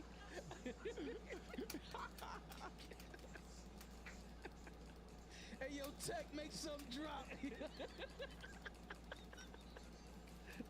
She's sitting there looking back like, yo, fuck the frail shit. Yeah, exactly. Yo, that is fucking hilarious, yo. That's some funny shit right there. Oh, shit. But hopefully we help this gentleman out. We did not help him. Don't nair your ass no more, sir. Just get a Manscaped clipper and just like No, shave keep it up. nearing your ass. If that No. girl's eating your ass. Just get the Manscaped clipper trimmer. Getting your booty hole. No, because you can cut your ass. For those of you who don't shave your ass, you can cut your ass. Like, No, but like use like a and that's clipper. a rough cut to have. Yeah, because it takes a while for that to Yeah, you look like Scar, but on your booty hole. Yeah, but you get the Manscaped clippers. It got the guard on it. Oh, okay, the guard. Okay, then, yeah, he can do that. Kinda But then you gotta stick the whole clippers in your ass. I feel like the nair is less invasive. Yeah, but well, probably. It's probably. If you're that because committed, just go like get a real wax. Or just have her trim. Definitely not doing that. I'll just stop No, getting this ass. gentleman's committed. Is what I'm saying. Oh no, he's all the way in. So you might as well get a professional. Get your asshole sugar, wherever it's going. Yeah. Go get sir, if wherever you are in the world, find your local sugaring center and go get your body sugared. And the fact that sentence makes sense. Some people think it feels good, like getting their asshole waxed. I'm not one of those people. I don't like the warm wax like in my nether regions, but I have cousins who like it in between their crack and under lips. They like this. The warm wax? Yeah. Which lips? Their coochie. Oof. Yeah, what? They may have some inner issues. Yeah. No, they might just like the hot feeling of the wax. Yeah, but the pull. Yeah. No, they're not that big of a fan of the pull, but the hot feeling. Oh, okay. Oh, that's different. Yeah. It's kind of like a It pleasure. feels before good. the pain. Yeah, that Like a warm wax blanket. kind of feels good on the skin once it dries. But pulling with that, was that tape? What that tape that they use when you waxing? So with soft wax, they use a strip that connects to it, and then with hard wax, they just rip the wax off. So. Oh, Masking just tape. like, yeah. Yeah, I'm Just take cool. duct tape and just rip it. Cool. I don't want none of that shit. Well, hopefully, so you don't leave the nail. You leave it, I think, for 4 minutes, 3 minutes, maybe, if that, and rinse it off. Don't walk around the house and start watching the fucking game with nair in your ass. But enjoy, whatever you and your partner enjoy. Seems like you found something that's worked for you. Glad that YouTube Reel. I'm glad that YouTube Reel was able to reach you and help you and and make your eater more. This woman sounds like an angel. Yeah. No, she's to be protected. Yeah, any woman that's Sound in like- your ass, you need to keep her. Because the rest of us ain't out. And it sounded like she just pull up on sight for him, the way he was describing it. Yeah. It sounds like She it's just a come regular, through. like they're probably fucking each other, and that's a regular occurrence. In She's their a warrior. household. She's a warrior. I hope you eat her ass too. I know a Golden State Warrior when I hear one. Jamal. What? Hi. She real Jason Richardson Oh type? my God, she's a fucking. What? You thought Steph was a Jason franchise Richardson. player? Jesus Christ. The original Golden State Warrior. Dunk contest. Yeah, champion right Monte there. Ellis, if you will. She Baron Davis. Yeah. Oh man. Gotta love an eater. She Nick Van Exel. Yeah. All right, Rory. Big fan Do of- we have one more voicemail? Yeah, we okay. Well, this is fun. We have an update on the racist baby mama. Oh, great. Remember that one? Yes, love the racist baby mama. So context: there was a baby mama, white woman, who was pregnant by this guy's brother. The whole family's black. Everyone in the family except the guy who got the woman pregnant knows that the baby mama is racist. Has been talking bad about his sisters, other black people. It's this whole mess, and the whole voicemail revolved around: okay, who in the family tells the guy that got her pregnant what's happening, because he was the only person in the dark. Our caller was like, I don't want to do it. Someone else should do it, and that's where we all left off. You know. But now he knows. Hey, Rory and Mal, this is an update to the racist baby mama situation. So my brother, who I talked to Just a wild about the situation, he told the other brother that had the racist baby mama. And with the man with the racist baby mama, his response was, I knew she was or like, I saw the post already, I don't care. Which is how everybody knew he'd react. That's why I said that he's stubborn. He is kind of like sheltering himself out from the family now. He doesn't go out to any family events. We just had a Mother's Day celebration. He didn't come. So I think it's a self-imposed exile. Like, he's like, I'm not hanging out with anybody anymore. I'm gonna just keep to myself until this baby comes out and whatever. And we have another update. Turns out he doesn't even know if the baby's his. So it's all over the place right now with like what's going on with him in his personal life. So that baby's gonna be fucked. Thanks. Yo, saying that baby's gonna be fucking, just say thanks. Appreciate the insight. I mean, this is pretty simple. She got some good pussy. Your takeaway? When you detach yourself from your whole family for a racist, and the kid might not be yours, and the kid might not be yours, and you still standing on business. Not some white fire. This might be some Amber Heard. Or this might be the biggest sucker on earth. Yeah. I mean, two things can be true. Yeah, I that situation is weird, but it sounds like you just gotta let that guy, get what's coming to him, and he sounds like he's gonna be in a crazy situation. The fact that he doesn't even know if the kid is his or not, and he's still with her and not like hanging out with his family, not speaking to his family. Yeah, sometimes you gotta just let people just run into their karma, and Or do you think he's just praying that it isn't his kid? Either way, she's pregnant. If it's not yours, I mean, why are you still with her if you think it's not yours? And if you're praying it's not yours and she's pregnant, why are you with this woman? Yeah, it's just a crazy situation all the way around the board. Like, you just need to leave her alone, which is what I'm saying. He's not leaving her alone because the sex is incredible. Best case scenario, it's not his kid, and he gets a second lease on getting out of that situation. Yeah. He's still in it though, and thinks that the kid may not be. But I think he's only in it because he thinks the kid is his. Okay. I'm giving him the benefit of the doubt. I don't know. It's a He could 50-50. still just love her. Yeah. Which is crazy. Well, might be his best eater. You know, men love women for other things other than their sexual. Yeah. It depends. Name one thing. It depends. It's crazy. No, that's what she's saying. How well can you cook? The important things. Can you feed me? Can you fuck me? Can you shut up when the game is on? Anytime Yomi like sits a little more forward in her chair, I know Maul's saying some bullshit. Yomi said this why you single. Don't know. Me? Oh, Yomi! This is sauce. How could you? I thought we were like cool. What the fuck? How could you say something bad about me? Oh my god! And I'm single by choice, Yomi. Take that. That's what all the hoes say. The hoes love that line. I'm a hoe? Single by choice. I am.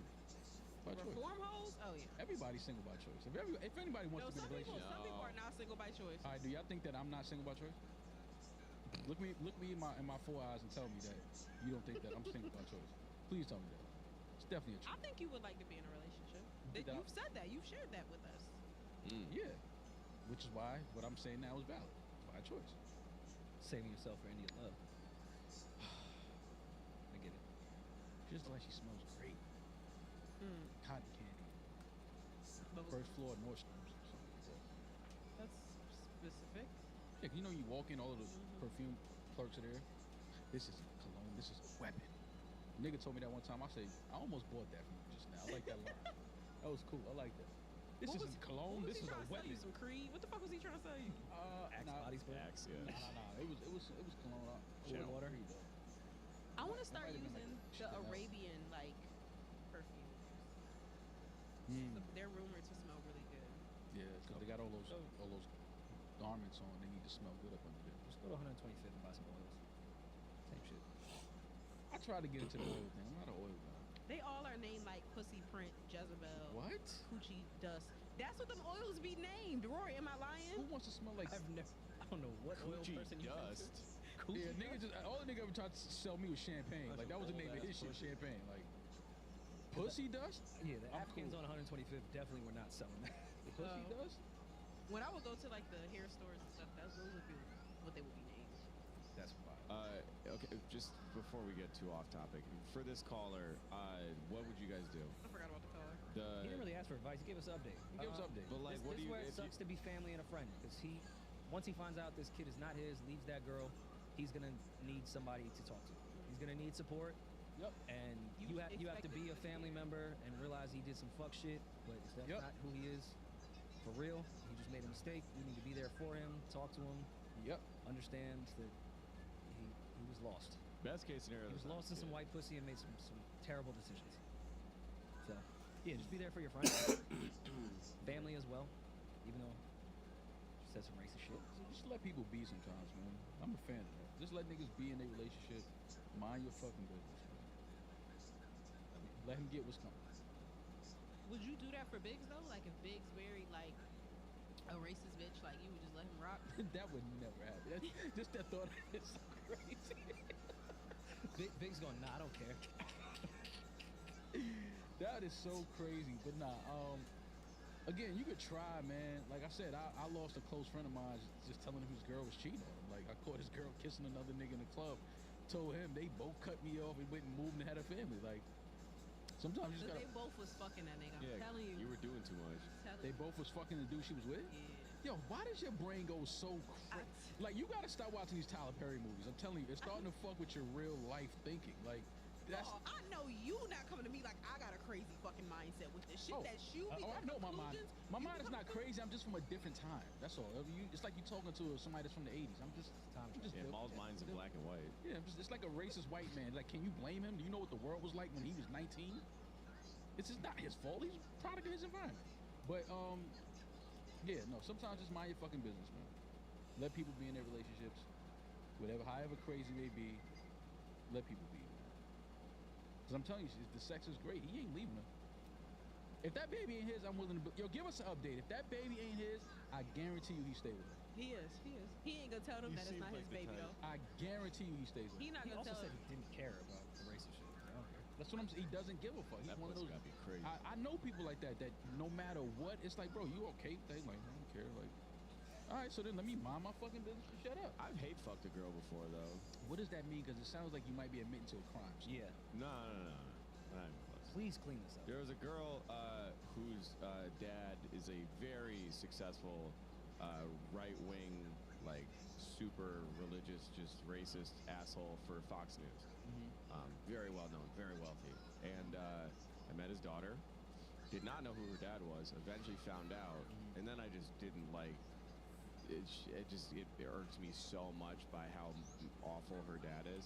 And when we had sex, I was just like, I wasn't gonna be in a relationship with this girl, but we had sex, and I was like, it feels good to fuck this girl knowing who her racist piece of shit dad is. I didn't like do anything wild or anything, but I was like, oh, okay. Fuck this guy. I'm just gonna have sex with his daughter. This sounds like the bullshit on Mr. Morale when Kendrick got caught cheating. I was in Copenhagen. And he was like, nah, I'm only fucking these white bitches because I'm racist. Yeah. But that one felt You're good. telling Like, your it was girl nice. that after you get caught cheating? Yeah, I think I'm just racist. He rapped that. And we all just scrolled right past it. Yeah, no, we turned it up. Gave him a Grammy. Yeah. Whitney had like the most beautiful response. Like, I think you may have like a sex problem. And Kendrick's like, nah, I'm just racist.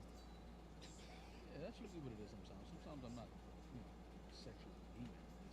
Just trying to fuck over people that fucked my ancestors. That's it. Just trying to do what they did to my ancestors. That's just dope. You know what I mean?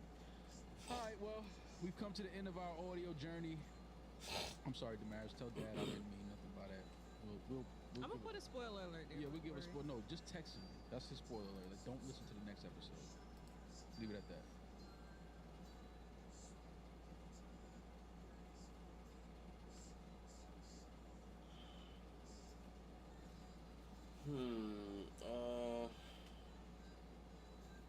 All the Kevin Hart fucking with Kanai, Kevin Hart fucking with Kai.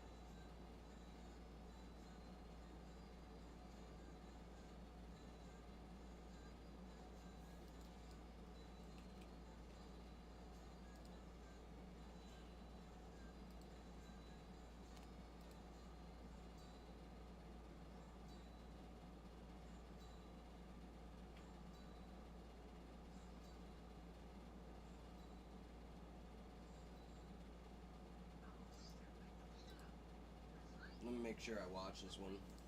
The thoughts, views, and opinions. Here in this spot. That'd be the spot she stabbed me at. And ain't nobody see nothing, ain't no proof. He rolled on the knife. My entire history with women has been nuts, actually. It in the building. Yes, sir. You know what I mean? 95% of y'all will be lost, man. 5% I understand. Salute. Parks is in the building, Elmira's finest. You know the vibes. Yeah, man. Continuing his streak is the best dressed and definitely the best jacket wearer to the podcast. Hey, yo, how you keep the bottom of your sneakers clean? Oh yeah, I did watch this one. Alright, let me The listen to thoughts, this one. views, and opinions expressed by this podcast, as well as its hosts, are for entertainment purposes only. I repeat, it is not serious. It is not real. No one is exposing, revealing, indicting, or telling you anything about themselves. Also, we do not encourage you to try this at home. We are trained professionals who do not have your best interests at heart, or our own. Enjoy the show.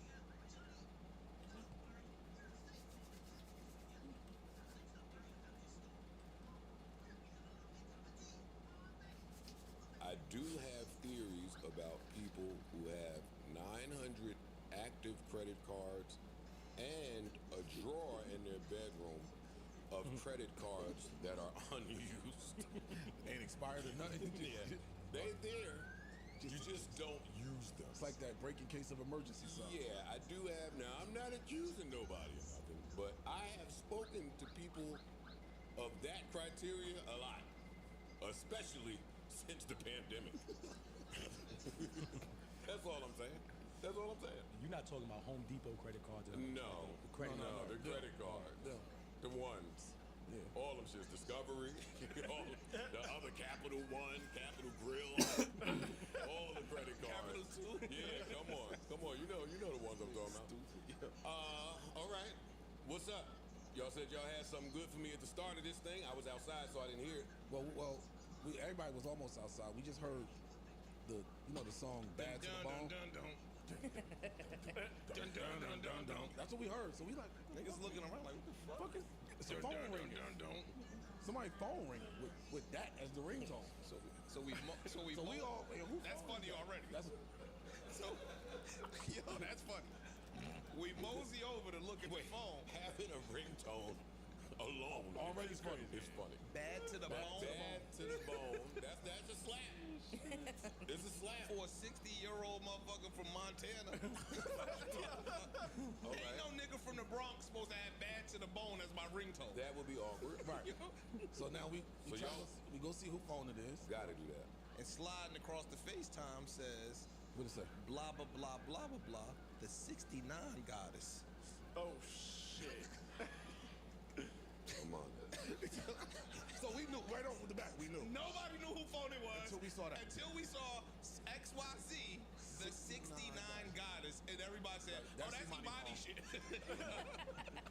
Amon. Yo, dog. Freak ass Amon. And it's the funny part. And he turning pink right now. Nigga, I walked outside and said, yo, dog, you got a missed call. He's, oh, shit.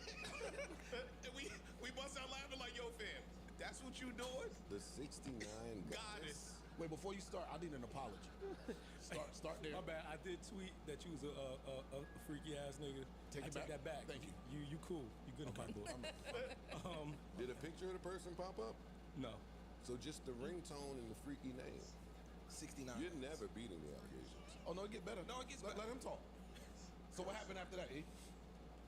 I called her back just to tell her about what happened. Say, hey, you're gonna be a subject on the podcast. I just want you to know that I'm gonna have to bring it up because they're gonna bring it up, and I'll explain why that name. She says, hey, babe, we're matching. Yo. Wait. Yeah. Matching as far as. She saw what he had on. I said, that's how y'all really do the 69? She got green pants on, you got on the black shirt. Fuck is you doing? Does she know that's her name in your phone? Okay. All right. Oh, she knows. It's a joke. It's a joke. It's a joke between the both of us. No, it's a joke between all of us now. This is our joke. Everybody now. Freaky ass girl. She's 69 goddess. Got you. Okay. Yeah. Gobbling. And gobbling. Goblin and ghoul. You still home being acrobatic? A nigga skinny, yo. Skinny niggas be trying to hold on to the athleticism. Yeah. Oh my God. You in the bed being agile like that? You don't have to be that agile for 69. You gotta do that. Like, Yeah, 69. I mean, Well, you ain't gotta be agile. not really. my girl thick, nigga. I don't know what you're talking about. It depends on what version of the 69 you're doing. Or the girl could be small. Slim women, Oh, why would she be small? because it's me who's talking. Oh, okay. Yeah, Oh, yeah, you and Parks. Parks, I found an Instagram page with a lot of Parks music under it. That's weird. I don't normally catch you. I don't normally catch you out in the streets. Yeah, I caught Parks with a nice one. I think I hit follow too. Parks ain't let a pick slide by. I said, yo, this nigga is just like, he just like us. He just like us. Ding, ding, That's ding, by the way. He just like us. That's crazy. I'm a snitch on you. Yeah, that's crazy. I'm gonna tell on you. You a rat. Nah, I am though. And that's kind of what this pod is about today. Today? Hell yeah. Only today. Yeah. You think I rap other times? Oh, you about to paint a false representation of Chuck me? E. Cheese, man. No, I hate the podcast with the narrative. Yo. You a ill nigga, boy. You the illest. You Master Splinter, You boy. a ill Never seen a nigga use the platform to just. Please, I won't know. please. It's not about me today. It's not about me today. It's not about. Oh. No, my bad. Oh. Huh? Man. No, go ahead and lick your little Invisaligns. Go ahead and lick your little Invisaligns, nigga. They ain't even in, big dog. I didn't know if you were talking to Ish or to a mirror. I was like, what the fuck is going on here? Oh, shit. I see how Maybe we he's started. talking to the mirror. We have bullshit today. I like this. I can always tell when they talk over the weekend during the week. I can always tell when they start merging calls. Man. Shut the fuck up. I don't give a fuck y'all been talking, nigga. I don't even know what you're talking Fuck about. y'all I call, can't- nigga. I don't give a fuck. That's what happened? Okay. And he just got PTSD. That's all it is. Nah, I can always tell when podcasters talk to each other during the week. They come in here all with camaraderie. Come in here just in concert. That's Shut what up, happens. nigga. What's up? What's up? Good day, sir. Everybody feeling good? Feeling great. Feeling great. Juicy J dropped the album. Happy Juicy J Day to those that celebrate. Oh, for real? I didn't know that. What? It's a good way to start the day. Love Juicy J. Good looking. I didn't know that. The legend. Yes, Legend. sir. I'm happy about Some that. shit on there? Some shit on there. Thank you. Oh, I gotta listen to that. I had no idea. I know some Some wale wale Tell boo. me no. Juicy J dropped. That just Shorty made got somebody the want to shake booty. an ass somewhere. That's right. Memorial weekend. Oh yeah. Good play. Yeah. Okay. How you feel? Well, we was talking about being in a really good mood. I'm in a great mood. That's why podcasting sucks. It's tough. Podcasting sucks. I'm in a fantastic mood. I woke That up creeped me talking out. about I did not like high that. power fucking They're trying to appeal to all my fears right now, yo. Beautiful outside. beautiful outside. That made my Great. back itch, And my inside- back, inside my soul neck, and spirit, just feeling and my crack good about itch. things. I came in today, Start talking to my brother Ish and brother Salgado. Was having an off-mic conversation. I was letting them know that, you know what I mean? When you have a certain vision and certain goals, or certain things could just be a distraction. Talking in codes here. Like bitches. No more. I was telling them that they can get in the way. Bitches are a distraction. That is true. You thought we ain't know that already? Well, you just reiterated? Y'all laughed at me and started fucking just laughing me out the room, so I didn't know. So I walked closer to my brother Ish. I said, join me. Join me on this journey where our dreams can be manifested and really come to fruition without distractions. You know what Ish said to me? What he said? Man, I don't even go outside. That's what he said. That's it.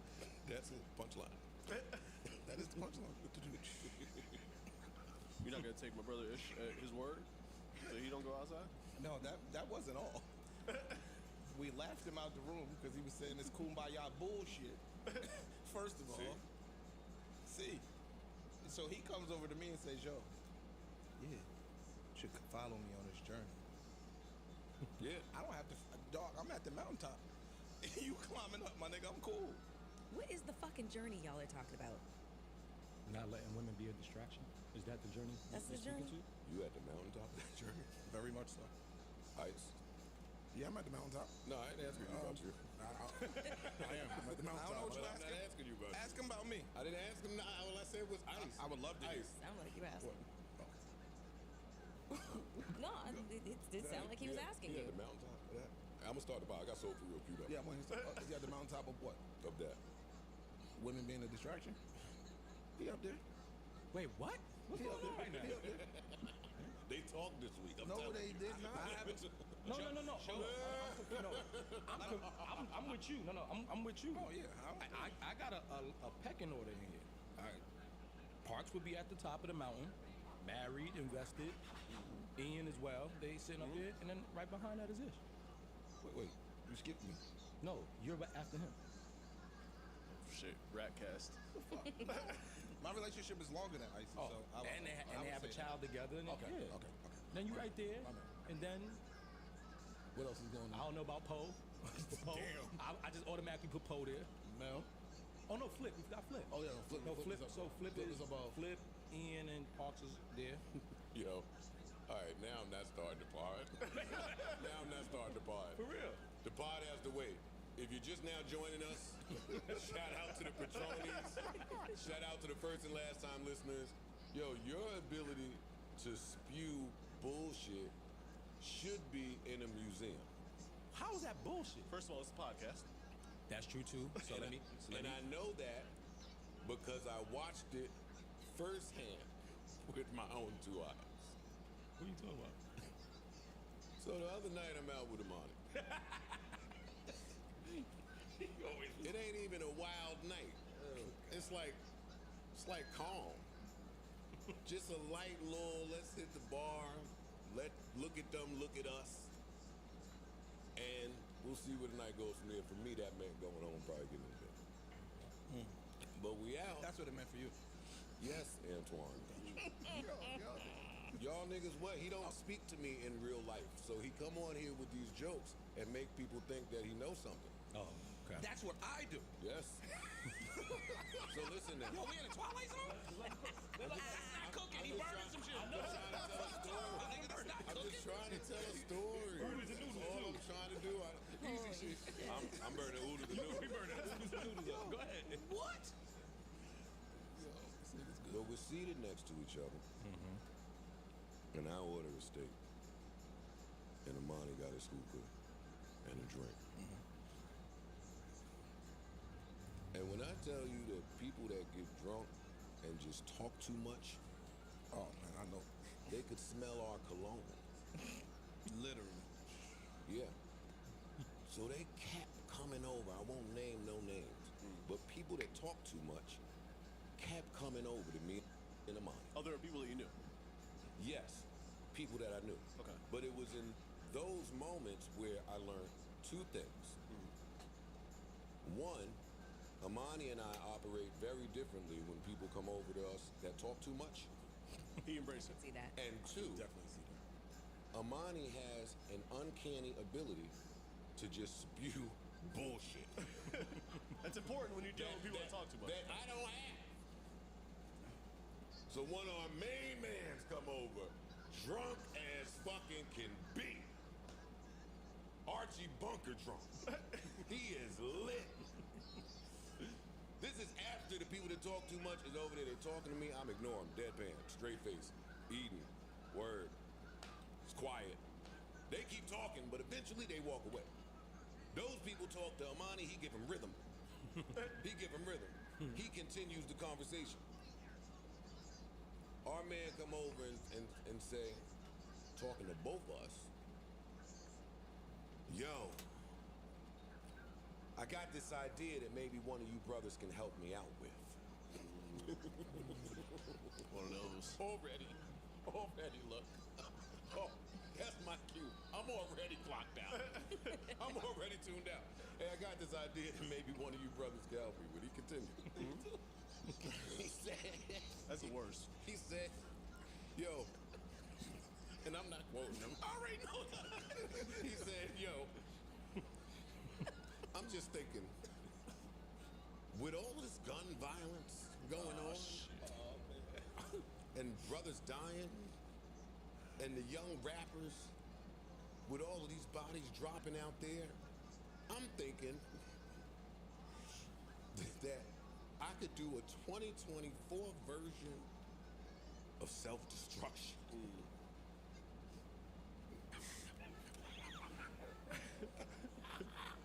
He said, I'm thinking we go get Gutter. You like little baby, little Dirk, little Wayne, Drake, little Zane, little G.I.S. Yo. Shout out to G.I. Oh my God, don't die. My man G.I. And as he's saying this, I'm in my head saying, oh, this nigga is out of his rapping ass. Yo, I'm in my head saying, anybody in the music business is gonna hear this idea and tell him that, my nigga, this is nuts. And then Amani took the hookah from his mouth. Said, yo, that'd be fly. No, that's not what I said. That's not what I said. It's your turn, Eddie. Don't tell a story. I'm crying. Yo, that's dope. He took the hookah from his mouth. He's sitting right there. That might work, yo. He said, nah, that'd be special. He said, the only then he said, the only hard part, I'm thinking he about to drop knowledge from the music business. He said the only hard part is gonna be getting all of them together. Yeah. I be feeling bad. I pulled my Amex out my car. So fast. Get me the fuck out of here. I said, Nat, hey Nat, Ring me out. it's time. Yo, E, how many drinks did you have? I was at one. But was it a good one? Sometimes that first one like gets you a Listen, little let me tell you the problem with Joe. This is the It's a problem. Friday night. This is the problem with him. Really, when niggas come up and talking to us, They're talking to they're really talking to him. You're the filter in real time. They really talking to him, and I be feeling bad when he's just there like quiet. It's like it's rude. Crying if you So I be like, damn, I feel like they should get some level of respect of an interaction. So, That is so so I can't help it that I be looking at people just looking lost, waiting for Joe to say something, and this nigga just be there. Yo. And I'm like, nigga, say something. So it's. Don't say nothing. You can't say nothing to me because I have too vivid of an imagination. So as he said that, now I'm picturing somebody going a little dirt and saying, hey, big dog. You want Ghana? You want to get this stop the violence thing moving here? You ever heard Heal the World? Oh, that's the funniest shit Yo, if you out there listening and you heard self-destruction and ever been in a spot with girls, that's the funniest shit in the world. Yo, it's nothing worse than when the spot got girls in there and a nigga got you trapped on some bullshit. The girl you've been eyeing all night walking out. Oh shit. Okay. Okay. I'm ready to start. Yeah. Yes. And Mel's ready to start. Oh no, Mel got a note. She got notes. I'm telling you right now. She got a Kindle? What is that? This shit double as weapons. We have to let the audience know. Stop. It's not. Stop, yo. Dead ass. Yo, E, we couldn't get the teleprompter ready for her? E, cut my face out of all of this shit when they start. Is anybody gonna tell the audience? Or should we just go? Oh, you tell them. No. I volunteer you as tribute. Yeah, you tell him. Yeah, there you go. Gotta listen to women. Why did you volunteer? But why? Because you're the sacrificial lamb. And this is one of those moments. But Audience. Mel's ready to pod. Mm-hmm. Big Mel. We ready to pod too. But Mel is ready. Never seen Mel this ready. Fit out last night. Never seen Mel this ready. Mel, The readiest, right? The there. readiest. She had the fit laid out. Mel has her fucking Correspondent, CNN correspondent outfit on. She got her blazer on. Fresh shoes on the bottoms. If you know, you know. If you know about this blazer and when it shows up, you already know what time it is. It's not time for the It play. is not today. Not with the Not play. today. Mel got cuffs in her jeans, signaling that she is ready for a scrap. Mel's hair is done. oh my God. Face beat to the heavens. So play with her today. No. That's all I ain't. No. I ain't. Not at all. I saw Mel. Mel texted me on, what day was that? I want to say it was Sunday. Mel texted me on Sunday in the morning, which is unusual. Either Sunday or Monday. One of the No, it was Sunday. Interrupted church. It was Sunday. She gave me a little message that let me know that you would be ready to pod. And I spoke to Armani too a little bit on it. And he told me Mel would be ready to pod. And I'm ready to pod too. I think we're all ready, right? We are. Yeah. We are. Okay. All right. So I am slowly opening the laptop. Okay. Enter my code. I promise. I'm not making any sudden moves. I'm just gonna. I got a little soul for real. Go ahead. Cue it up. A little vibe.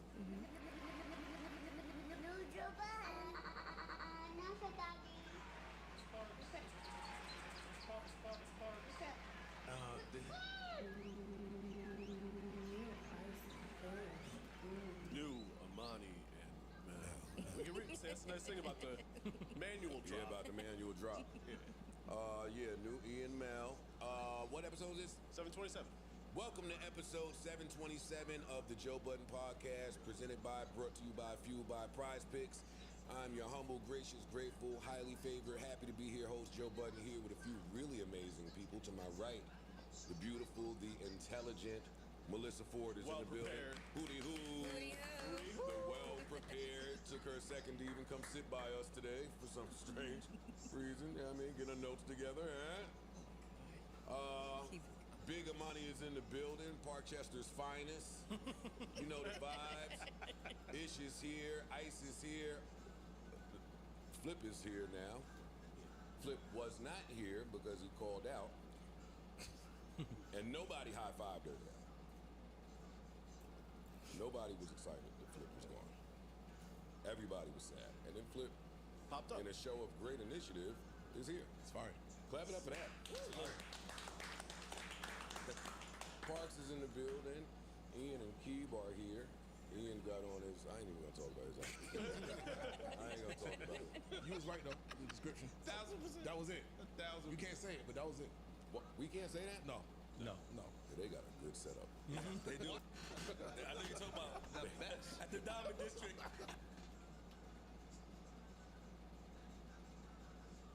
At the Diamond District. I'm gonna say it. Y'all gonna bleep it. No, please. Bleep it. He got on the Jewish Cubans. He do. The Diamond District, they got that shit on. He dressed like when the Jewish people was ready to cheat. Like when they had enough. Oh my God. He got on his Jewish club outfit. It's Bahamas outfit. The Hamptons. Crown Heights. Yeah. It's Greek shit. Yeah, what we called it? Jew cubes? Yeah, them broke chains, boy. He looking like after he hit the pizza place, it's on. It's on. After I get me they go to pizza place and don't order pizza, some other shit. A Gazzoli. Wait till I get a Gazzoli. He's right. They order no pizza. Nah, after the pizza place, after they sit outside, it's lit. What's up? What we doing? When can we save? Girl, you about to get it. All right. Who else is And here? they get $1 pizza too. They got all the money. Two rolls. Them niggas got the best setup in the world. You get what I'm saying? Corey is here. Atheists Unite. Atheists Unite. If there's any atheists out there listening, we got one of them here too. What's up? Fuck with us. Poe is here. And Erickson is here. Yes, sir. And nobody else is here. It's us. Gang. We deep today. We are deep. Bionic fucking 7. You can't want to, my man. Yeah, it's 7. Super 7. Watching Terrence Howard let me know just how stupid I am. I was either blown away or not. I don't know. I didn't know how to take it. Because you can't. I don't know. We too stupid to I failed confirm chemistry anything. twice. So we started talking about the periodic table and frequencies. I was You like, start flipping shit around and all right, yeah.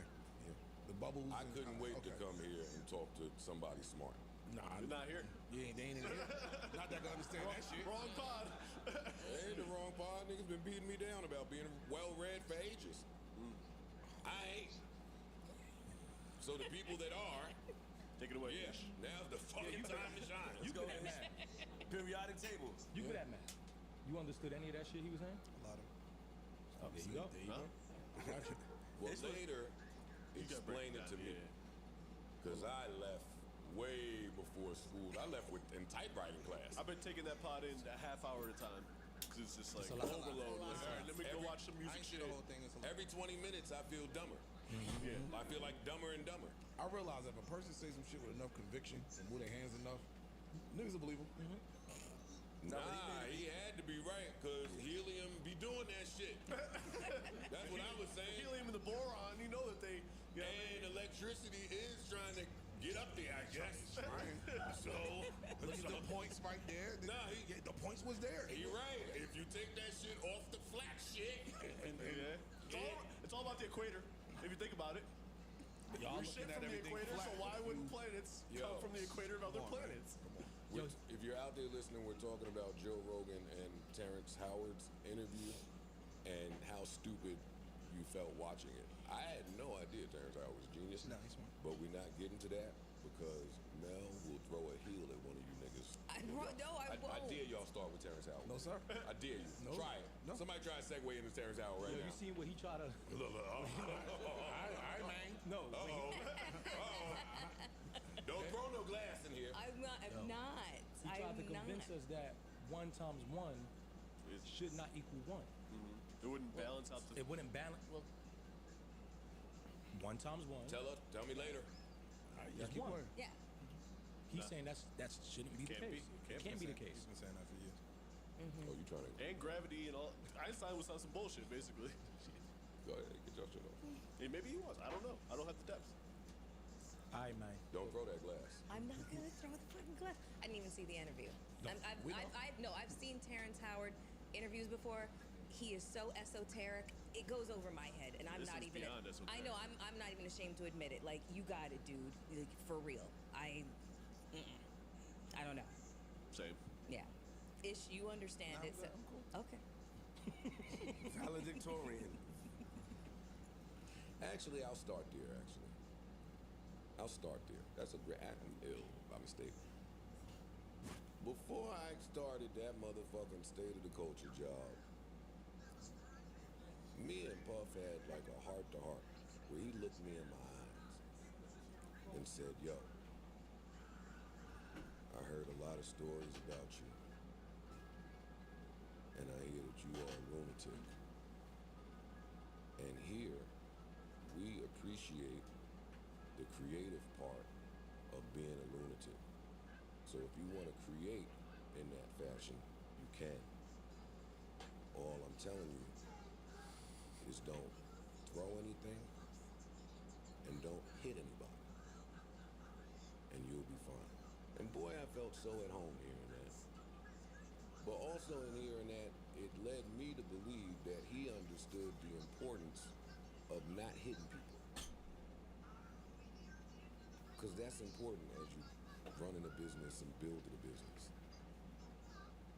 We're starting with the news that CNN broke last week, where they obtained hotel footage of Puff violently, graphically stalking and attacking Cassie.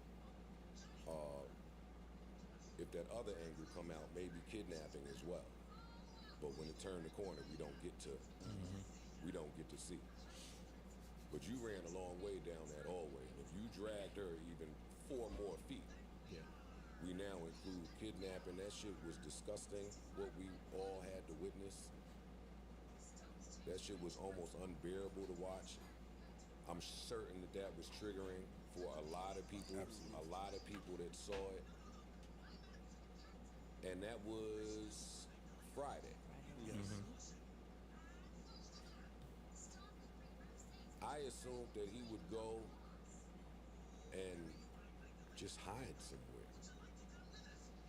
But why would you do that when you are just a glutton for attention? So he pops right back out. Talk about tone deaf. Talk about inability to read a room.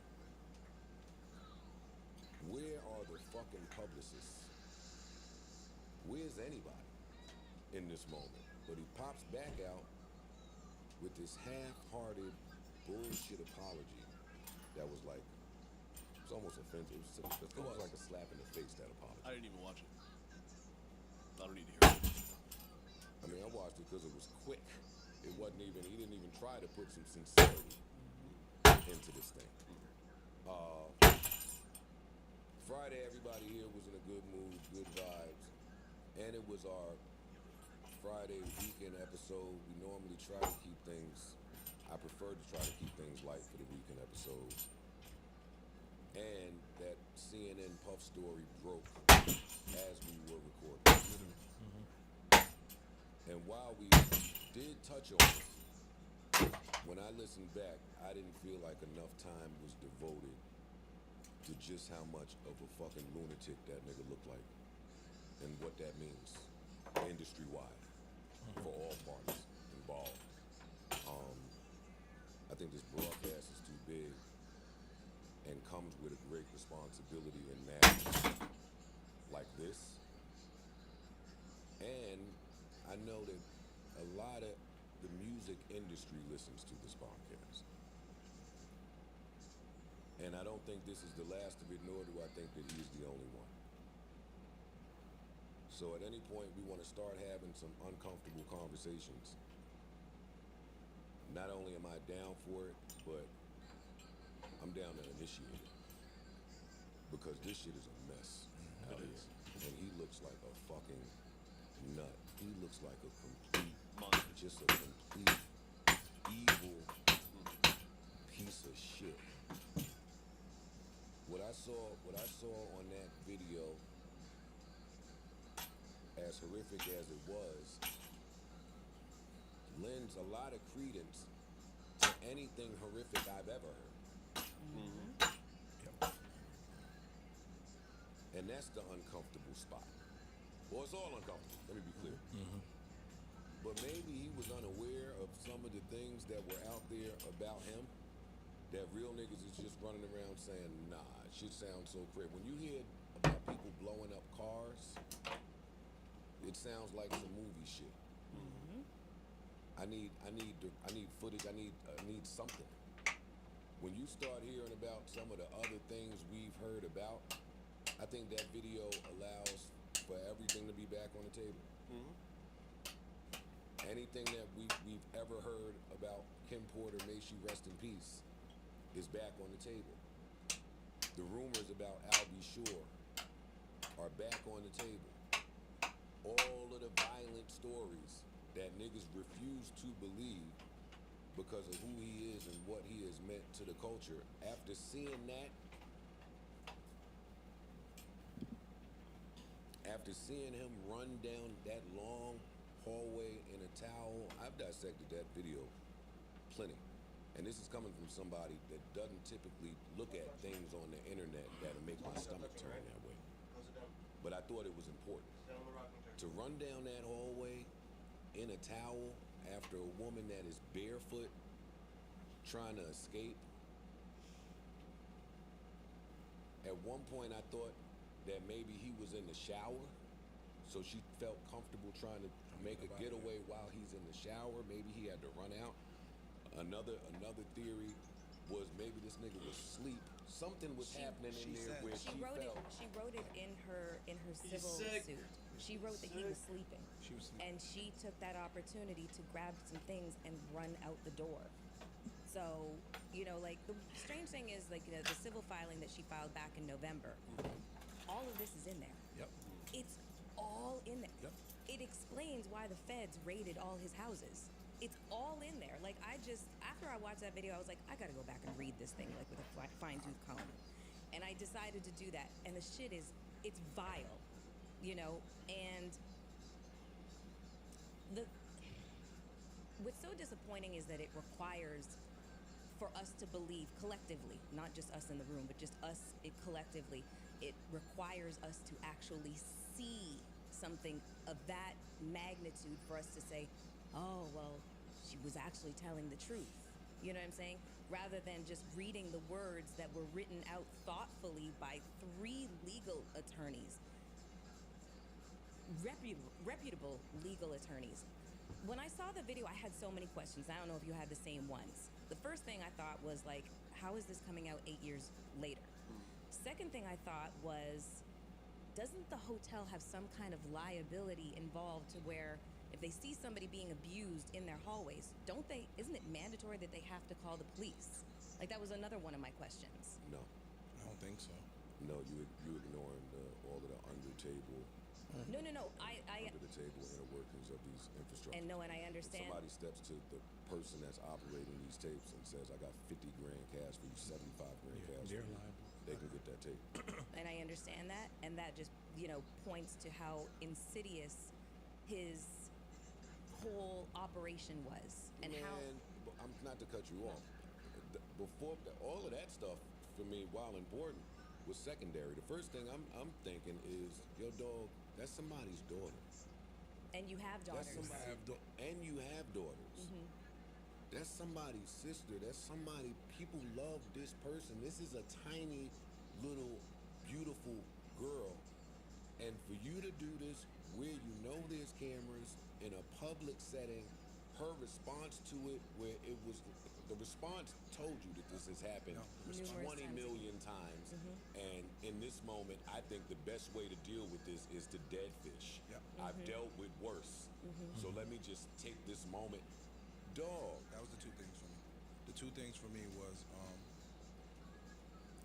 his carelessness about where they were. Like, we're in a public space. We're in the middle of a hallway of a hotel, reputable hotel. You know, there's cameras everywhere. He not staying in the fucking Radisson. You know what I'm saying? He's staying in some high-end shit. $70,000, $80,000 a night shit sometimes. So you know his cameras everywhere. For him to come out cavalier and do that, that's number 1. Number 2, when he threw her the first time, she just laid there like this is par for the course. You know what I'm saying? He threw her damn near 4 feet away. He threw her on the floor, then he kicked her. Then he stomped her. And when he stomped her, she just put her hand on her butt and just laid there like, I don't want to fight him back because it might get worse. You get what I'm saying? Like, all of those things ran through my brain. Like, yo, imagine if they were inside a house and he was fully clothed. My nigga, he had one hand on the towel still. So imagine if he was fully clothed, they were inside a house. That shit would have went to the 10th power. Well, dog, now you have to believe all of what was in that fucking, all of those pages. I believe that shit on day 1. I believed it. That shit was, I believe that shit the very first day. Okay, but there are people out there that was thinking that Cassie may or may not have been complicit in whatever this arrangement was. And if you were on that side of the fence, You owe Cassie an apology. Well, they were more than thinking it. They were expressing it, and they still expressed it in the comments underneath this video. Everybody was just like, well, you know, why wouldn't she leave? We're literally watching a video of a woman trying to leave an abusive situation. And I don't think that people really have, like, a true understanding of how dangerous it is for a woman to try to leave, like, an abusive situation. That video let me know how much she couldn't leave. If I took it for granted before, that's what I took for the video let me know, just how trapped this person was. Because then there's the story in the Fallons about, yo, I left, I went home, this nigga came in here, raped me, yada, yada, yada. Like now this is the maximum of power dynamics at display. This is the Michael Jordan of power dynamics at display. Or more. And even her in her filing wanting a jury trial. It's All like, of yo, that speaks. the power that this person has, I don't even trust a judge to hear. He can get the judge on this. Like, I can do all of this and still get no result because this person's too powerful. For 15 years, she's been this nigga's confidant, right? So she's seen the payoffs. I don't even want to call it that. I ain't saying that word at all. She's, I mean, not the word. His sex slave. That's what she was. She's seen the payoffs. She's seen or been witness to the violence, all of the conspiracy shit to get things done and to move pieces of, you know what I mean, the chessboard and all of that shit. The girl was adamant about a jury trial because the jury is a jury of our quote-unquote peers, as opposed to a judge. He could be paid off. He knows somebody that knows somebody that knows somebody that know the judge. That's where they are. Dog, he's a billionaire, my nigga. Fam, she's in the. He got political ties. He got all types of ties. Like, that shit is scary, my nigga. You're not just going. We saw the J-Lo. And he's free, and none of y'all see me getting my ass beat, and there's nothing that none of y'all are doing about it. None of y'all have done a thing. Bro, she went to the hospital and he got the records. She can't get her own. I can't even get my own medical records. It was so. It's just a level of power that you're dealing with. It was so sick. Even after she's no longer with the nigga, he's still intimidating her and still mentioning her and go on BET and accepting awards and still bringing her up in there. He be liking the pictures on the gram. All She that got shit. married. He put the post up. You like little slick little comments in your music on the last Antagonizing. album. That's kind of you reflecting on her. Like, Dog, you changed your name to Love. You made a love album. You sent shots at the woman's husband, who now, thank God for him. Thank God for him. Word. Yeah. Thank God that he might have been around seeing some shit and they had to actually plot some type of escape away from this psycho nigga. that song with Jazzy, Come Home. That's to her. That's to her. I don't know that. No, it's. I don't know that. I'm assuming. I'm There's listening too to the many song. facts out We've there heard for the same me thing, to. though. That shit is sick. When you start listening to the shit he's doing in the music, you start watching the shit he's doing out there. That speech at whatever ceremony that It was the BET Awards in 2022 where they gave him the Lifetime You Achievement are Award. sick in the fucking head. You sick in the fucking head, nigga. The psychological games that you playing as a nigga that ain't right. Outside of all of that, outside of what we saw, outside of the probably hundreds of cases that we don't know about because you done got some NDAs popping or cut some deals with some people prior to. Or threatened. This shit lends credence to anything that Gene Wolfe is saying. Gene Jaguar. Gene Deal. I'm sorry, Gene Deal. Who's the other one? The other security guard. But the other security guard, Roger. Like anything that you've ever heard now is just on the table. You lying sack of shit. You know and you tone up, and you tone deaf, and you so tone deaf, you on Instagram saying shit like time will tell the truth. And everybody. You don't know when to shut the fuck up. But before that though, because because he put his apology video out. My mom called me. Did you see the video? Me and her having a conversation. She like, damn, maybe him seeing it, the video himself, humbled him to a way. I'm like, Mom, absolutely. I got into an argument with her. I said, let me read you. Forget the time will heal, time will tell the truth. The apology, I mean, the denial post that he put up. The threat apology. Back in December, right after this. Enough, I'm gonna read it. Read it. Enough is enough. For the last couple weeks, I've sat silently and watched people try to assassinate my character, destroy my reputation and my legacy. Sickening allegations have been made against me by individuals looking for a quick payday. Let me be absolutely clear. I did not do any of the awful things being alleged. I will fight for my name, my family, and for the truth. That person now turns around after the video dropped and put this up, yo, I was fucked up, I was at rock bottom. Well, when was you, I went and got therapy. No, you didn't, my nigga. You are full of shit. Watching that, you're full of shit. Watching that apology, I was thinking so many things. First of all, he didn't apologize to the person who he abused. He did not say her name. He didn't apologize to her at all or direct the apology. He's like, I'm sorry, y'all. Don't fucking apologize to us. Yeah, you don't owe me shit, nigga. But there is a large swath of the population that had your fucking number. We knew who you were. We always want to stay away from you. We knew who you were. Like the track record has been there. It's just that people have chosen to ignore it. It goes as far back as when he was a promoter and all them people fucking died in that fucking stampede. And then you fast forward and see, you know, what happens between him and Steve Stout when he smashes a bottle over his fucking head. And then you fast forward to the shooting with Shine. Like, it's always been there. You know, his It's always murky. What do you mean? What do you mean by that? Correct. Murky. Murky, it could be, you know, there's always like a some circumstance behind it. It's always something. But it's like where there's smoke, there's fire kind of thing, and it's I don't like that though. I don't like that. We know now. I don't like that because I do believe there is a moment where someone can be accused of something and be innocent, and then that would. I've always said this. I don't want to use him, but Michael Jackson for me, everyone knows I feel he's innocent in the charges that were brought against him. I do think at a certain point someone started something and they figure, oh, that's the quick payday. Let me pile on that to make it seem like it's even more true. Personally and professionally, his track record has been fucking horrible for decades. But anyways, I'm just saying I never like to judge based off. Well, there's no debate now. You don't even have to have the debate. No, it's not a debate. We have seen it. We've seen it. I think that's what it is. And so the other took thing. away all the reasonable doubt.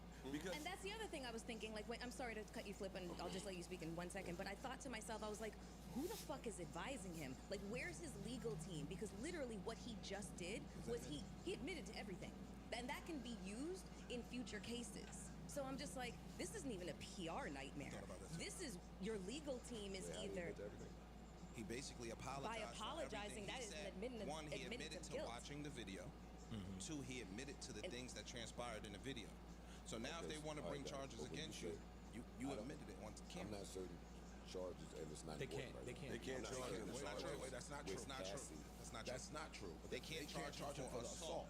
They can charge him for you catch that other angle, like you said, kidnapping in California has no statute of limitation. On kidnapping or any other charges, they just can't charge him with simple assault. They can charge him for some other shit.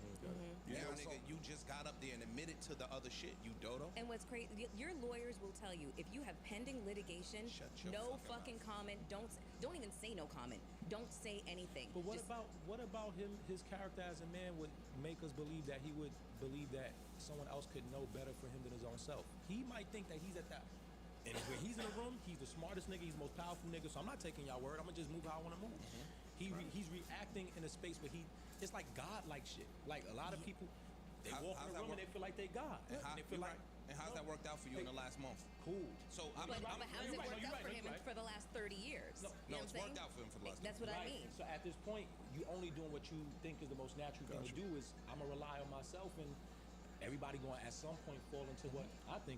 Yeah, but you know what? And I've heard him say it before. Part of what makes somebody a genius is knowing that they don't know. That's agreed. True. Or hiring the people that know more than you. Yeah. So I'm not. So you're right in that, right? There has to be this God complex that comes with that. At some point, you need to know your fucking self when you are in no shape or condition to call shots in your own fucking best interest. Like it's too much at stake at this level. There's too many people involved at this level. It's your legacy on the line. You have let too many people down. And when I talk about being a lying sack of shit, before we even get to the lies told on Instagram pertaining to the case, I'm talking about the fucking lie of black excellence. It's a few of you niggas moseying around out here under the good name of black excellence, and you niggas are living like pieces of shit. This ain't 20 to 30 years ago, hey, nigga, you not white. You can't do what them white niggas do and say, hey, I'm checking into rehab and all will be well. Nope, it doesn't work anymore. You not white and this ain't 20 and 30 fucking years ago. Back to Kendrick's point with the ayahuasca. It's the point. You niggas need to be stripped of all of this shit that y'all on. I'm talking about the vices. I'm talking about the pills and vices, include these young girls. Every time I start talking about niggas and the young girls, everybody tell me to shut the fuck up out there. But it says something. You niggas that can't keep your hands off of young bitches and y'all claim to be that nigga running around.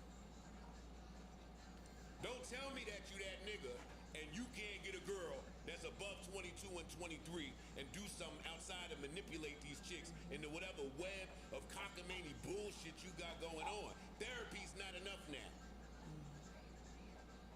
The people that love and care about him and handle him that way, because he ain't gonna be abandoned of his people. There's still gonna be people there to make sure that he don't hurt himself or do something else. Those people, if they truly love you now, it ain't time for the fucking long walk on Star Island with the cameras out. Sorry. I've been trying to figure out who it is that surrounds him, not counting his family, not counting his children and that sort of thing.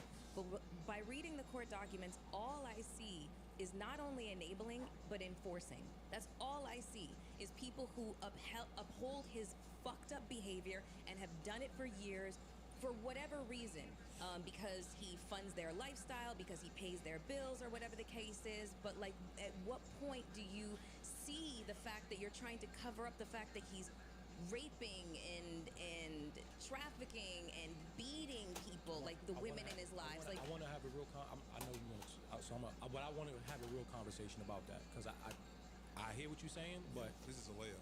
That you got something to say, so I'll get back to it. But no, what I was saying is that on surface level, because a lot of us don't know how to deal with trauma. See, a lot of you guys are mature, but some of the people on the surface level that witness this in their home, that witness this with their family, their parents, and witness their mom come back or their dad come back or their sister go back to the man that they beat up, of course they're going to say why she didn't leave, or they're going to come up with these whole excuses for Cassie. Now, when you see it, it changes the perspective, but also it's a bigger picture because you realize how much power he has.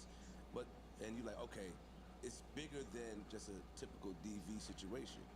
A lot of people that we don't look that deep into it, or we don't read it. When we look at it, it's like, oh, I saw this before, or, she went back to him, it's been going on. But then when you hear the story, when you look into it, that's when you change your perspective of what's going on. A lot of us have not dealt with our trauma. It's just the truth as a society. You're being forced to deal with it these days. It's being, I don't want to say shoved down your throat, because it's important to deal with your trauma. A lot of us have become numb to domestic violence and watching it. Y'all's trauma is secondary to me. If how you cope with that is beating on chicks. I agree with that. I don't care where it stemmed from. Yes, but no buts.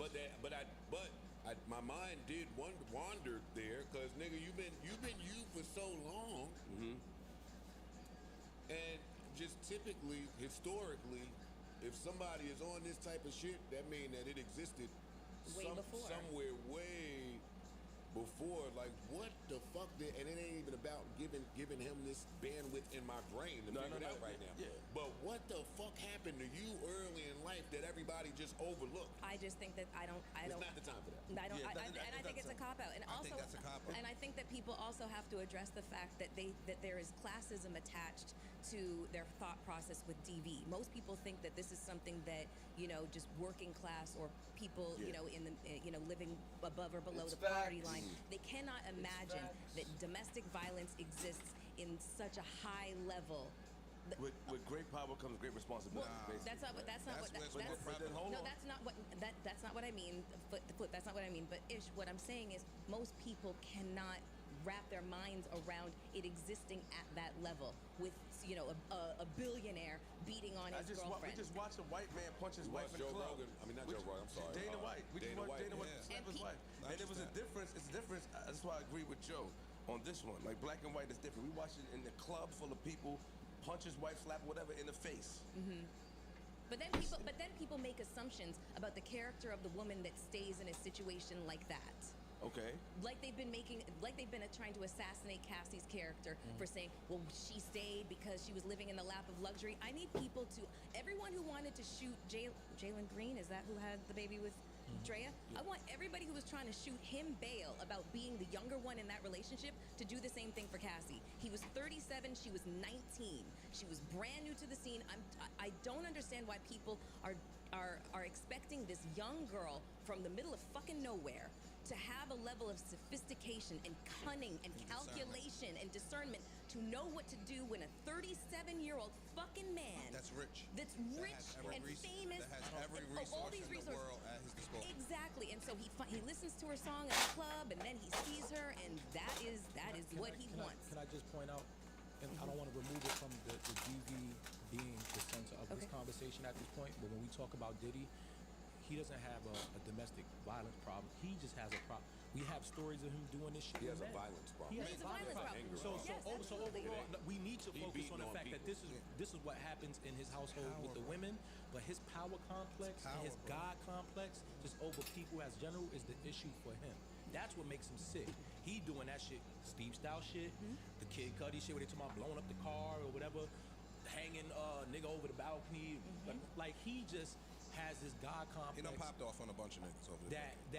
That really just speaks to the power that the industry gave him. How he popping off on a nigga in isolation. It's totally different. Yeah. It's totally different. So just him as a person, you know, we have to 100% analyze and give this the right attention. But just when we talk about him as a person, he's just a shitty person. Yeah, everything is under review. Shit, you going into college and beating up the high school coach. The college coach is under review. I'm assuming you were sober in that moment. If you going up to the college, I'm assuming. Yeah. The fact that we even have to assume that it's possible you might have had something to do with Pac. The fact that we even have to have that and have a nigga say, now I gotta look at that and be what if the nigga really did? It's on the table now. It's not about just him beating on women. It's him just as a person. You've had a stranglehold on the industry in a way that we watch 5 Heartbeats. You look like Big Red, nigga. Yeah. You look like one of them niggas. And we championed you. We walked around here being proud to say we had somebody of your stature making moves and doing things, Sean John and all this other shit. We had Hove on a song saying, how dare you niggas go by this and that when my man Puff got Ciroc. You done made it hot for Hove. Yeah, like what the fuck? Niggas is looking for any black billionaire now. And hey, what this nigga did, I don't trust it. How did you succeed this way? Man. And that's why when niggas say, oh, I hate, y'all don't hold the white people up the same way I want the black people that's making it look bad for all the black, get them niggas out of here too, so that the black ones that's really upstanding and doing some black excellent shit, we don't even have to pile them up with this other bullshit. Yeah, so if Puff is on bullshit, get this nigga out of here. That's a conversation. But that's my thing though, you black excellence niggas. No, but it's you the black excellence nigga. Hold on, let me make my point. You black excellence niggas out there, and back to the tone deaf part of this. You are the front man for an alcoholic beverage. Most niggas with a mom, if you go tell her, hey, liquor company, yada, yada, yada, she gonna give you that black mama speech about don't go out there and make a fucking ass of yourself and look stupid. You already represent the liquor. They already look at us a certain type of way. If you in these rooms around these people, nigga, fix up, look sharp. Don't walk in there drunk just because you represent the liquor. It make me look at that even different. In all of our greatest black moments, here come a fucking drunk to put some deli on or some shit on a table or some shit. Don't do that if it's not black excellence. Don't do that if it's not speaking to business acumen and you presenting yourself away when you walk into these rooms. This nigga done hosted this nigga done hosted anything that you could possibly host. He's a host. Arguably the greatest host that we ever had, which is the sad part, because the greatest host is always the last one to leave the party, and that's his fucking problem. You the last one to leave the fucking party still. Your house to fucking hang out. Everybody come over there and congregate and centralize over there, as if to say we adopting all the rules under here too. You niggas look nuts. All that fake industry finicky bullshit bullshit ass friendship, and then when shit get like thick like this, everybody running high. Ain't seen a soul try to stand next to that nigga. Everybody in protect brand mode. Well, there was a post right before this where, what was it? It said something about truth be revealed or something like that. I can't remember. And there was a bunch of people underneath that post putting Time tells truth. Time tells truth. And there was a bunch of people throwing up crowns and shit. And Yeah, we they were got you. People with fucking check marks and stuff like that. And then I'm not angry at those people. I'm not. Yeah, I'm not angry at any of those people. Society don't make everybody. This don't sound crazy, but society. A lot of people don't follow society's rules. But society's not. Even though it's wrong. People, why did it? So I'm just asking. A lot of people. Let everybody go. Okay. Me? Yes, no, you go. A lot of people are going to stand with a person who they love. They're going to give them the benefit of the doubt. Society is the one that's making it, and the pressure from society and what's right is what's making people and wanting to protect their brand is what's making people separate themselves, which is what they want to do. But there's some people that love their friends. There's some people that I'm going to stand with you regardless of what it is you're doing. No matter what, I'm standing with you because I believe that you're just a good guy. You helped me at a time of need, and you were just going through some traumatic, or you was going through, not traumatic, but you was going through something at that time, and we all make mistakes. That's how people look at it. So where them same people at right now? What? They're standing next to him? They're standing next to him. They're still next to him when he did the Time Tells Truth thing. Yeah. Where are those people once this video dropped? They probably standing next to him in silence. But they weren't silent before. So we didn't have the visual. When you see something, But you just said that they will stand next to you no matter what. Yes. So now we got a visual. Now we got no matter what. If you believe that, this is no matter what. Stand there still. I'm pretty sure niggas are still standing with us. I got a bunch There of will be people that stand. People still standing with us. Niggas ain't. My point to what you were saying, and I think a lot of people stood next to him. Hold on. A lot of people stood next to him in brand protection mode. Can I ask you a question? Hold on. Let me finish first. You can ask me a question. A lot of people stood next to him in brand protection mode to say, hey, if he beat this, I want him to remember that I was there. Amen. Can I ask you a question? Sure. What would you have to say to that, though? Do you believe that? Yes. Okay. Now you got some question. You have somebody in your life that's in prison, yes? Yes. Okay. No matter what that person did, would you stand next to them? Because your relation with them? No, it's not no matter what they did. I'm asking you. Would you still love them? Would it change your love? Would it stop you from visiting this person? Would it stop you from supporting? Yes, there are things that person could have done that I am not. What that person did is some real petty shit. What I'm asking you I'm talking about if that person had this right here. Listen. Yes. I don't want. I got you. Yes. I just want to make sure. want y'all to get caught up here because you both are right, and however anybody out there feels, you're entitled to that. There will be some people that feel like you can change, and I forgive you, and you can learn from your mistakes, and we're not going to judge because we're in human flesh. All that shit Kelly Price said. There are people that feel like that, so that's why I'm saying to you, Mel. The people that are leaving the comments under his picture, I'm not going to judge them for believing in the power of healing. I won't be one of those people to leave a comment there, because for you to heal, nigga, you have to show steps of healing. True. Exactly. Exactly. And Apologies are change behavior. personally have not seen where there's steps of healing, so I'm going to keep my fucking distance and pray that some healing and a higher power fucking takes charge of this, because you in charge of yourself have run him up now. But a lot of people, hold on, I'm sorry, real quick. A lot of people take the apology as, I'm sorry for what I've done. His apology is, I'm sorry y'all know what I did. I'm sorry I got caught. Yeah, I'm sorry you got. I'm sorry you know. That I'm sorry shit you like saw. that shit sound That's like not the same that shit shit. sound like a skit off of a Black Rob album. It sound like all scripted. That shit sound like he's just got in a booth and started talking some highfalutin shit. Nobody give a fuck about that. Like you don't mean that shit. So there, all of that change, change can come. He doesn't. But you gotta accept what you did and really start to work to make change within yourself first. He ain't there yet. So going back to everybody that was under the post and not knowing what the personal stuff that your quote unquote friend might be up to, like what you were talking about, Flip. Yes, ma'am. I'm sorry. The fact that he was in a hotel and felt brazen enough, bold enough, like emboldened enough, like absolute power corrupts absolutely. That's what I thought when I watched this fucking video. Is this nigga is drunk on alcohol and pills. Power. I can get away with anything because it has been proven to me time and Yep. time and time and time again. I'm untouchable. Exactly. But what I also saw when I watched this video is not just how bold his actions were to beat her under fucking cameras watching this, but that led me to believe that there is a ton of people, a ton of men, male friends, male acquaintances, male employees who have witnessed this and don't stop it. That's Why the you keep saying male?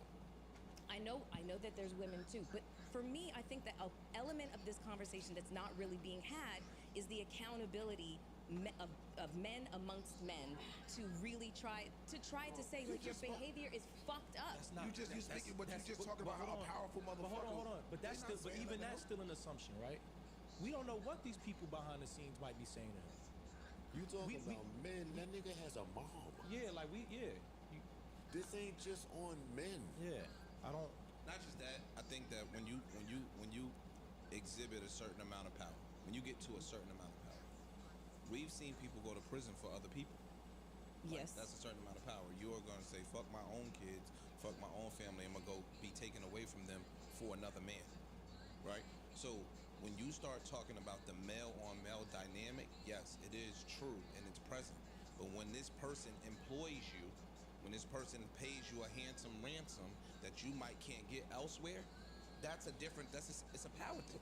So it's not a physical power, but it's a power that this man employs me and could make me not get employed It's a elsewhere. physical I got power kids to too. feed. If somebody is believing some of the rumors of violence that have been around, it's also that too. No, I'm talking about like the bodyguards and shit. Like if I'm making a couple $100,000 as a bodyguard, So you choose the employment of guarding this A person. lot of people are going to choose their family But that's first not over somebody that's else. Also, that's not fair because one of the people who've been championing, speaking about Is a the bodyguard. truths of Puff for years and didn't get no real support from the media, didn't really get no support from other women, and speak with Gene Deal.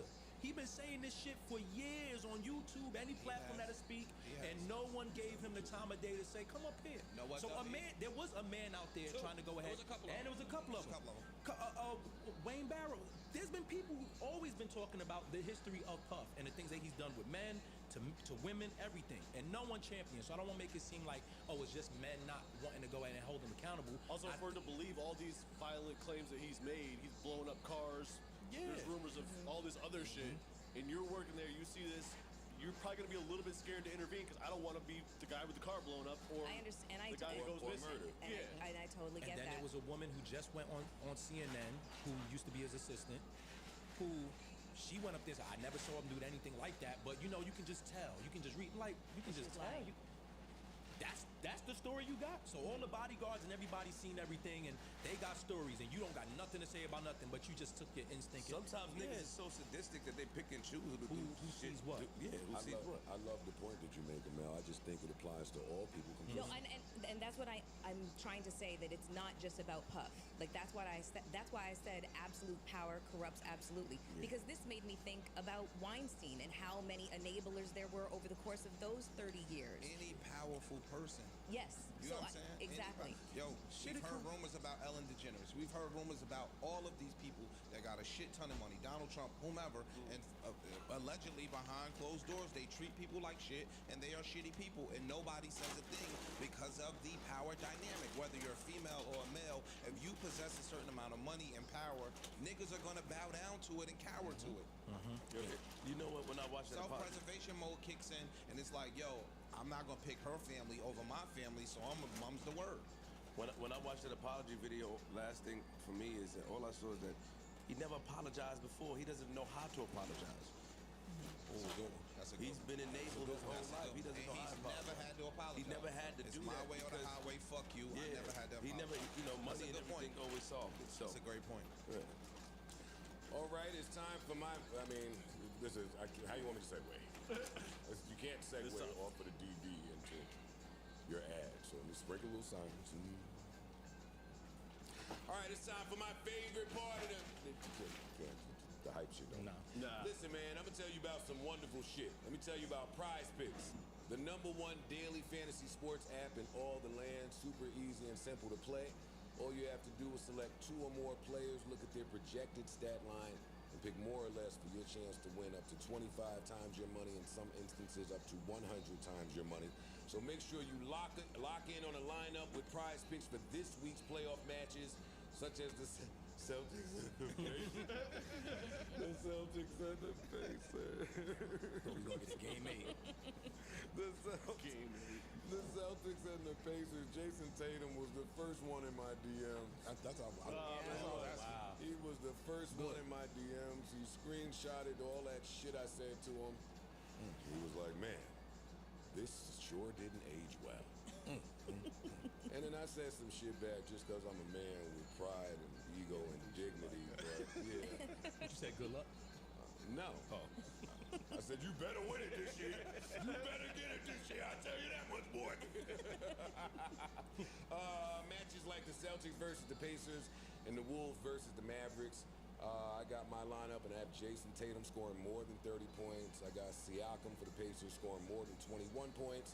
I got Luka for more than 9 rebounds and Anthony Edwards for more than 29 points. Sign up now and make your first deposit with the code JBP to get an instant deposit match to start making your picks for a shot to win up to 100 times your money. So again, don't forget to use the promo code JBP, and good luck to all of you beautiful people out there. Before we get back to Buff, I do want to hit the round of applause button for my team. I do. For sure. Yeah. Got to. For sure. They deserve it. I know that at some point the jokes will fly. No, they deserve it. But I am super proud of how they played, how they showed up, how they fought through injury. I love all the draft picks. I love where the future stands for the Knicks. This is the first time in a long time where organizationally we just seem to be built right. And I think even with that Game 7 loss, as you could see by the round of applause that they gave Josh Hart, Jalen Brunson would have got it too had we been notified of his injury. But I think any true Knicks fan was really pleased with their effort. I want to congratulate Indiana. The better team won that day. Listen, if you want to win fly, you got to learn how to lose fly. I'm about that. Good luck versus the Celtics. I am going to root for Jason Tatum. I want the black dude to get it. I want the black dude to go ahead and get a ring. And yeah, the Knicks that game, if you watched the first quarter, it wasn't the Knicks team that we all fell in love with.